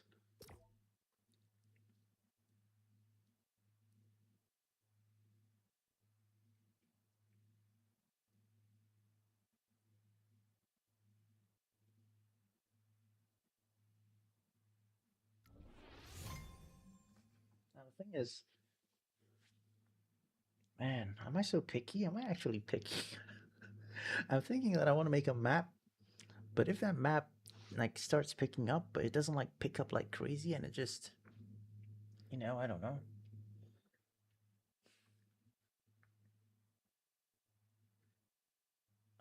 I make maps. People pay me to make maps. No. Wait. Like, okay, wait. Sheesh, how do I explain this? Like, I want to make a map. I want to make that like that thing. A thing with the ball and like getting into a box. I don't know how to explain this, but that has just been scratching an itch. You never know until you make it, man. You just gotta make it. Am I gonna? Oh, pollutions. This is You tell me when we go in if this is Fortnite. I haven't played it before. This is my first time, so let's see.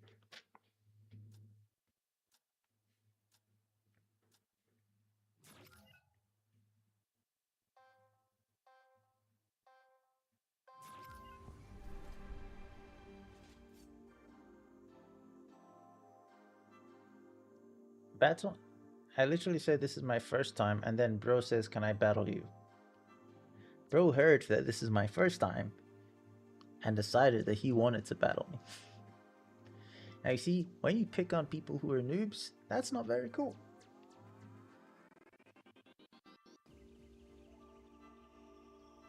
Okay, so he's using UMG for this. That's good. That's good. That's good. That's crazy. If I close, what happens? Like, I'm curious.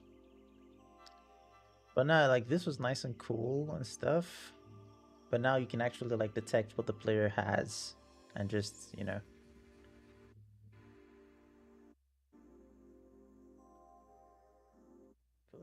I'm kind of.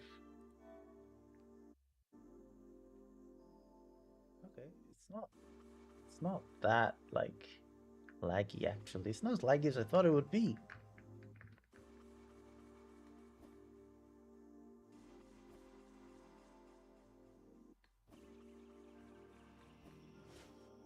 Okay.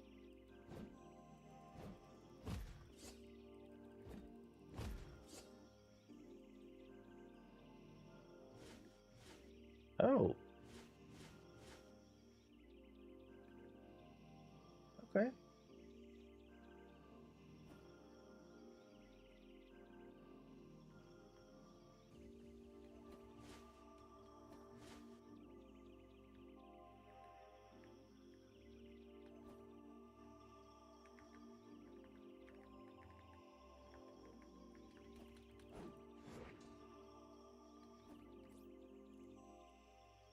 Um, yeah, I'm kind of. Oh, you can switch weapons.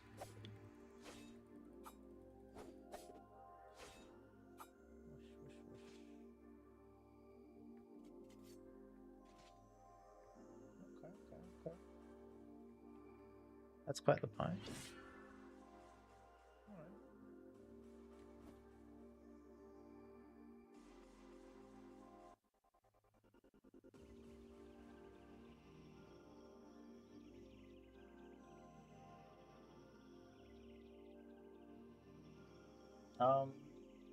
Yeah, I haven't opened the menu.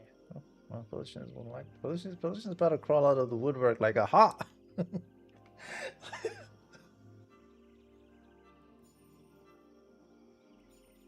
it changes the thing to show the okay. Show like the stuff.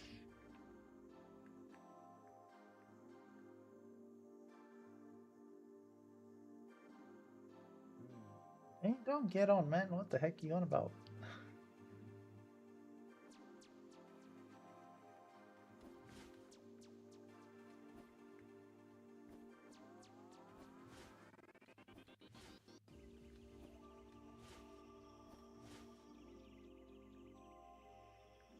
Pollution.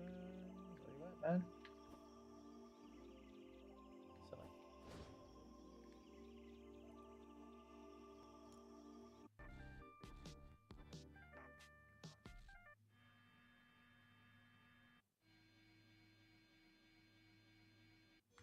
Oh yeah, Bear has the version thing.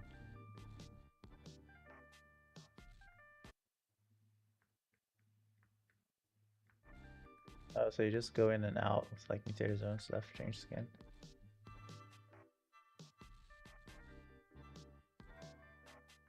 Oh, you can play it yourself. I mean, obviously you can't.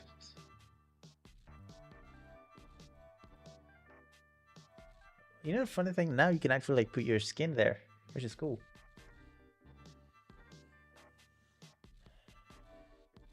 Yeah.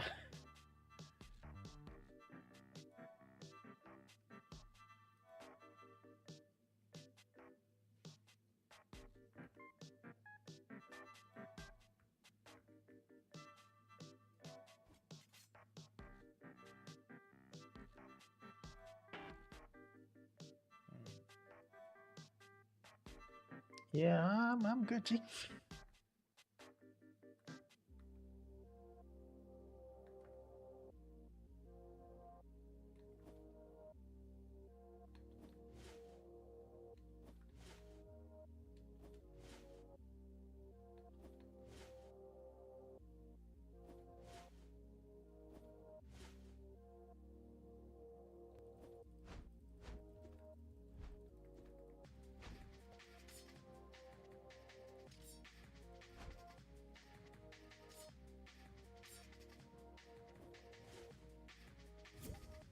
Oh my god, man.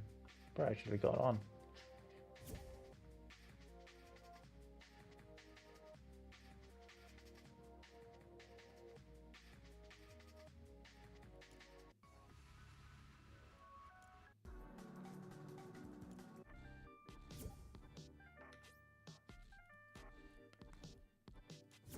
Bro got on to battle me. And I still have like less than. Okay, well, you know what's funny? I do not back down from a challenge. So, I hope you're ready.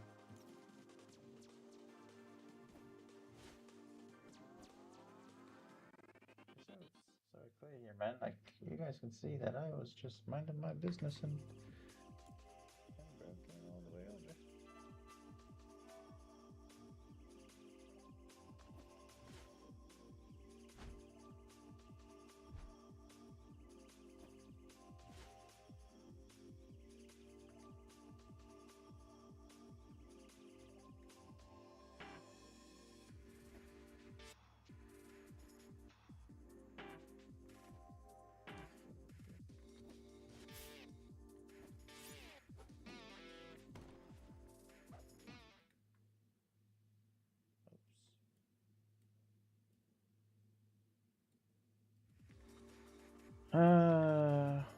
Yes, we are doing this on a live stream. If you win or something like that, then obviously it's because, like you said, you've played since the first one, and I'm just playing this for the first time.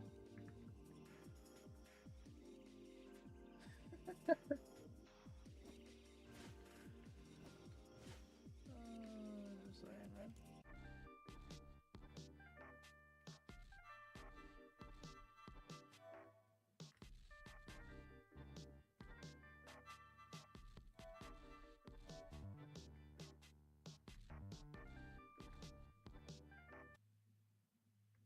Oh, I could just toggle music that way. Ah, man. What? Broad Vulture. Why did you have to do this to yourself, man? Why did you have to do this to yourself?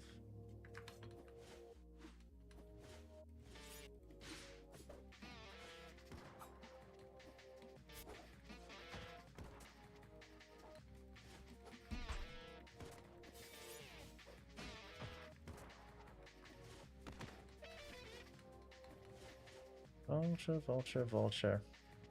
Why did you have to do this yourself, man?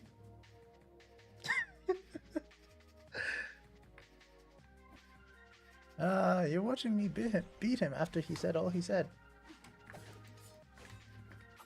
Look at that.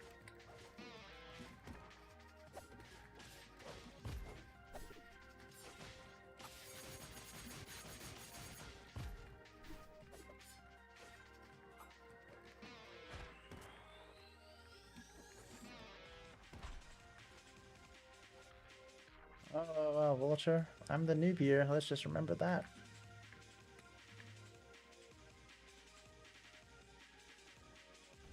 Oh.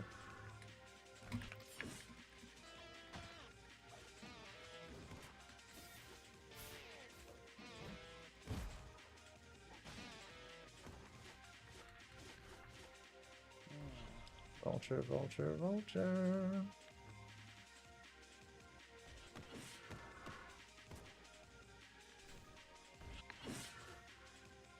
Oh, Vulture.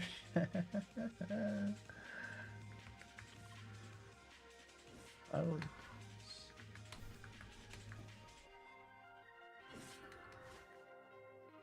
at you. Just staying at a distance and spamming the flipping stuff.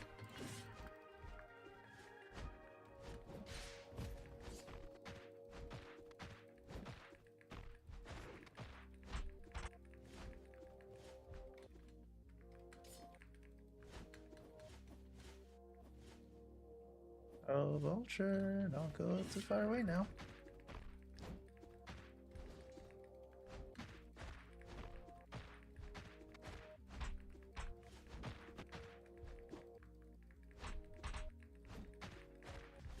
Oh, Vulture, don't go too far away now.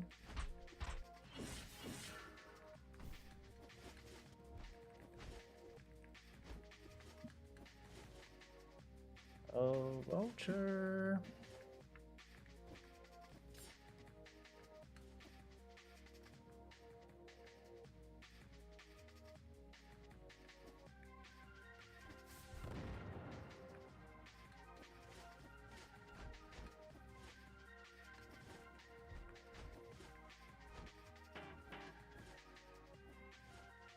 Come on now, Vulture.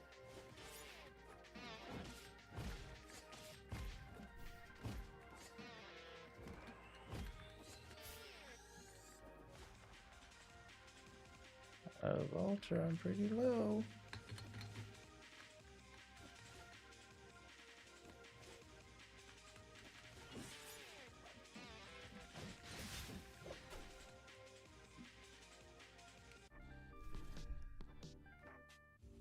Okay, Vulture. You were a little bit toasty there. You were kind of close. No, I can't control my mouse. I can't look around this stuff.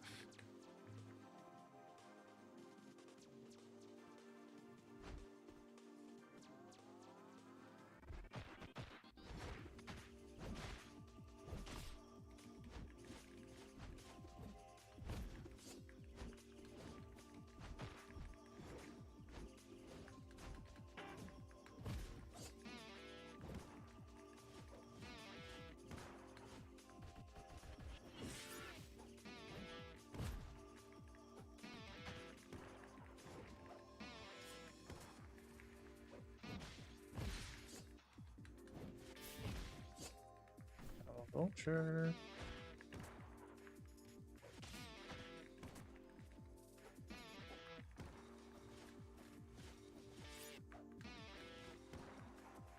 Stop running away, man.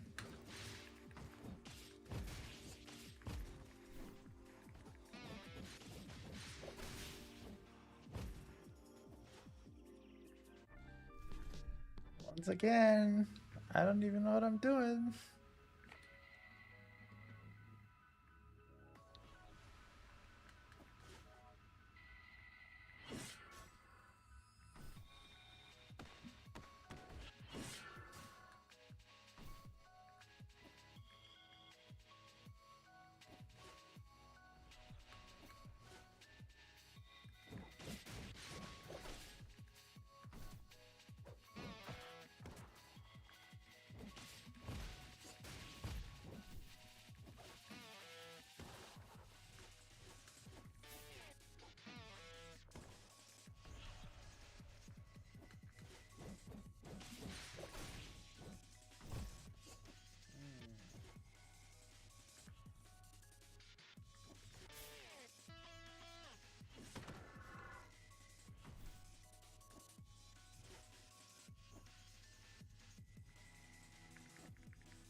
Okay.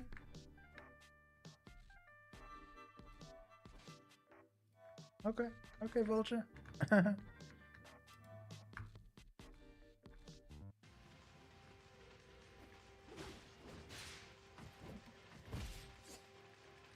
Vulture. Okay, man.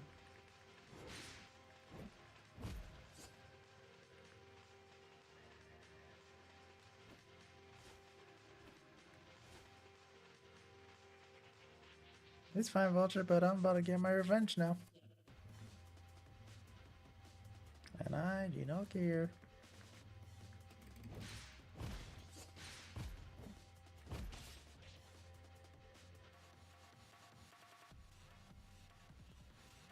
No, there's no let me practice nothing. You're losing now and you're saying you let me practice. Don't even give me that. I haven't even...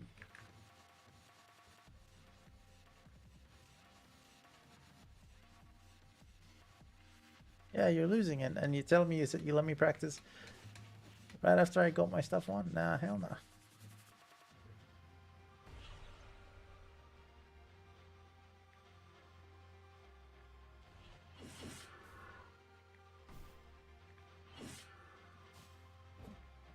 Like that.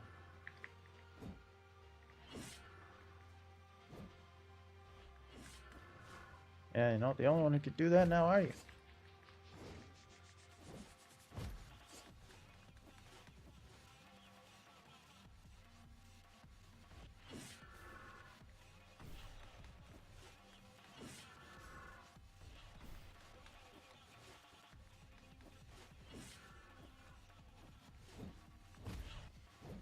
We're running away, man. Stop running away, bro.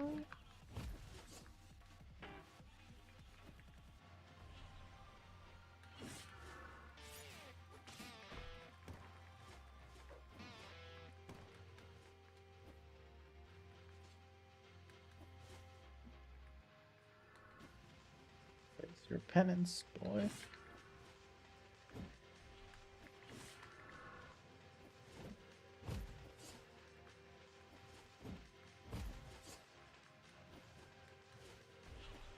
Is this it? Like, is this a new...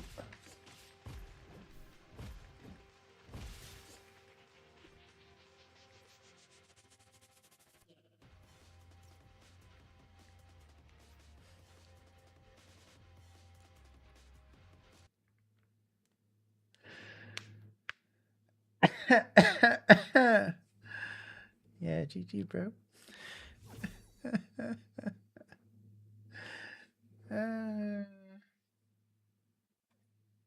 Yeah, me too. That's the first 2 times that I didn't win. That's what happened.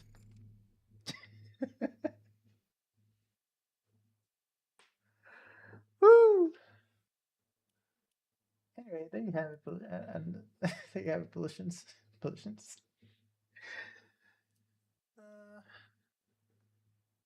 Non-Fortnite games.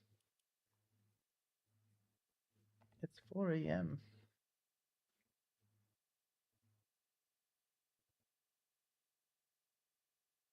Yeah, you're right. The last match I had was really fun.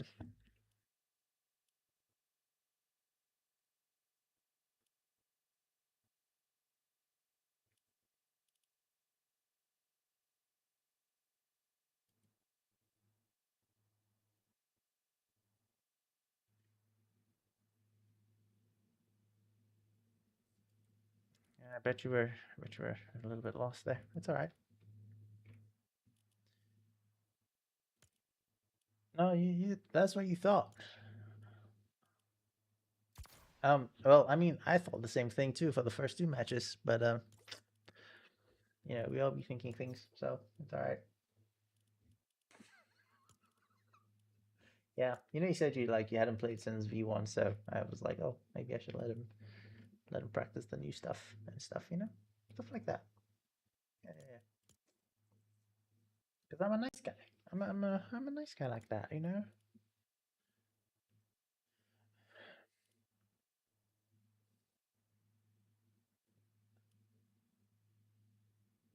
I do not recall any situation like that.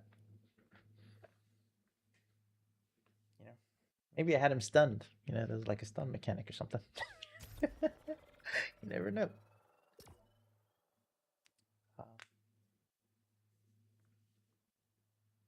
Right, those first 2 matches, yeah, me too. I was warming up, and well, you saw how I was like when I did warm up in the 3rd match. So,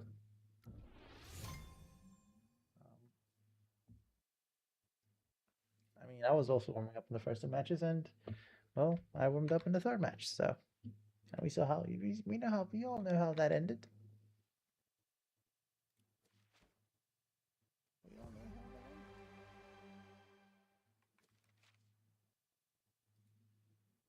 Ooh, that's clean. That is so like the palette there. The color is nice and clean.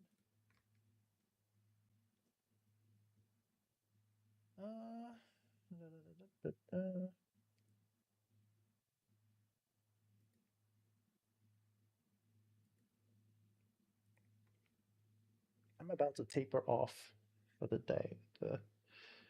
This one. And then today I will start building proper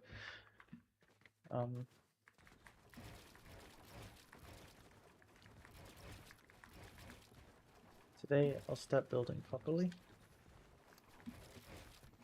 In terms of what to make,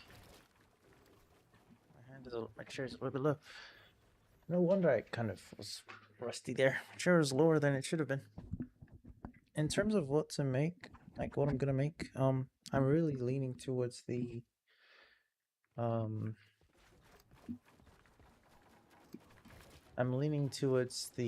what's it called? the thing with the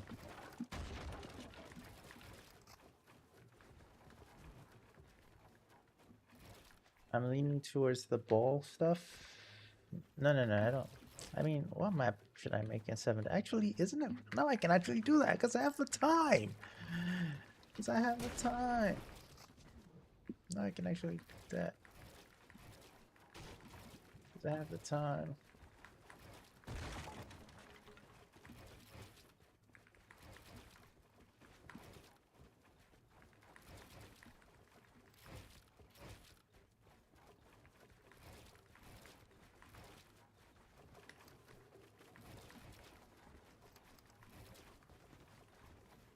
Why is no one joining, man?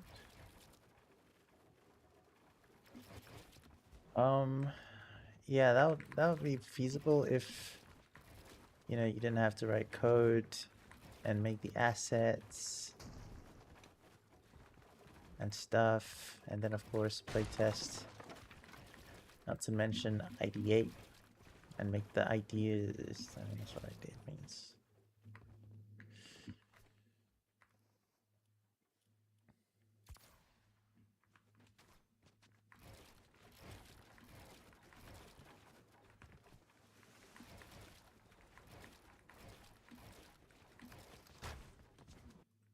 Okay. Yeah, I guess you could call it that, yeah. For me, I don't even know. 90p. Of course, it's fake. Let's search 70 for a second there.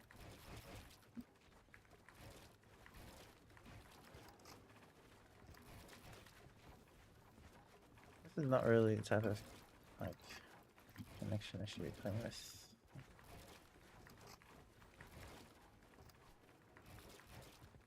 I'm at the end of my break.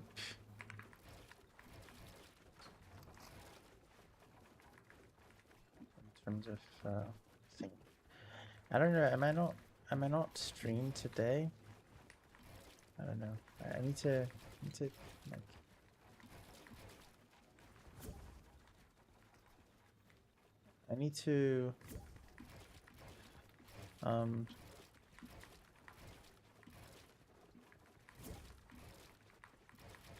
I need to like give myself a treat. And said treat would be like spending the day just reading my book. It's been a while since I've sat down and read and stuff.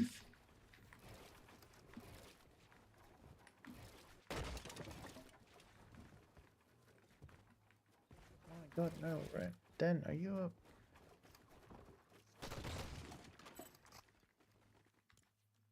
You know it's not going to be fair, right? Just saying.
No, man, you gotta lock in.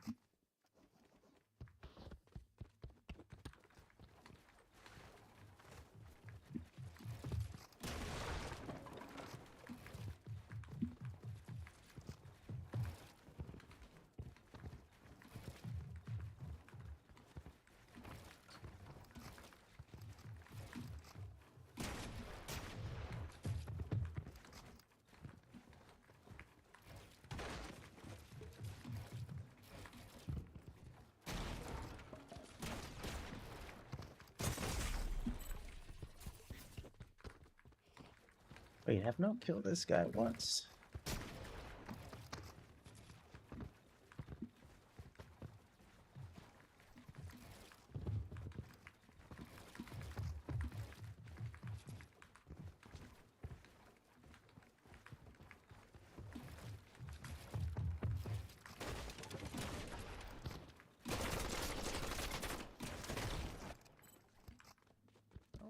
Don't give me the kill.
Oh my god, what do I have in my inventory?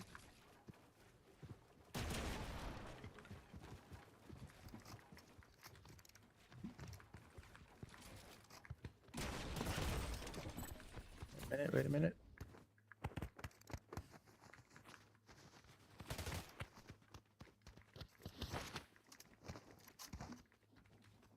Okay.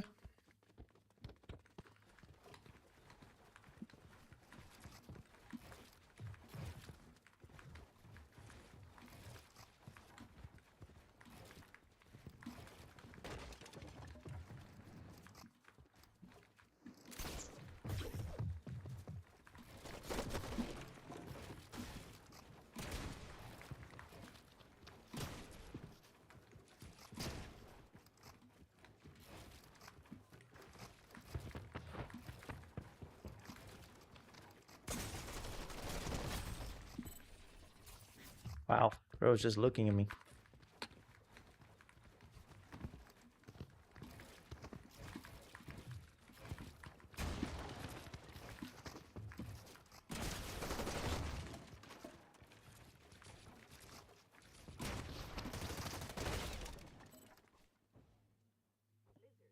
That's crazy.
Sheesh, bro.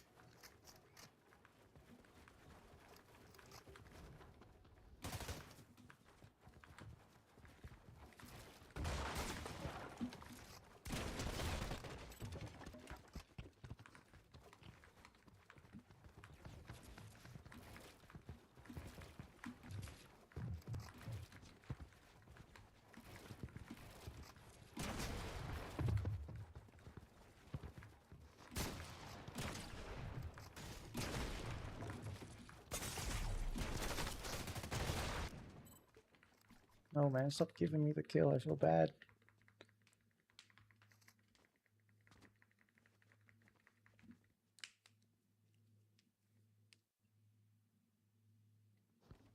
Oh. I mean, if it wasn't on, I don't know.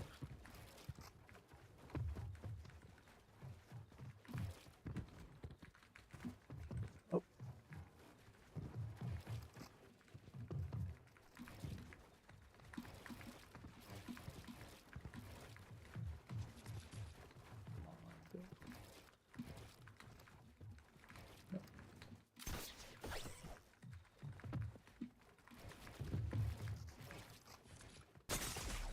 Yikes.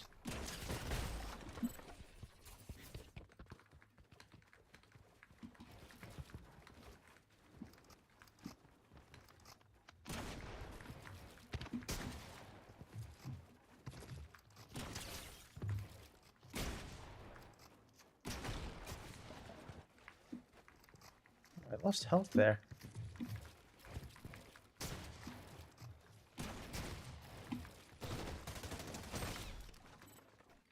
How did that happen?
Oof, nice shot.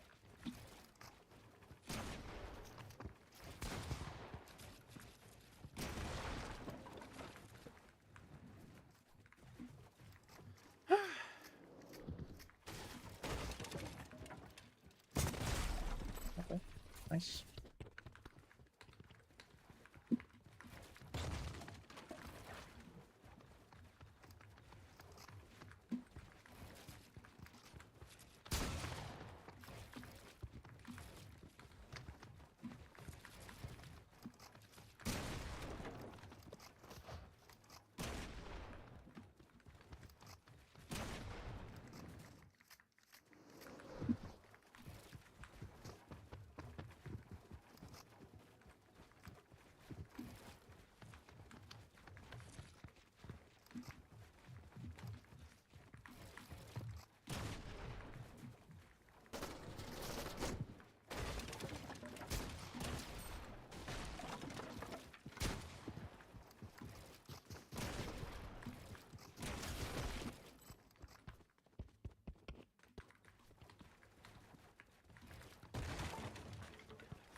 Wow. Ain't no fucking way.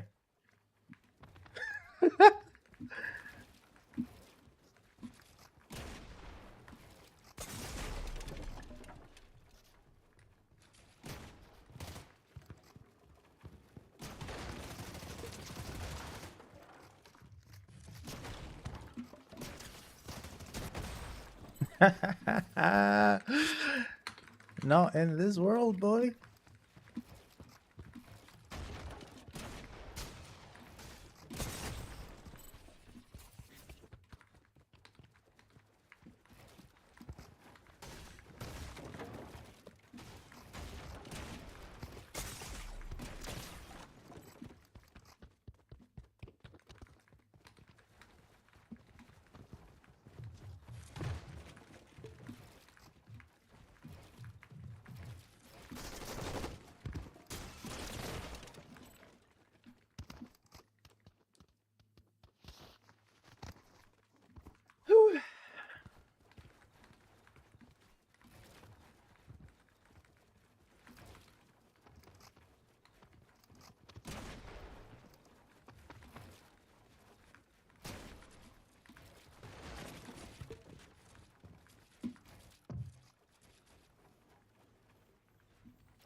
Oh my god, man.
No, then what is this?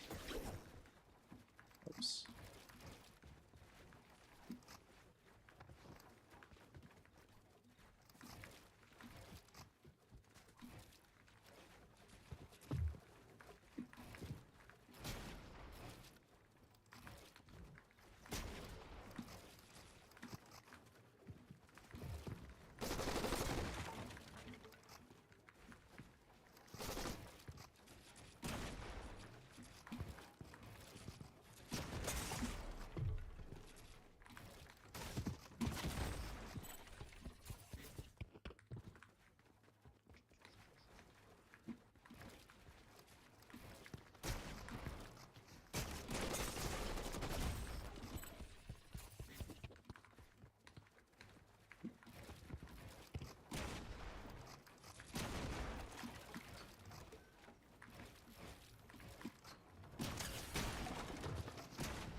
Okay.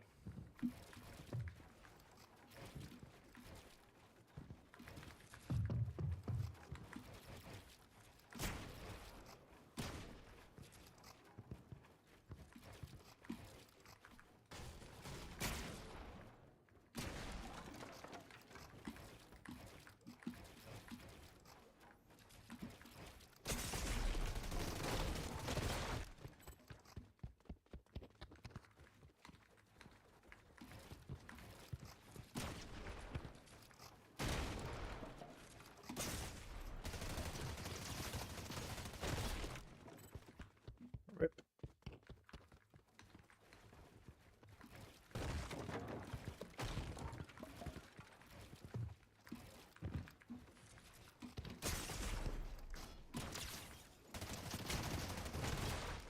Why is my shotgun not pulling out for some reason? Like, this is the second time. Oh. Oh. 140 ping and keeping up, then you gotta step up your game, bro.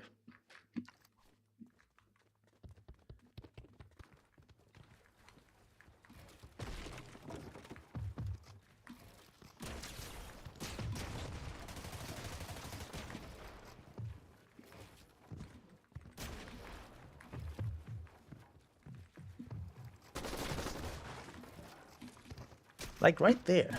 Like right there. Like what? Like I had my build out. Oh yeah, you need to give me a new keyboard for some reason.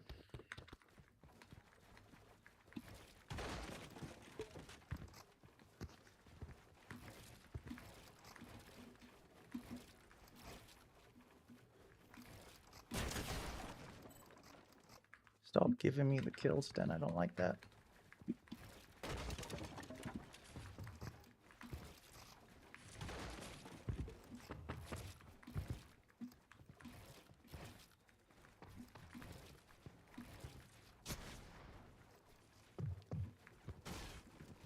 Anyway.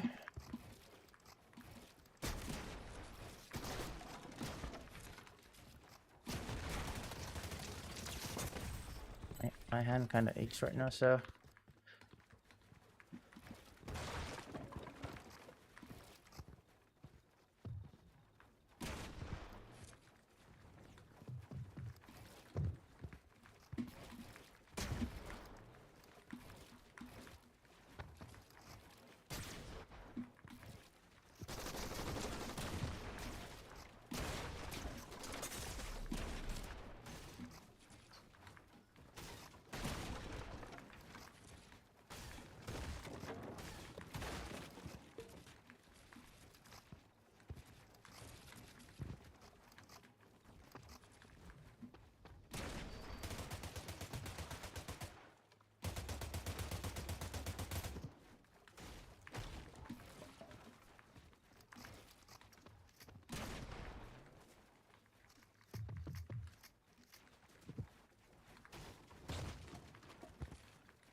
Oh, then.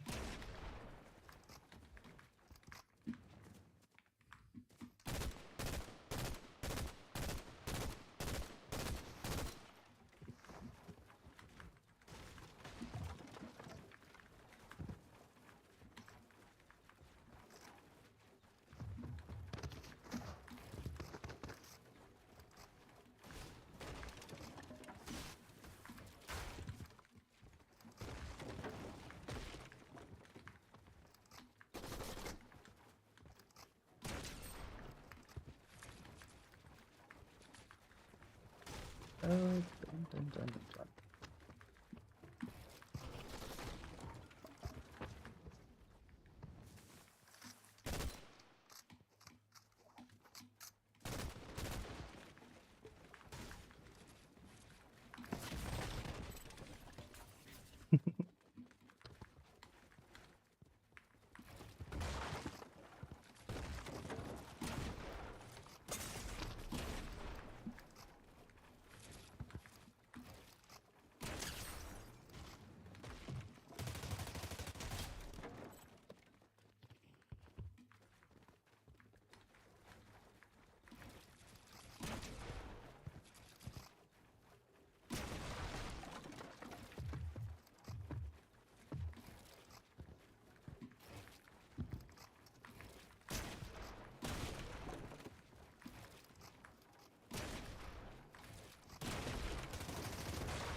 Yikes.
Stop giving me the kills, Dan.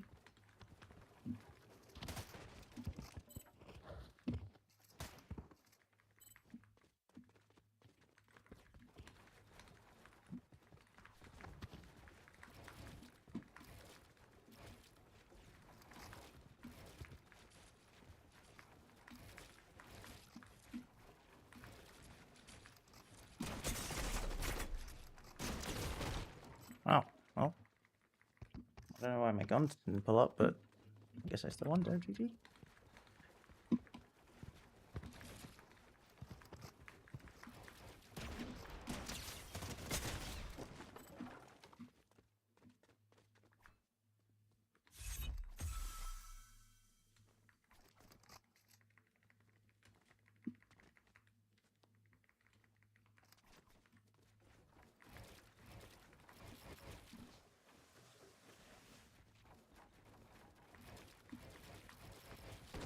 I'm about to get off then. I did say that I'm...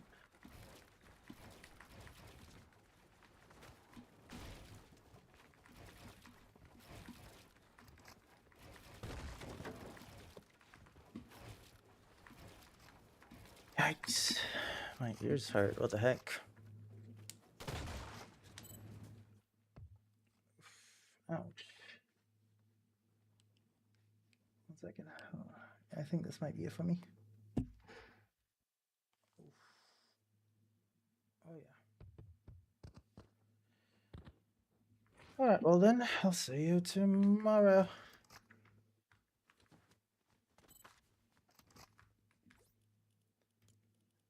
Or today, I don't know. I probably will like, I don't know. It depends, like when I read. If I get too engrossed in the, oh my god, okay, it's a headache. If I get too engrossed in the reading, I might not stream. Maybe like a very short stream. If not, it will be tomorrow. Oh, I do need to fix something on this map. Okay. It's like a little pain in my left ear.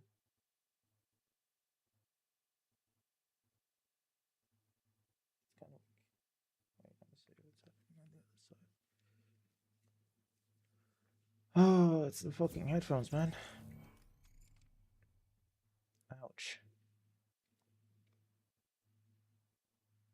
Maybe I need to get new ones.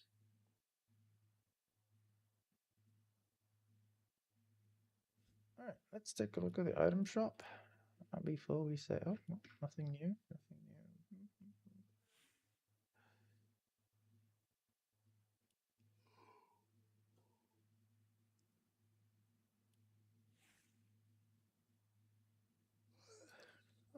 Okay.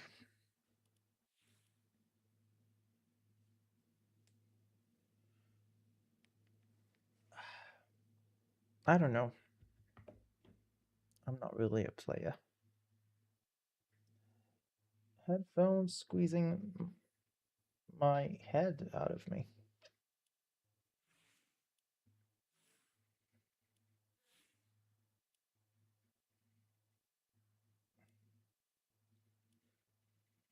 Oh, my skin's in the shop.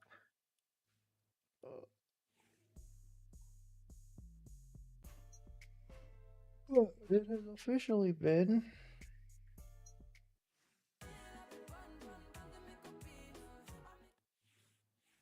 15 hours?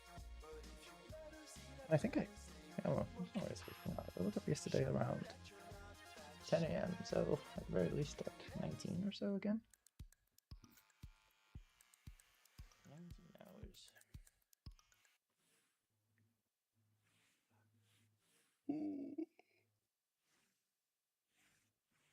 Ouch. All right. Hmm.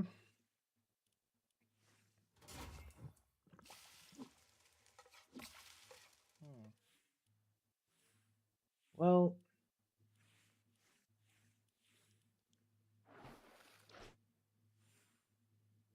my skin on the sweat.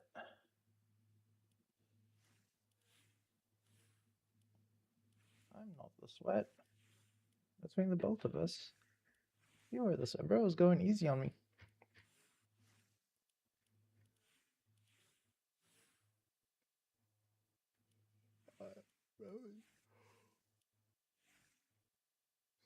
Bro's going easy because it pumped me.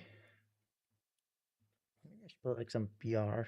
I don't know. I'm not really not looking to do that. Yeah, tomorrow I'm thinking. Okay, well tomorrow I'll probably focus on like fixing this.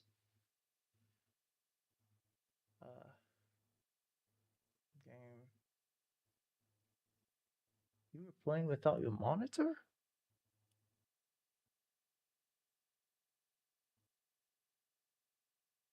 Or you just listening to the footsteps?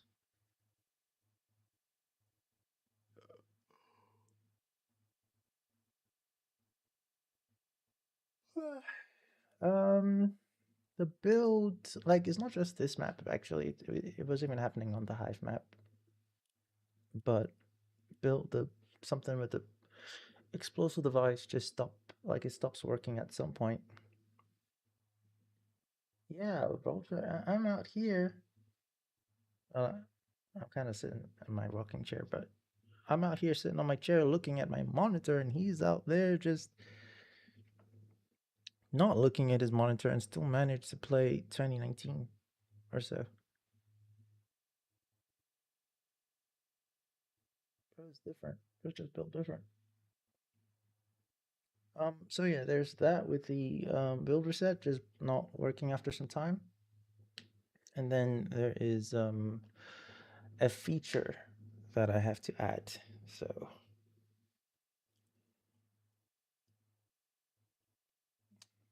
yeah, me too, actually.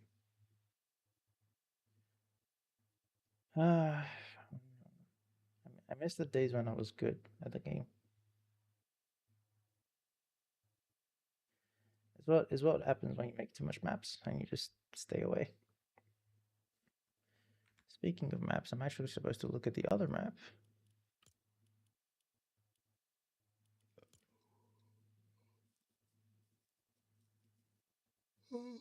Holy moly. I was pretty slow there. But if I were to say, I would say it's because, I'm like at the end of the day. I'm at the end of the day. From 10 hours of trying to figure out why the player switches were not saving. I don't know, man. Maybe he's not too famous. Nobody knows him. Where is this one?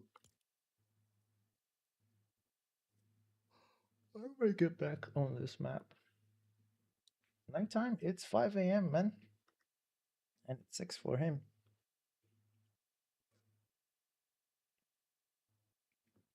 I don't know what he's been doing. But I spent the whole part of yesterday flipping. The fuck is that? Let me get this off my freaking channel. Oops. Making me feel like there was a creature.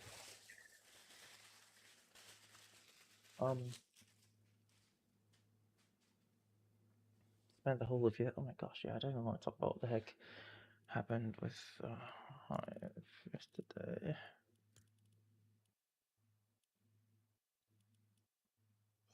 Anyway, I could say I'm mentally exhausted, but it's not like that's gonna change a thing, considering that I am lagging. Oh my goodness. Like, that was it right there. I mean, I took off the headphones. I kind of sound weird because I can hear my voice differently. And the headache is kind of gone. But, like, I can't play the game without headphones, though. That's actually probably good. Oh,